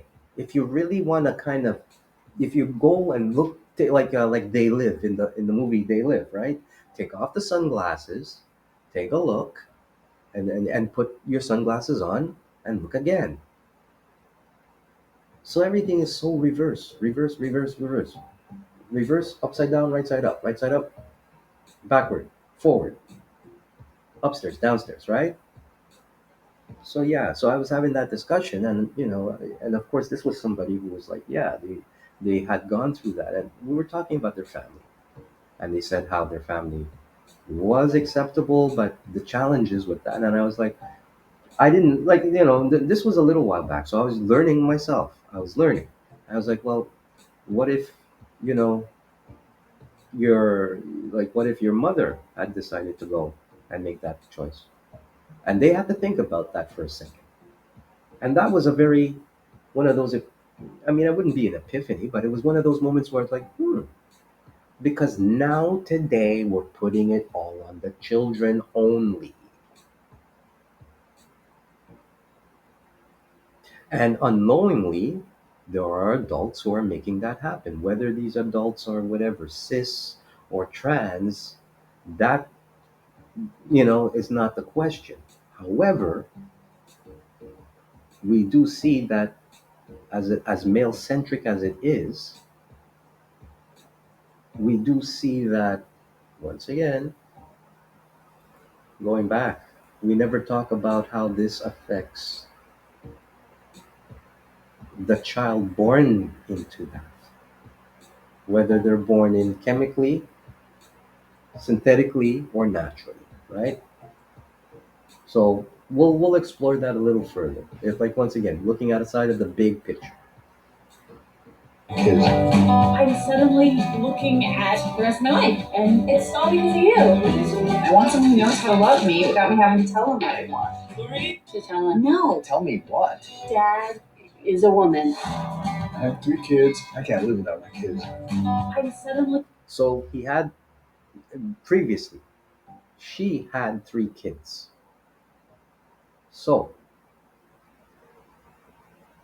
having the kids, I didn't see the show, but we have to wonder that okay, so this person had a life, I guess, with the ex-wife, which is, I guess, here.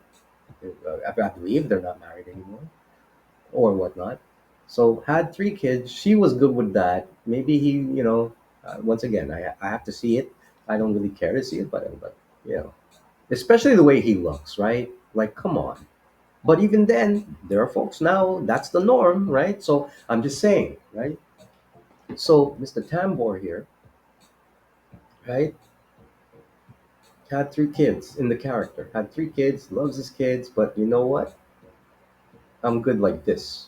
So this is where I have to be like, how convincing is that? But whereas everybody seems to be, today this is reversed. So this would be, still the average Joe, and any one of these four could be, or five, or all could say, well, we want to do that. But here's my caveat, right? Just like in the beginning, maybe everything is so twisted, right? So maybe Mr. Tambor is not, but maybe this is who is really the actor, and everyone here is not what it appears to be. Don't forget, this stuff is all written, right? It's all written. So by people who are, of course, in Hollywood, representative. The reason why I'm just going and yeah, a little rambly is only just because once we break this, and of course, I'm talking in code because I've seen other channels that, like I said, go out there and hey, they're like putting it out there like, oh well, you shouldn't do this to your kids and children, this and that. But the shit's been going on forever, bro. And you know what? Maybe you're one of them. And while once again, you're probably on the good side, the good normal side, because you have to be that in order to live life out. You're trying to help others by telling us and showing us the news that how weird this is because yes, they shouldn't be doing it and making it even look like they're not even trying anymore. And that's where we are, right? Thus, as we say, we see the what do you call them there? The coin thing, not cointel, contrapoint, right? Where they can be, I guess, is contrapoint trans. I'm seeing some channels that are like it's in its own. But once again, it goes into autogynephiliac, and that's a whole other. You hear what I'm saying? Can an autogynephiliac be a woman? Depends on who is a woman. Get it? Let's take a quick look and just before we move on and close up with a little scripture. Let's see this one more time. This is 5 years ago. Okay, this is before 2022. Now we're nearly a decade later. I have 3 kids. I can't live without my kids. I'm suddenly looking at the rest of my life, and it's all because of you. I want someone who knows how to love me without me having to tell them what I want. Do you love me? You look like you're underwater a little, Joshy. We're both underwater. Yeah. This whole house is under the ocean. I think your family is incredible. It's a privilege to be witness to you guys. So there you go. That's a happy family. I'm sure everybody would love to be happy like that. And, granted, yeah. But the irony is, right, the main character now got caught up on, some funky business, right? So this show got canceled. Were people able to say, well, because that happened, right? That happened because he really is this kind of mentality, and it stigmatizes the rest of the show, right? Like, well, if you're playing that and you're doing that, it's because you are like that. But anyway, true. So yes, on the at least what this version shows, the link to these downloadable articles and papers and thesis is available for you uh, on my site. But right now, for some reason, only in the edited version I could probably read some. So I'll do another post where I can read out some of these brilliant articles and books known as, and I'll show you right now, The Birthright of Man, The Sealed Portion, The Final Testament of Jesus Christ,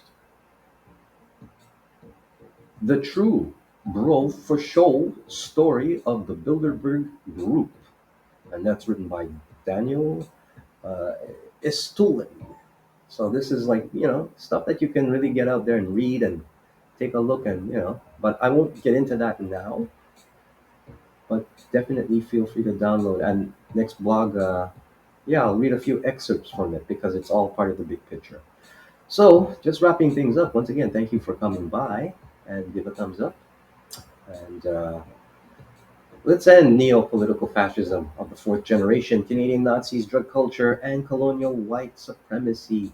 Gangsterism against hetero black cis men and teens, prison to pipeline by deliberate disenfranchisement and character defamation. Definitions. The case for crimes against humanity by Leaf and those involved in the mass eugenics depopulation scream to face the world jury and face the penalty of upending your Canadian constituents' livelihood. Is it a scheme? Scheme? Can we dream? UNESCO, its purpose and its philosophy by Julian Huxley, Preparatory Commission of the United Nations Educational, Scientific, and Cultural Organization, 1946. So the reason why I plug that out there is just to give you a little extra history to see, because folks will be like, well, what's UNESCO and its purpose? It's now 3:43. We're almost wrapped up once again. Thank you for tuning in tonight.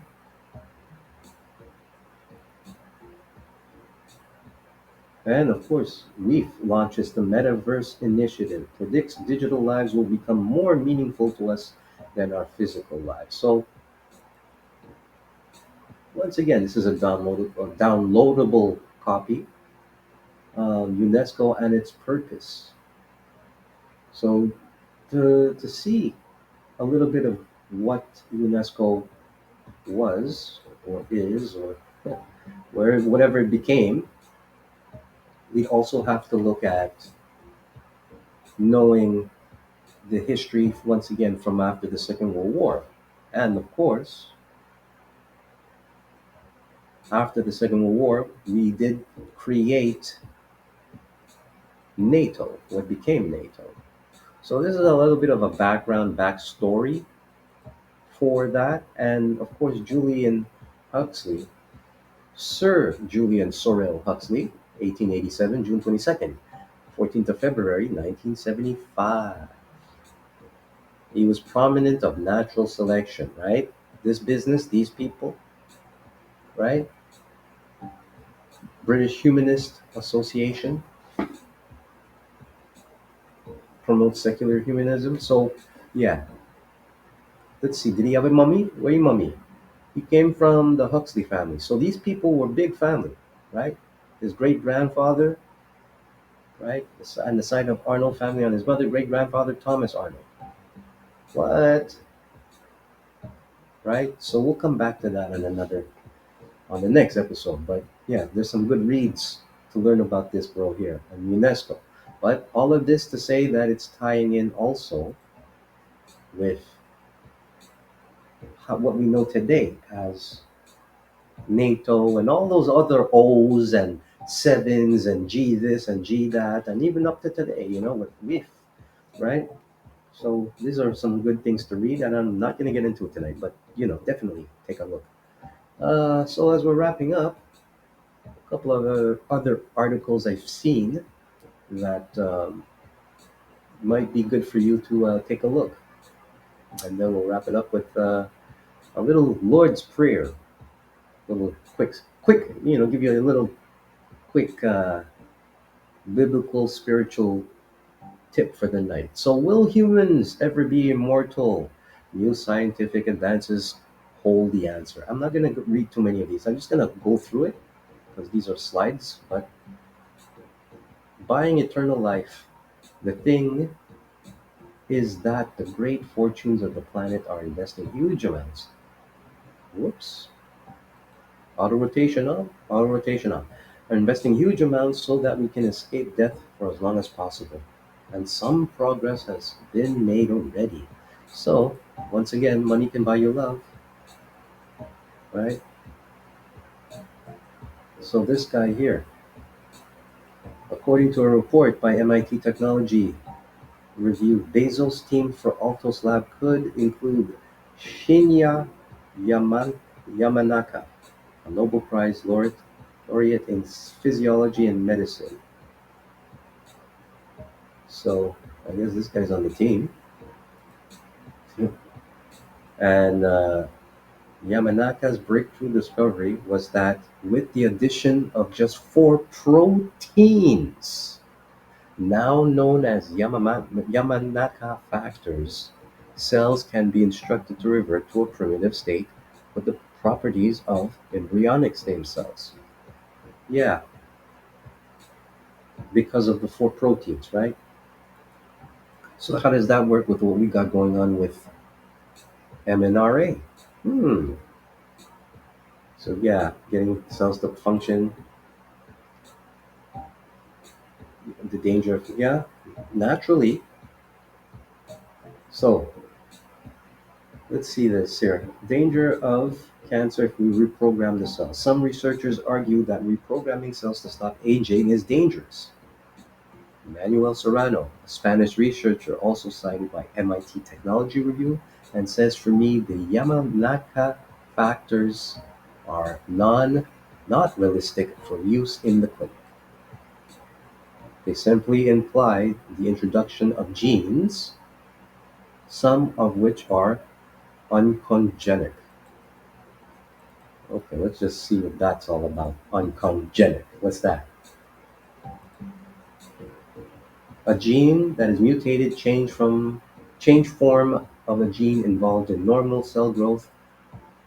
Oncogenes may cause the growth of cancer cells.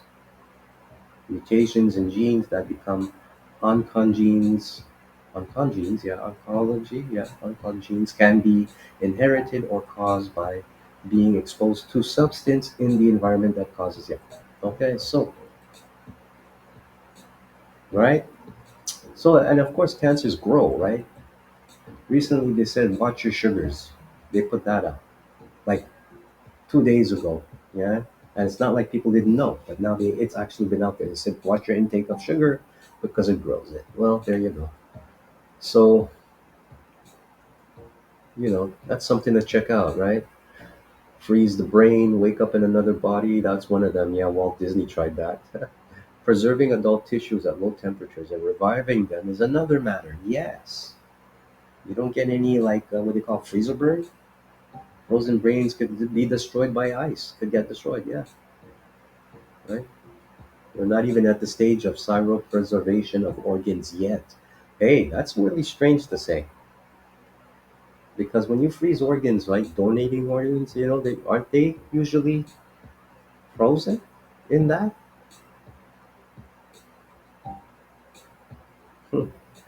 Well, that's just to go and show you, right?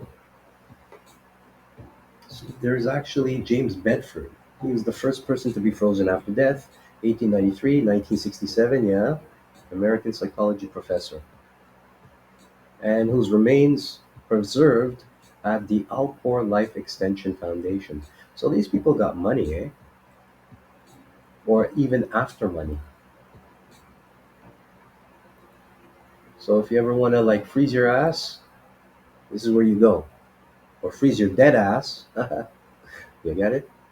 Extend. So you can apply, and fulfilling life doesn't have to end. When today's medicine gives up, psionics take over, right? Look at this guy. No complaints, full member.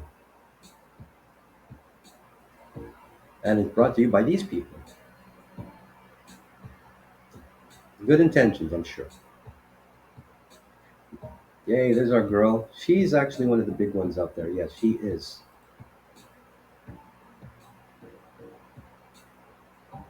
Right? 1954. Yeah.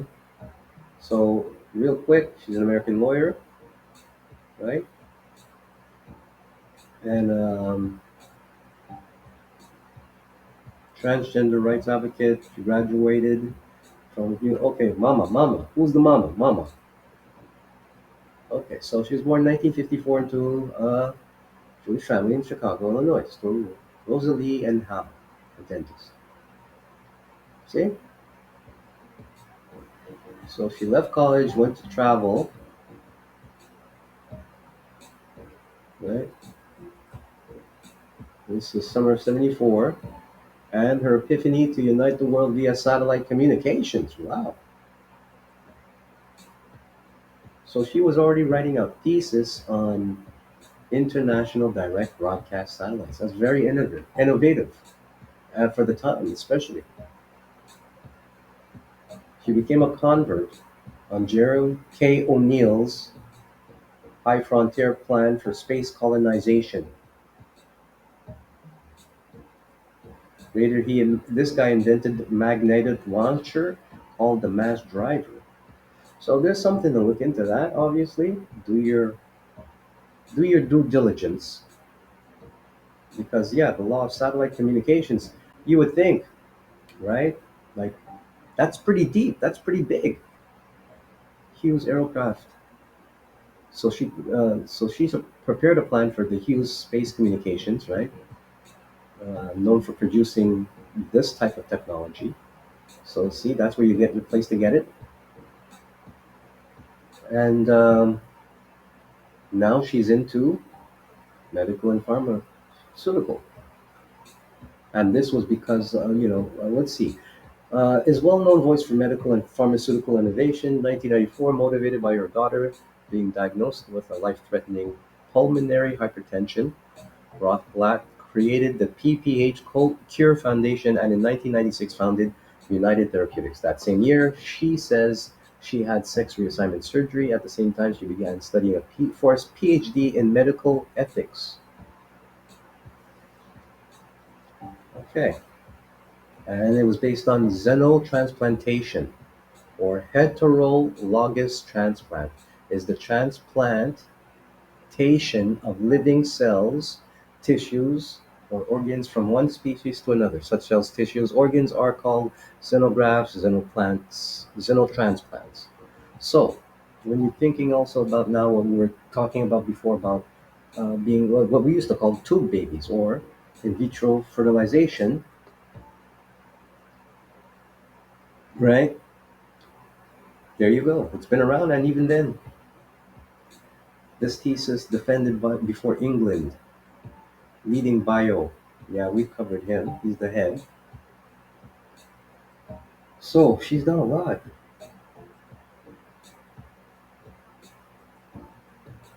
And at the age of 40, she came out and changed her name to Martine. So Martine was actually um, not Martine because at age 40, she came out as transgender and changed her name. So see, I didn't know that. But yeah, so a very brilliant person, geoethical nanotechnology.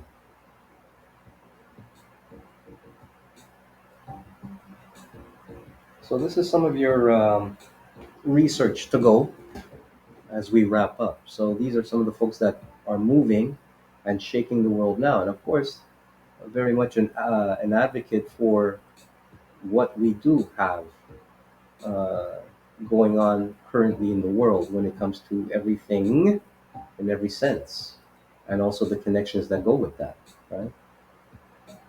And of course, she's with Dina Rothblatt. Now, if you do not know, Dina Rothblatt is her real life partner, but also because she works in the technology, she dabbles in creating an Android also. So I'm just going to introduce you to Dina real quick, real quick, because once again, this all plays into it all, right?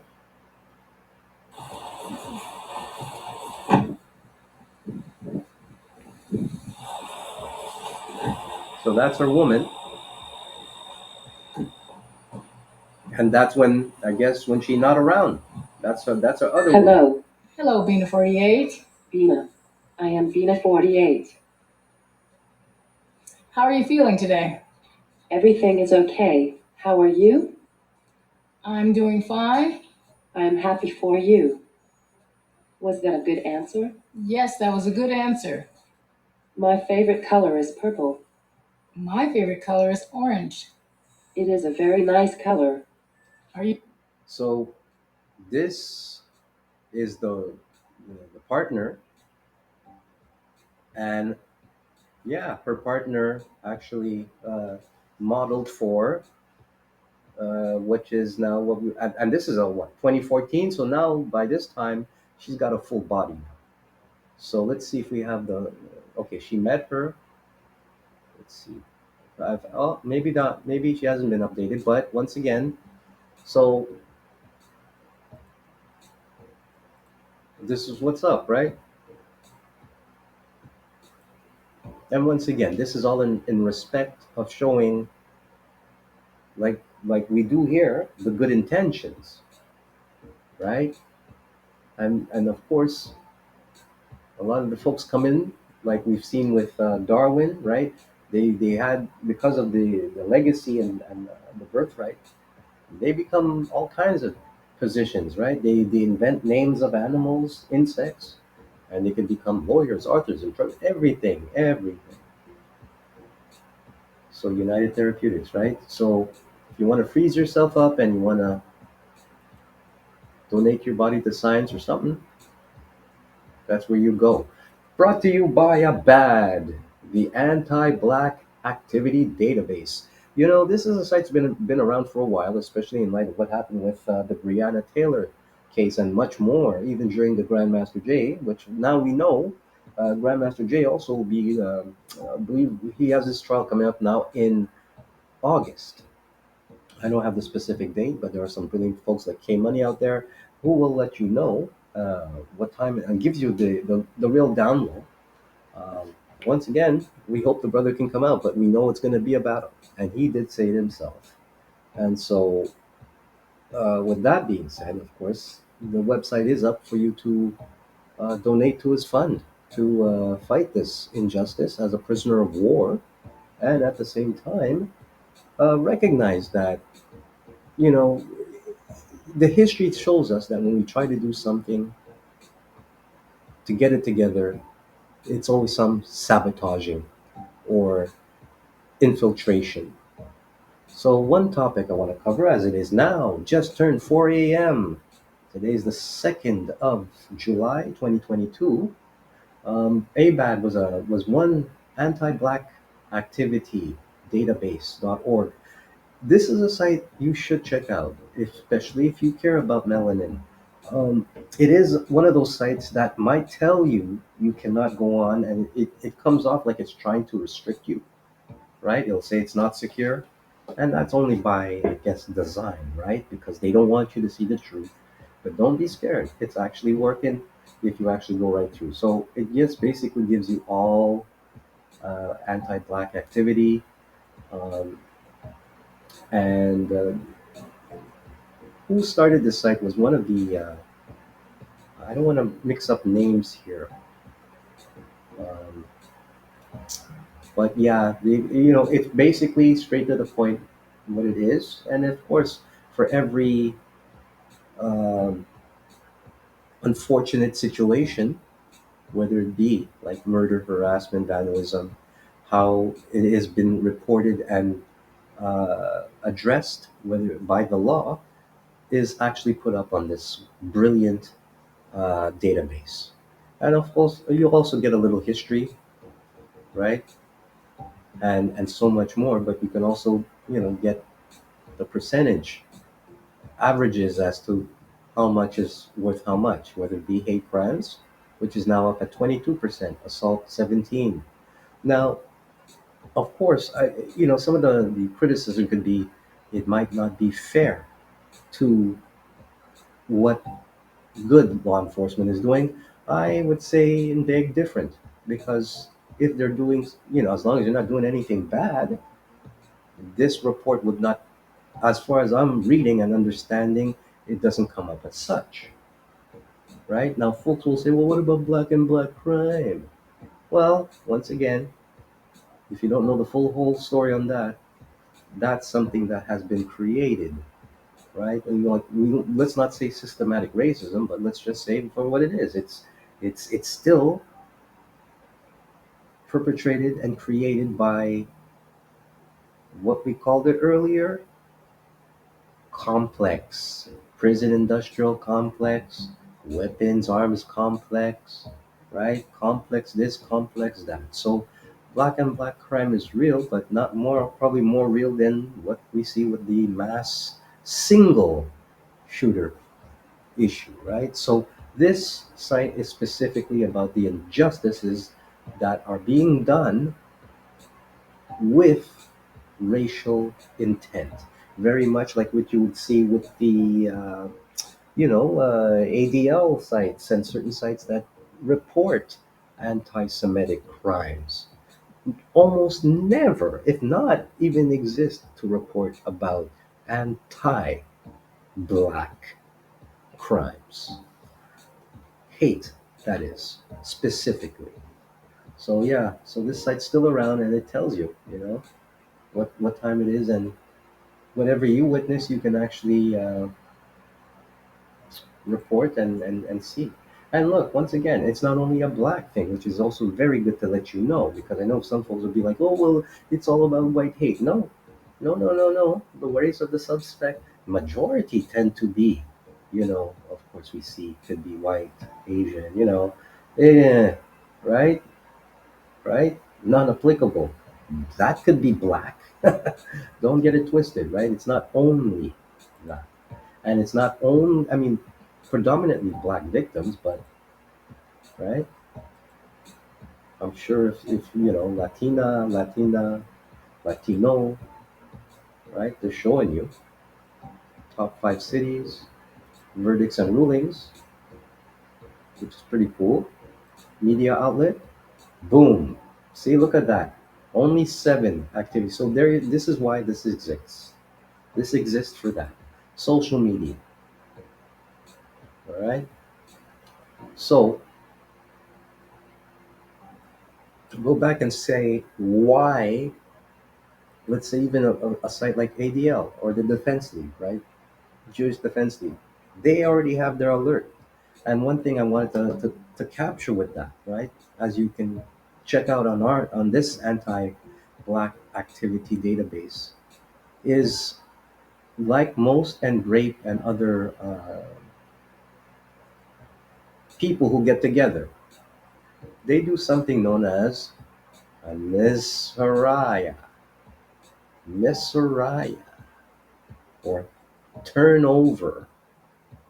And maybe this is something, like I said, in light of what happened to Grandmaster Jay, yeah, he was so loved by Zone because even though he was still not only single handedly, he had troops of people, brothers and sisters, walking in the hottest day of the sun, which I'm sure must have freaked out the clan that threatened to shoot, as they claimed, quote unquote, they claimed to shoot niggers on the 4th of July. That was in 2020. If I am correct, 2020, 2021. Well, right after George Floyd. I'm not even counting years anymore because things happen so fast. But this bro was there and followed the law, the book to the T. You know, probably some ex-OGs in that, military ex-cops in that. They went in to go and do what they had to do, which was non-violent, but just to show unity, which is keeping a nation together. But Nasira happened. Nisira, like miserable, to turn over, is the action in which one Jew reports the conduct of another Jew to another or to a non rabbinic authority in a manner and under the circumstances forbidden by rabbinic law. This may not necessarily apply to reporting legitimate crimes to responsible authority, but does apply to turning over a Jew to an abusive authority or to a legitimate one who would punish the criminal in ways seen as excessive by Jewish community, though excessive punishment by non-Jews may be permissible if a precept of the Torah has been violated, right?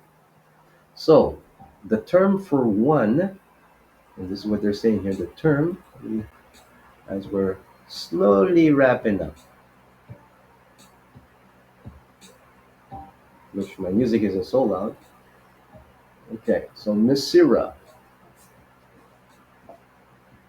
term for an individual who commits Misira, is Moser in Hebrew, or Moser. Moser. Misir almost sounds like Monsieur or miserable, but Misir. A person who repeatedly violates this law by informing on his fellow Jews is considered subject to Din Moser, law of the informer, which is analogous to Din Rodef in that both prescribe death for the offender, and according to some, in some circumstances, the offender may be killed without warning. So, yeah, it's been a minute. They say the source of the ban comes from Bava Kama in Hebrew, section of the Babylonian Talmud, right? So the law was most likely instigated to ease Jewish life under Roman or Persian rule. The law is discussed in Babylonian Talmud by Rambam and Shulchan Arush. So it's the code, right? And the Rambam is this guy, Maimonides, right? And there's a deep thing with him too. So, as it is written here, right? However, states that in cases if Jews do not testify against other Jews in Gentile court, it will be obvious that Jews are covering up for each other. They should testify. And Maimonides states whenever adjudicates or whoever adjudicates in a non-Jewish court is wicked, and it is as though he reviled, blasphemed, and rebelled against the law of Moses.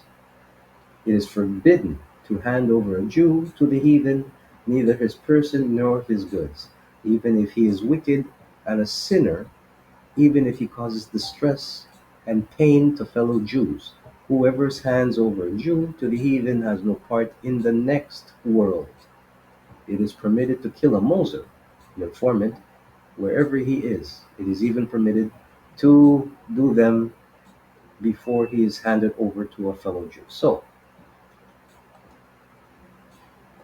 it's definitely worth a juicy read if you really want to look into that, because once again, I was going, this comes up a lot today, right? With the situation with Grandmaster Jay, if it was among our own that did sell him out, and I believe yes, it was, because I saw the blogs, I saw the YouTubes out there. Oh, he did this, he did that. Bunch of so-called so-called soldiers. Oh well, we do this too. You know what? All of you have committed misra, right? Now, whether it's a bad thing or a good thing, for sure, it can't be that good, because as we know and as we see, even in modern times, right? Times of Israel and Channel 4 investigated Misra was used by a Haredi leader, investigated for child, all this fuss, right? Right? Especially when it comes to this stuff, right? Right? So, how black people use it, we call it no snitching. That's what we call it. Snitches get stitches. That's what we call it. Now, what's faulty with that? You see, the way both are faulty, because they're doing it to pass these crimes, and we use this misra, which we call it no snitching, right? That that black on black. Usually, no one's telling. But what if that was to be reversed? So let's say the black on black, obviously that black going on the other black is a crime. That should be treated like a misra. Because either way, the two black on blacks, right? No one benefits from the system that's already, the court system of the Muzungu. So you're both done either way. Why? Because people shut up. People don't say nothing. Well, in some ways, I mean, hey, it's not about saying anything to the, let's say, to the, as much reporting, which is necessary to law enforcement. But once again, going back to even being able to policing your own neighborhood, there you go. Right? There's nothing wrong with that. Even, and it's not to diss law enforcement, because we need them. But you see, through this here, it tells you straight up. I mean, just change the language and say, you know what, Misra is the action in which one black reports the conduct of another black to a non Israelite authority. You know what I mean? Right? Well, what did that person do? Well, that one Israelite, you know, stole from that Israelite. Really? Okay, hold on. Let's take care of this. Let our people take care of this. Right? And it could be used, and of course we don't have that. We don't consider it a law, because we're not recognizing ourselves as a nation. So I just wanted to touch that, right? So Syria, yeah, yeah. So when you have something like the anti-black activity database, once again, that database is there. It could be our misrep in order to track and see what's going on, but with our own fault. It's taking accountability. Now, it might be a little too late, maybe we're beyond, but maybe there's still some hope, right? Because this misra here is going against the enemy.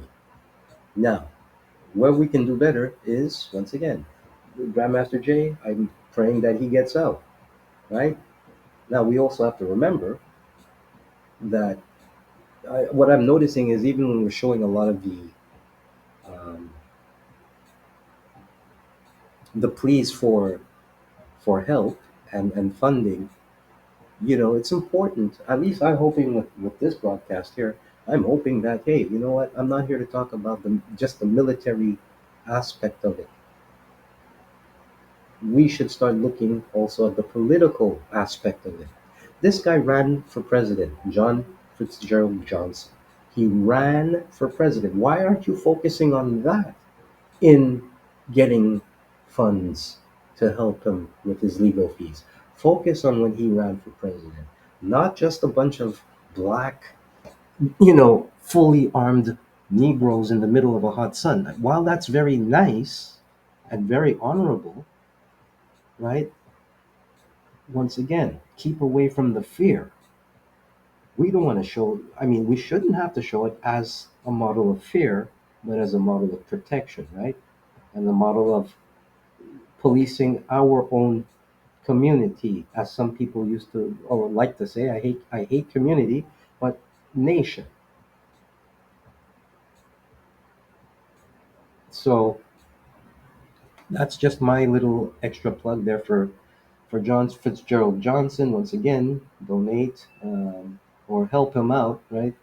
To his GoFundMe, and hopefully the other folks out there who will be following up on what's happening with him. I would implore you also, once maybe, I don't know. I mean, hey, it, be black doesn't mean we have to always act black, right? So why can't we just? And it's not toning anything down. I'm not saying, hey, don't show that, but I get the feeling that that can hamper not only his case, but also where what folks, people who want to donate and buy merch also. Because I wear the merch proudly, and because I know what it's about. I could even share posts about what I used to do. I used to share facts over feeling, but now, right? Because he didn't just stay on the facts and the marching and all of that and the gun club of it. It gave us something else. He gave us, or read back to us, Chancellor Williams, right? The most brilliant book, and I guess I'll be bringing that up, shortly, right? But this is probably a little bit more. I would, just a general recommendation for all of the folks out there, right? Maybe that will also get allies also, right? Because I've seen some of the stuff out there, and like I said, it's brilliant. I love it, and more power to us.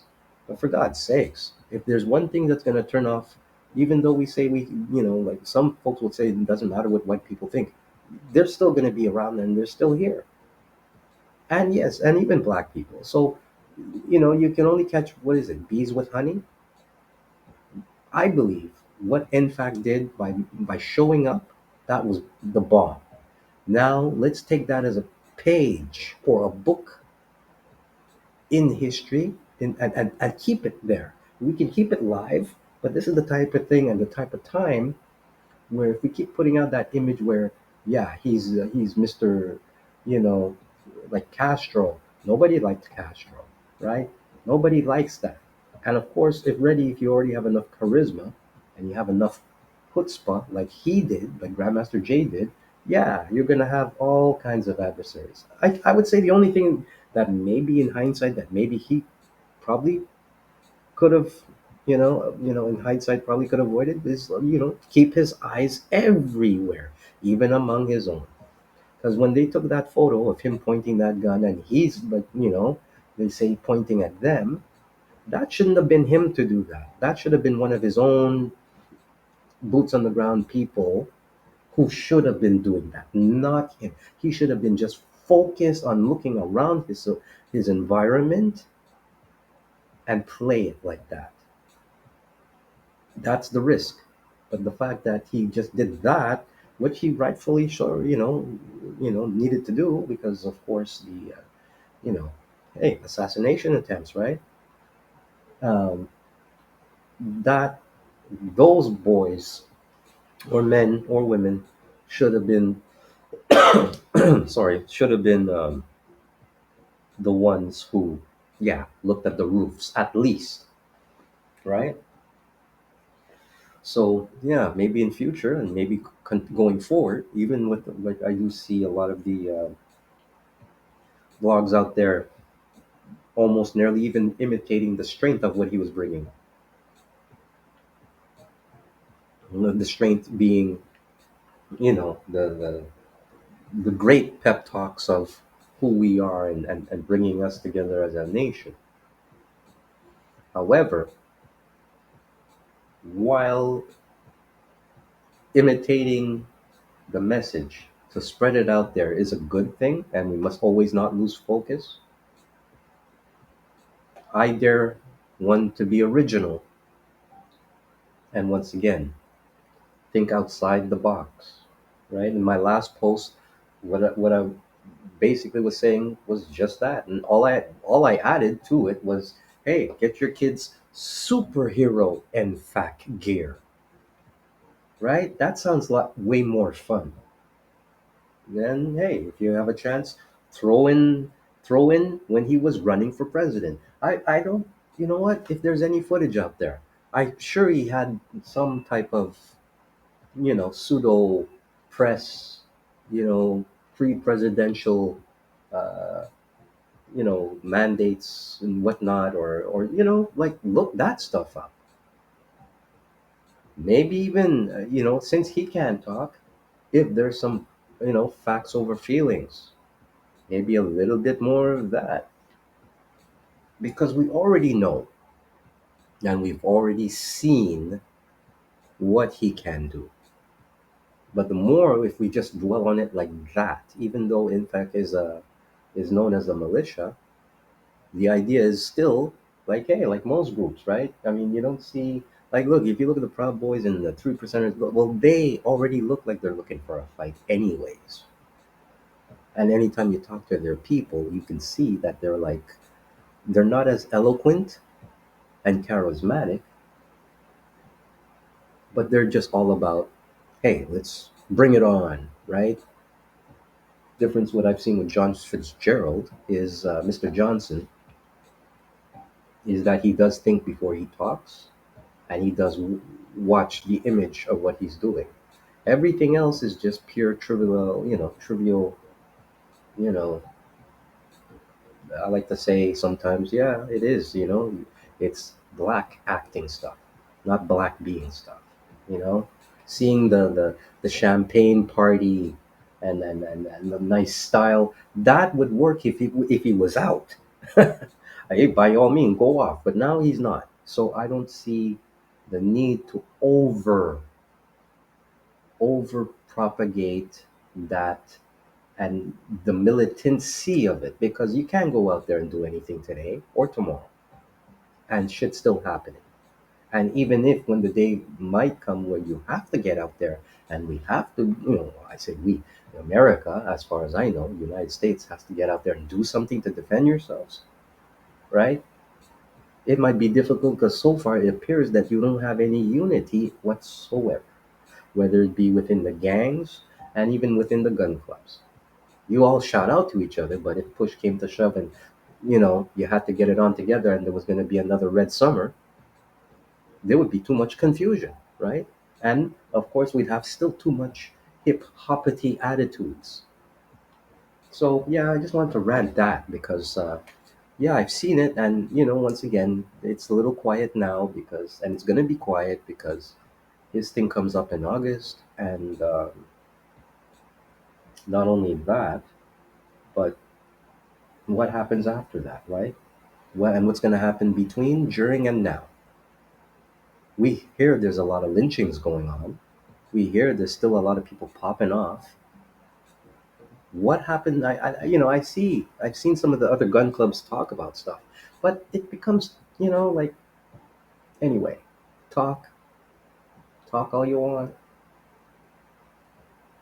just like I'm doing. I'm talking. and it probably won't resonate at all. Probably nobody's gonna even get this. I do know there will be the one that just might, and if not today, in the future. So be it, as long as digitally it's there. So, this is where we should kind of be really on the hunker down, right? Yeah, entertainment is important, but we've seen what happened with, like, even BET, right? How, everybody was like probably watch that thing now, right?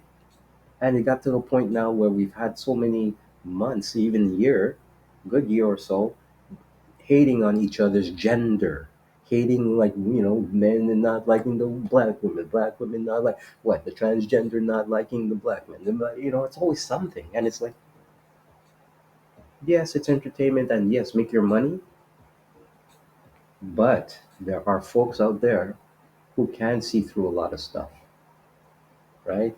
Heck, you might as well even see, like, hey, I might be bullshitting you, and just, as I am getting a little tired. It is late. It still takes energy to do these things.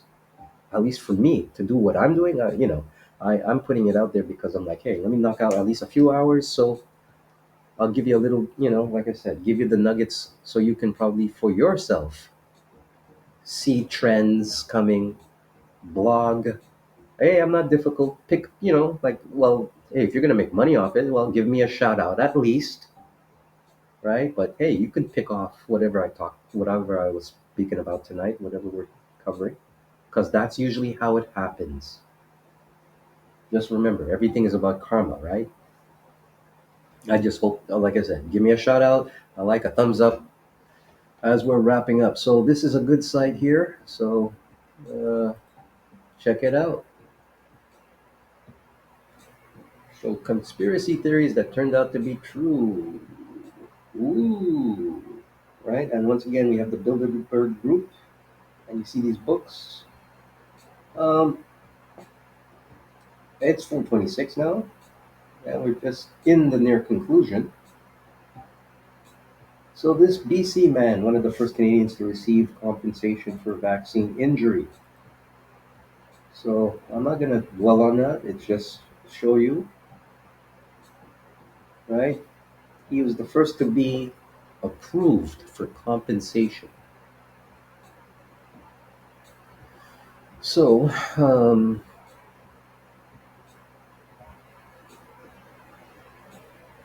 just gonna scroll through it. You can freeze it and read it if you like, but VISP, that's what they call it. So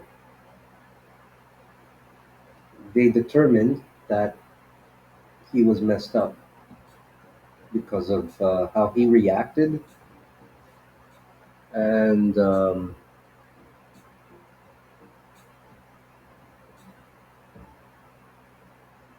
in the personal injury, a lump sum general damages claim in Canada is capped at approximately 380,000, while income replacement is generally not capped at all. Okay, so he's eligible for income replacement at $90,000 a year. So the maximum lump sum a person can receive through this is, yeah, like we said, 300,000. So yeah, he didn't qualify for the maximum, but yeah. So either way, I mean, it says if someone does pursue litigation through or though the program website says individuals may be required to repay some or all financial support received through this if a subsequent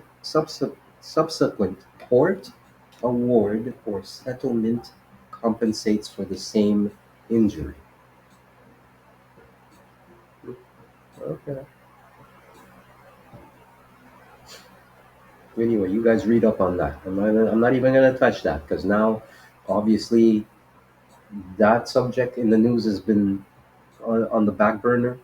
The war is, or let's say the sequel war is on the back burner. So here we are. Welcome to July. I don't know anything about planets and stars. I can't talk about anything on that. I haven't seen any UFOs personally, at least in this spot of Toronto. Um, but yeah, definitely you're getting a heads up. So if you ever want to go check out this website, right? I wish this generation, well, this generation or this world had more fight. And the fight is just going to start, right? When I say fight, yeah, get up and we vote people in, we pay money to them. We should have enough fight to say, look, we don't like something, fix it. It shouldn't be that difficult. But yeah, because we have fear. That's what I was saying in the beginning, the fear. We're putting too much energy maybe sometimes in the wrong thing. So this is the website.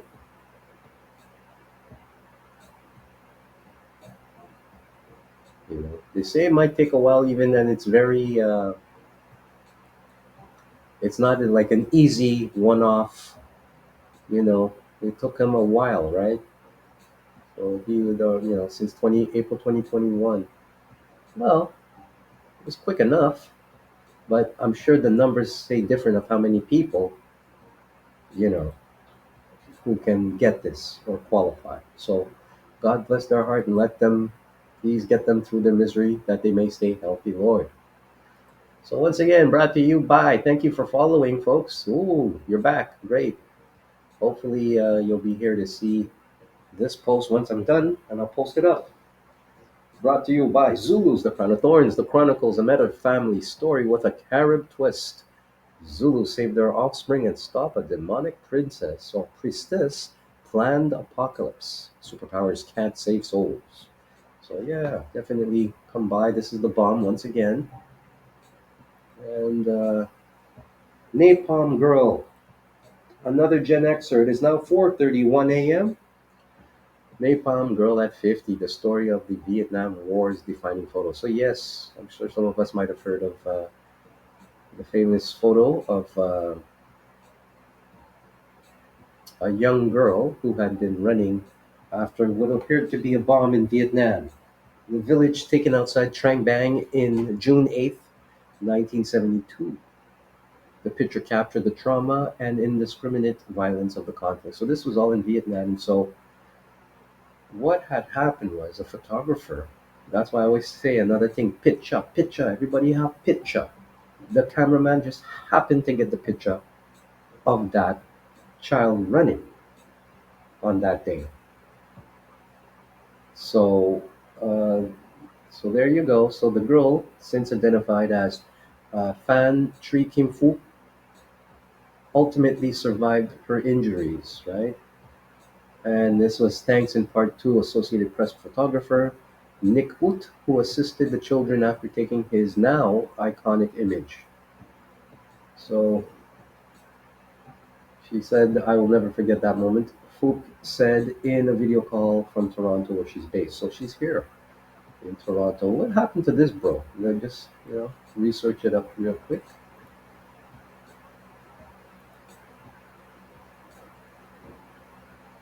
See, that's her today.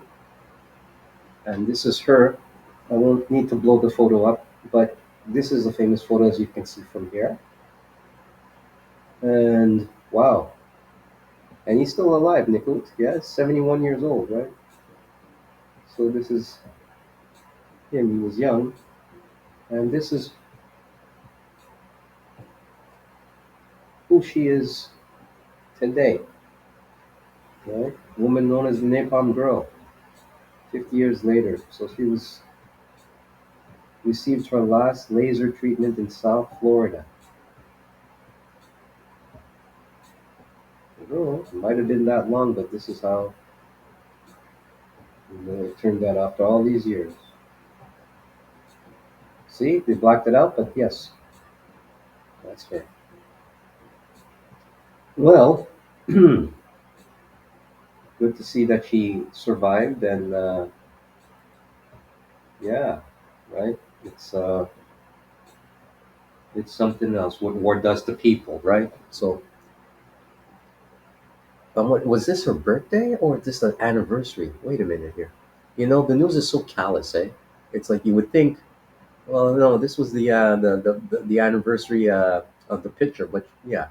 But even then, like it's still kind of callous. Like, oh, instead of her, right? We never hear anything about her birthday. It's all about, well, happy anniversary for the photo, basically,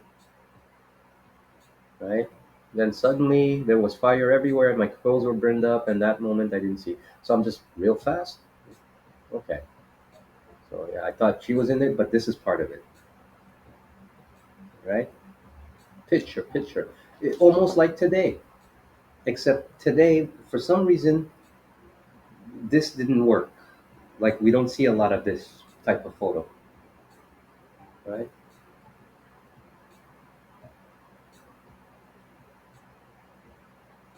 At least he helped her. That's a good thing.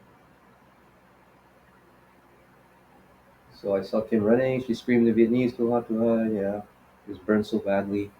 I put all my camera gear down on the highway and put water on her body. So, some folks would be like, well, did he just stand there? And, well, he did something. I said, if she goes 1 more hour without treatment, she will die. He recalled adding that he initially feared Fook had already died in his vehicle during the drive. Wow. Wow, wow, wow.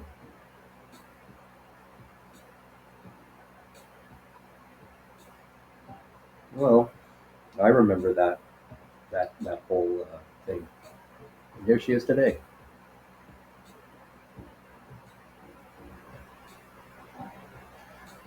But even then, right? Because we see how, well, heck, she says it best, or he says it best. But who is now retired still believes in the power of conflict photography. Referencing the war in Ukraine, he said the discipline is just important now as it was in Vietnam. And while today's readers are bombarded with images from various sources, the cumulative effect can be just as impactful as the single iconic newspaper images of generations past, right? So, like I say, big picture, big picture. Look at the big picture, right? Right? Look at the big picture. That's all.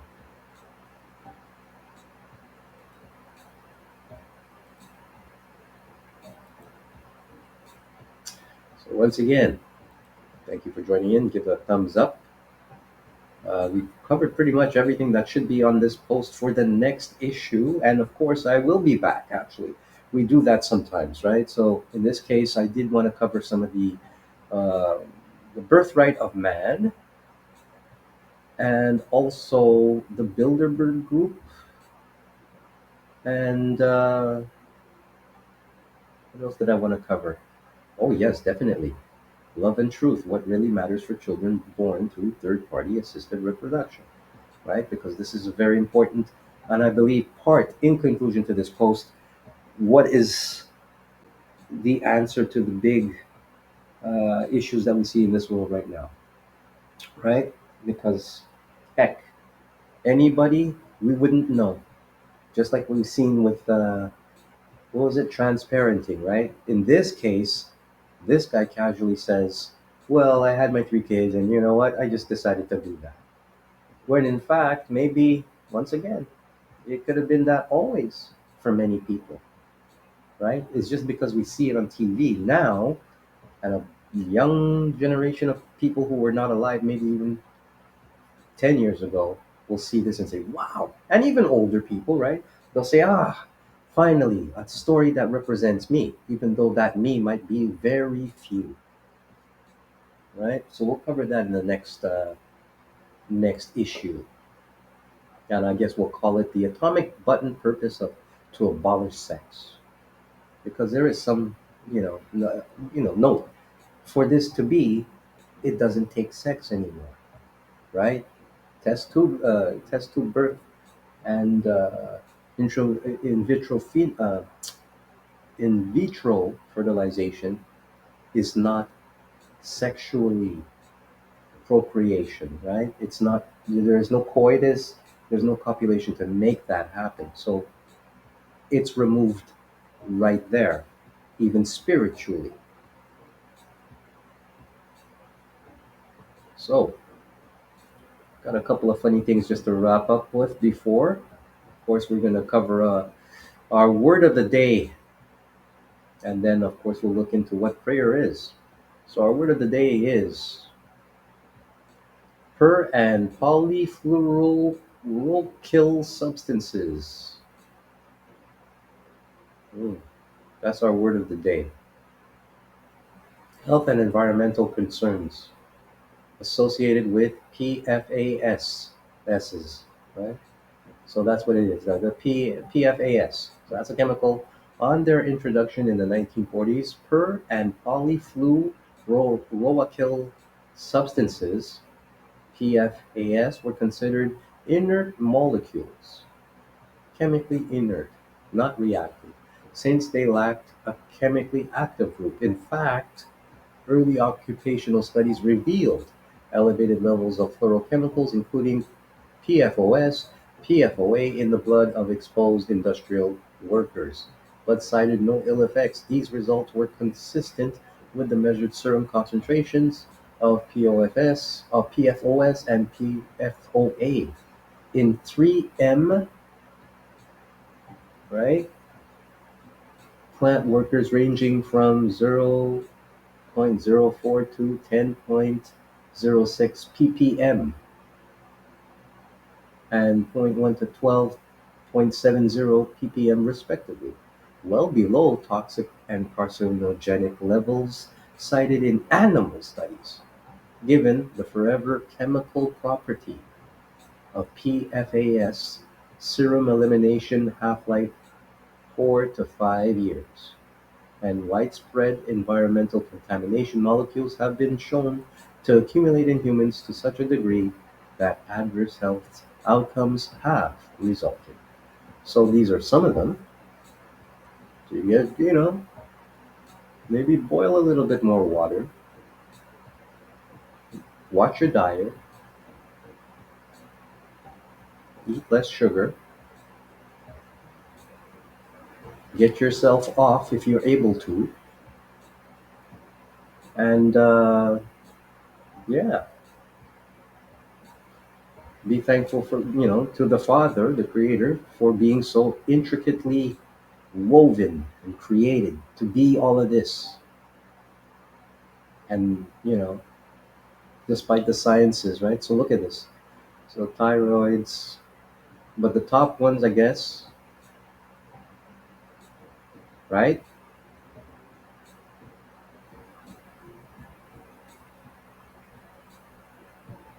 Right?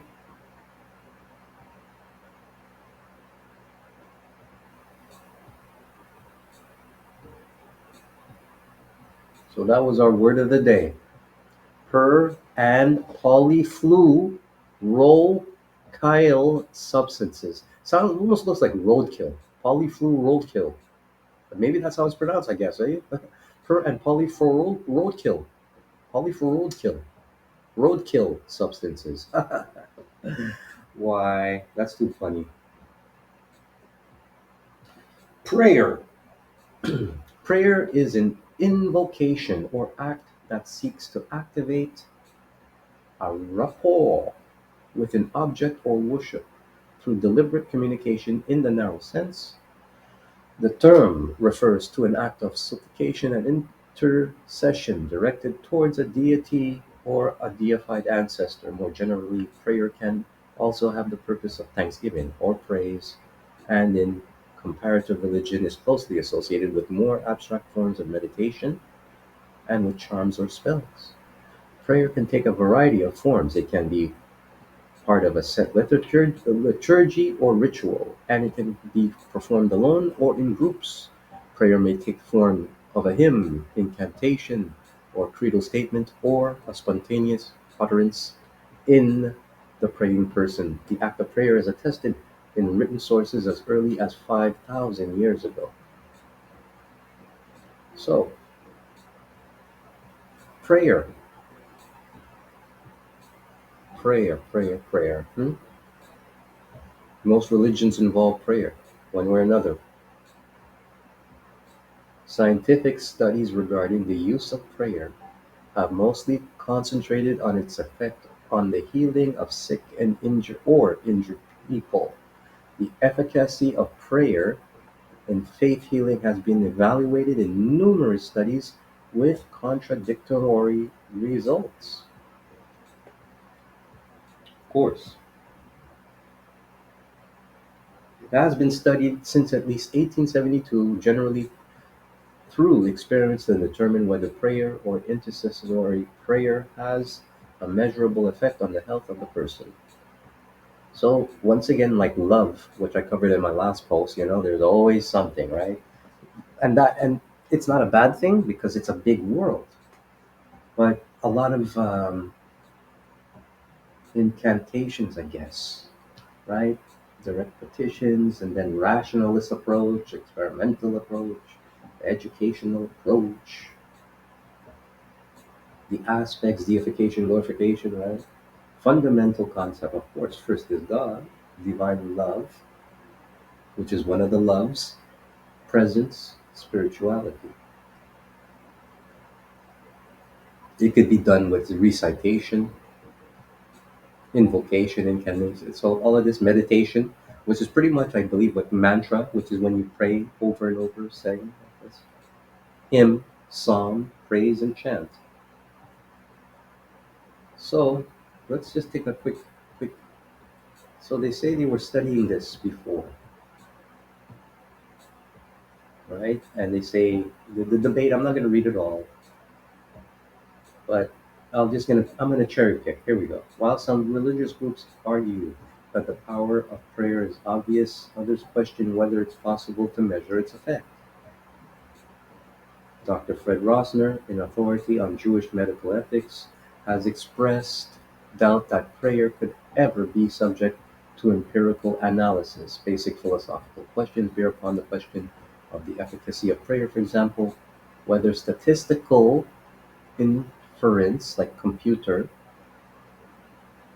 and falsifiability are sufficient to prove or disprove. So it's always, yeah, within the realm of science, right? So they have studied it based on meters and man meters and whatnot, but like, yeah, Sir Francis Galton, you guys can study this and, yeah, write up and read up on it, but at the end of the day, even this is throwing the skepticism and not giving you the, as from just what I'm even seeing, it doesn't tell you that it works, right? It gives you belief and skepticism. So on you already, like, there's so much more. Even throw his name in there, right? And, there's so much more describing how, okay, the step experiments negative result on the grounds that God answers prayers only if they're offered up for good reasons. Studying prayer in this way is a waste of money because supernatural influences are, by definition, beyond the reach of science. Wow, that's the first smart darn thing these guys, have said. But I like this article because at least it gives you, they're telling you right away, you know, right? What the challenges are. So prayer, yes. I haven't been praying much. I should pray more. Like when we talk about prayer, how do you pray? Most people, they do meditate the prayer, and even if you don't believe in a god or something, people always say, "Well, I'll make a wish." Or if you're an intellectual, with very logical um, folk, you wouldn't actually do meditation, but you might do the science of what we call it. When you focus positive thoughts, right? That's that the intellectual, like The Secret, when that book came out, right? And those type of, I would say, maybe even what spiritual sciences. But at the end of the day, Like we call it prayer as the verb, let's say, to do the action of putting your hands together and doing and thinking, which is really taking the time to give thanks and praise in the sense of your creator. Now, if God is in you, right, you're thinking to yourself too, but you're thinking outside because you're sending out that energy, vibration, what you want to call it, even whatever, you're part of your own essence and being. In a molecular sense, it's going somewhere and something is taking it, whether you want to say call it a portal or, but it wouldn't be a ghost because once again, if you haven't seen a ghost coming, like at least me, I can only speak for myself. I haven't seen a UFO. They haven't been in my hood as I look with my eyes out there, and I haven't seen nothing appear or move before me, right? Because that for me, that would mean there would have to be some kind of molecular substance to make that so. And is God, God's smart enough, God's so brilliant, he probably might show a few people. Maybe that's what has happened in the past, but I ain't one of them, at least not yet. So when we talk about prayer, when I pray, I've learned recently to pray and maybe not ask for so much. I will ask for a few things. I'll say, hey, you know what, maybe I'd like to have a chance at another spouse and more offspring, better jobs, better career. Simple, but the main one is always about the health. Give thanks and praise for health, food, shelter, how may it be, sparse nowadays. And then, thirdly, even, would probably be the affections and care, right? Because we all come into this world alone and we leave alone, right? Even if you do have somebody, once again, that's a whole, existential part of it. But when you're talking prayer, at least for myself, it's taking that time and that moment just to reflect that, let's say, if you are, most people will pray, or most people who don't even believe in God say, oh God, oh my God, when something happens, and even they can still be saved. But then once again, right, if you're, folks will say, well, they'll pray for $1 million. Yeah, I pray for that too sometimes. I say, look, Lord God, look, I pray for $1 million just so I can alleviate all the financial pressure. Just like one good person out there, just I don't need much. I'm not materialistic at all. I've never, fortunately, I've never been into that. Right? I like to live well. I like nice things. But nah, I'm not excessive. If I had a castle, I'd probably take care of it. But you know what? I'd be good. I'd be good. I wouldn't, But yeah, everybody's like different. But while I do pray for that million, I pray that, well, if I do get it, I pray that I don't fuck it up. Like, let's say when before, I would have prayed and said, well, I wanted that money, and maybe the need for it would have been more selfish than, let's say, what I could do with it today. And that is being that even since I never really had to pray for it before, well, I don't necessarily even really need to pray about it.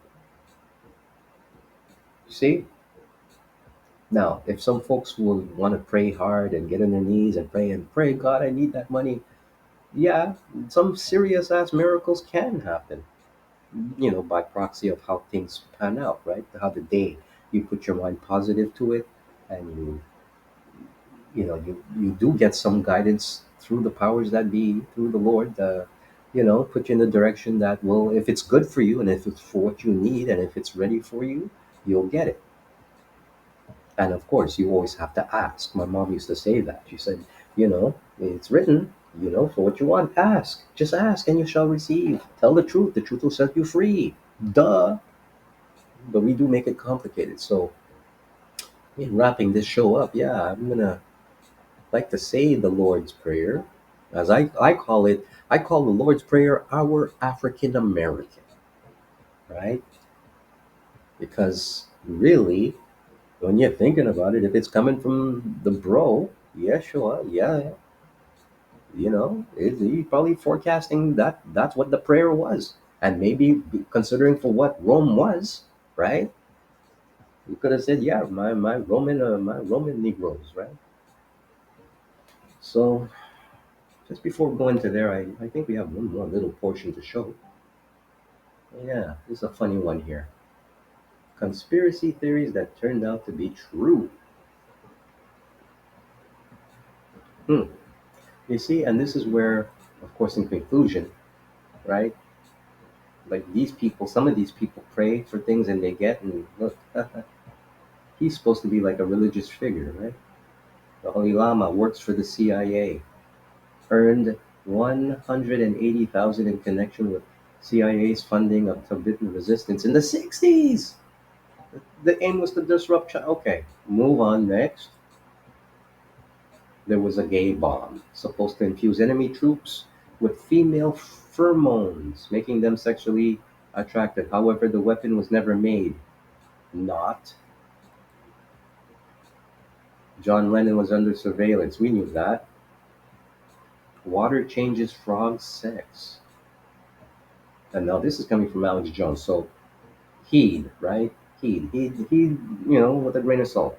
Chemicals in the water are turning frogs gay. Exposure to certain pesticide can change. So this we do know. Estrogen in suburban lakes. So all of that to say, in code, it's in the water. Canadian government built a gaydar machine. See, Canadians always like to put, like, at least not, you know, I'm talking like now, like right now. You see, this is the thing. You guys can come back and say, we're sorry we did that, and you're still doing the same bloody thing under another cover, right? People didn't know about this in the 50s, but the Canadian government built a gaydar machine. In the 1950s, the Canadian government developed the fruit machine to test for homosexuality in federal employees. The testing was done by exposing subjects to same-sex erotic images and analyzing pupil dilation response. Many employees lost their jobs. So, so much for that. I guess this is why, when you heard I guess that apology at the government, for the transgender politicians. Huh? Who would have thought we had transgender politicians, right? But we did, and we probably still do every day, all day, even on a Sunday, right? Remember, out of five, three, and out of the three, two, and that's still what we call the status quo, right? Out of three, two, but that one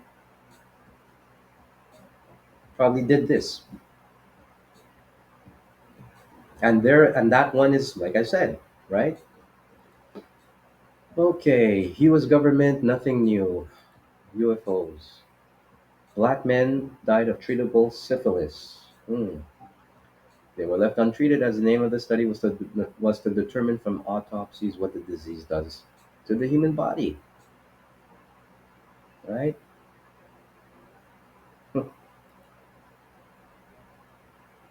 Yeah, they're all together. Wait a minute, look at this. Just type Illuminati backwards. Okay, let's see. Well, there you go. It doesn't really bring you there. It just like bring yeah. Ha ha ha. Really funny. See? Shenanigans.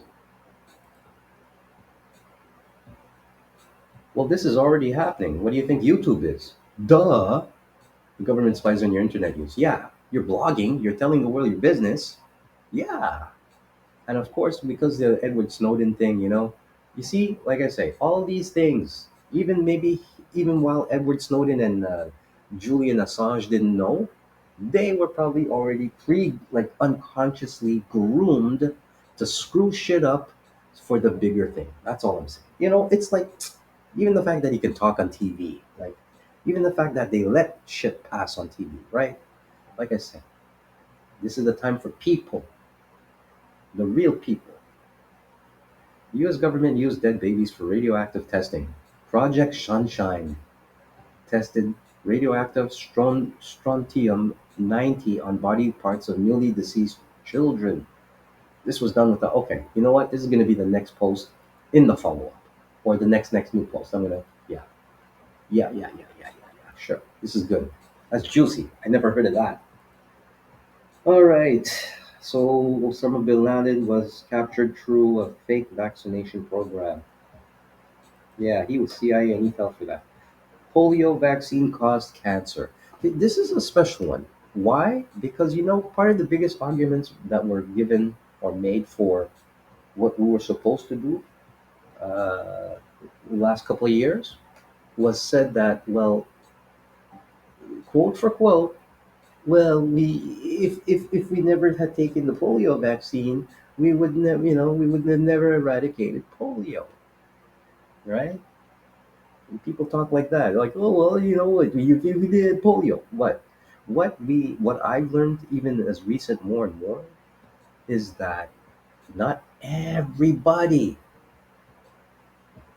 See, people think, at least what I, the discussion goes, well, everybody's got to get the polio vaccine.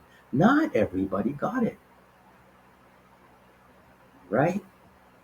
That, along with what we know, right? Because they say it's conspiracy, but yeah, it's true.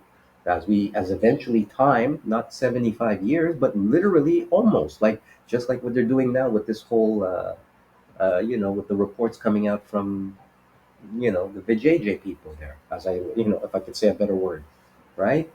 They say 75 years will let you know. Well, there you go. This is what 75 years gives you. So, polio vaccine caused cancer in 1960. All right, that's already 60 years ago, or yeah, right? But they were doing that before 1960. It was like at least, what, 20, 30 years before. It was revealed that some of the cells, so maybe Henrietta Lacks, I don't know if that was before or after the time, but it's food for thought. So, revealed that some of the cells used to make the polio vaccine could cause cancer. Between 1955 and 1963, nearly 100 million children were given this vaccine.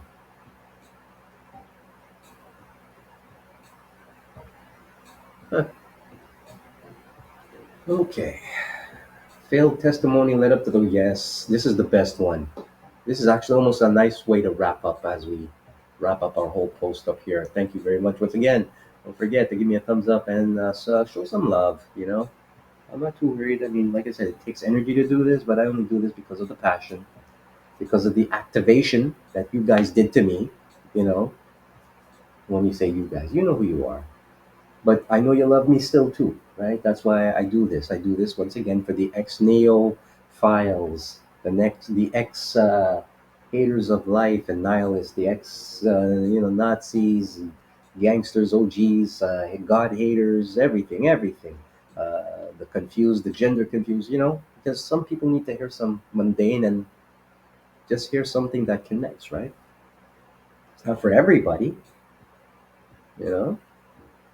And I don't want to have to beg anybody because, once again, all of this, still, even everything, could disappear one day, right?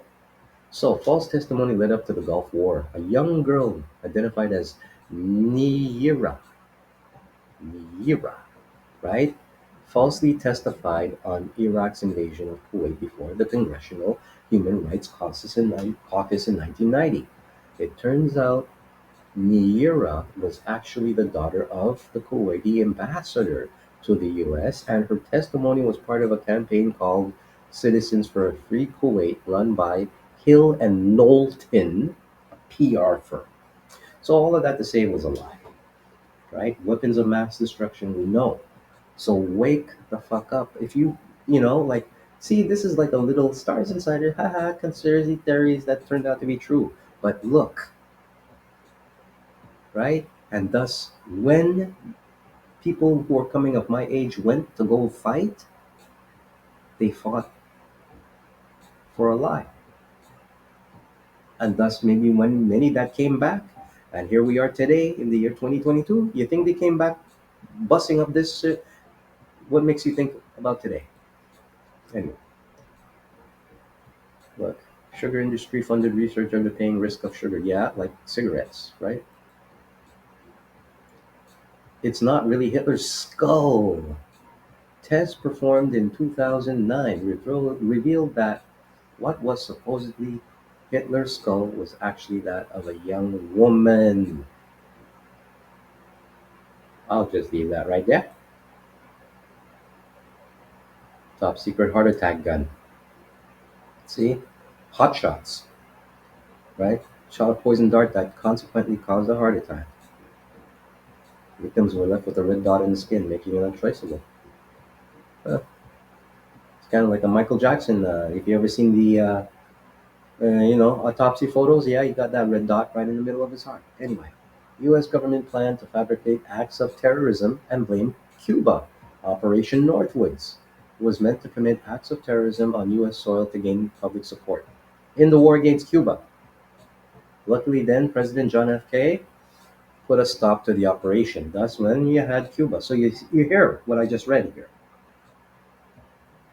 right? They planned, so the Bay of Pigs blamed Cuba, and then still the idea was to get back on, acts of terrorism on U.S. soil. So fabricating the acts would have been what?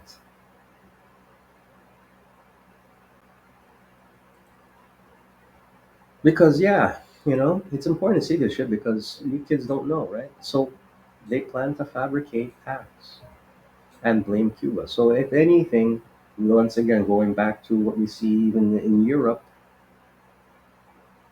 God forbid something happens, right? And they can say, "Oh well, Russia did it." No, you guys were already fabricating by bringing your own weapons in that part of the place where they said if you bring it and we find that your toy breaks on our side of the table, they they can go back.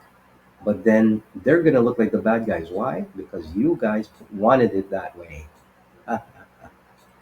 So you see, truth like that is actually coming out faster than they want. Uh, World leaders gather, yeah, Bohemian Grove. We know about that. I haven't heard about what happened to them this year. Did they go during COVID? That'd be funny, eh? I'd really like to know. Did they go? Did they have a Bohemian get together during COVID? Imagine. Probably. We didn't hear about it. U.S. government paid for patriotic displays. Yeah, that's not, you know, 9 more slides here. Government can manipulate the weather. Operation Popeye was a U.S. government, and well, we say was, probably still is, U.S. weather modification program that used a technique called cloud seeding to increase precipitation over North Vietnam. Like, how wicked can that be? You go all the way, you take your time to go and do this technique to unseed, like, wow. And don't think that this is new shit. This was done all before. Naturally, we knew, they learned, they took it and they used to use it as a weapon. Yes, CIA still controls US media, putting it in the past. Like, they gave up. Yeah, mind control, we did that. US government poisoned alcohol during prohibition. Sweet. Around 10,000 people died as a result. To stop people from drinking. That's noble of them. The Gulf of Tonkin incident didn't happen. According to the U.S. Naval Institute, the Gulf of Tonkin incident on August 2nd, 1964 was faked in order to gain American support for the Vietnam War. U.S. government employed Nazi scientists. Operation Paperclip. Yeah. See? And I'm sure there's more because they were Hitler Youth, right? First Lady acted as U.S. President in 1919 on behalf of Woodrow Wilson after he suffered a stroke. So you already did have a First Lady President. You won't hear about that. Smoking kills. Playing football can cause brain damage. So, with that, I want to say take care of yourself, folks. It's now 5:09 a.m. I'm going to, yeah, this is good food for work. radioactive fallout, but body snatching of the 50s. Wow, Project Sunshine. So that'll be probably in the next blog as I'll take a look at it. Thank you very much once again for coming by. The model prayer when we say, and when you pray, you shall not be like the hypocrites, for they love to pray standing in the synagogues and on the corners of the streets, that they may be seen by men. Assuredly, I say to you, they have their reward. But you, when you go into your room, and when you have shut your door, pray to the Father who is in the secret place, and your Father sees in secret will reward you openly. And when you pray, do not use vain repetitions as the heathen do, for they think that they will be heard for their many words. Therefore, do not be like them, for your Father knows the things you have need of before you ask Him. In this manner, therefore, pray. Our African American Father in heaven, hallowed be thy name. Your kingdom come, your will be done, on earth as it is in heaven. Give us this day our daily bread, and forgive us our debts as we forgive our debtors. And do not lead us into temptation, but deliver us from the evil one. For yours is the kingdom and the power and the glory forever. Amen. For if you forgive men their trespasses, your heavenly Father will also forgive you.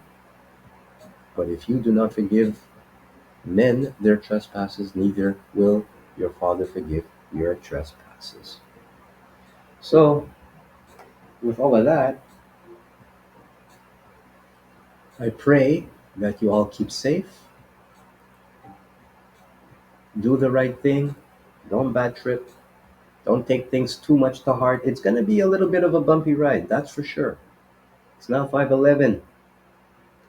Sun is coming up. Enjoy it. Be safe up there, out there, in yourself, outside of yourself.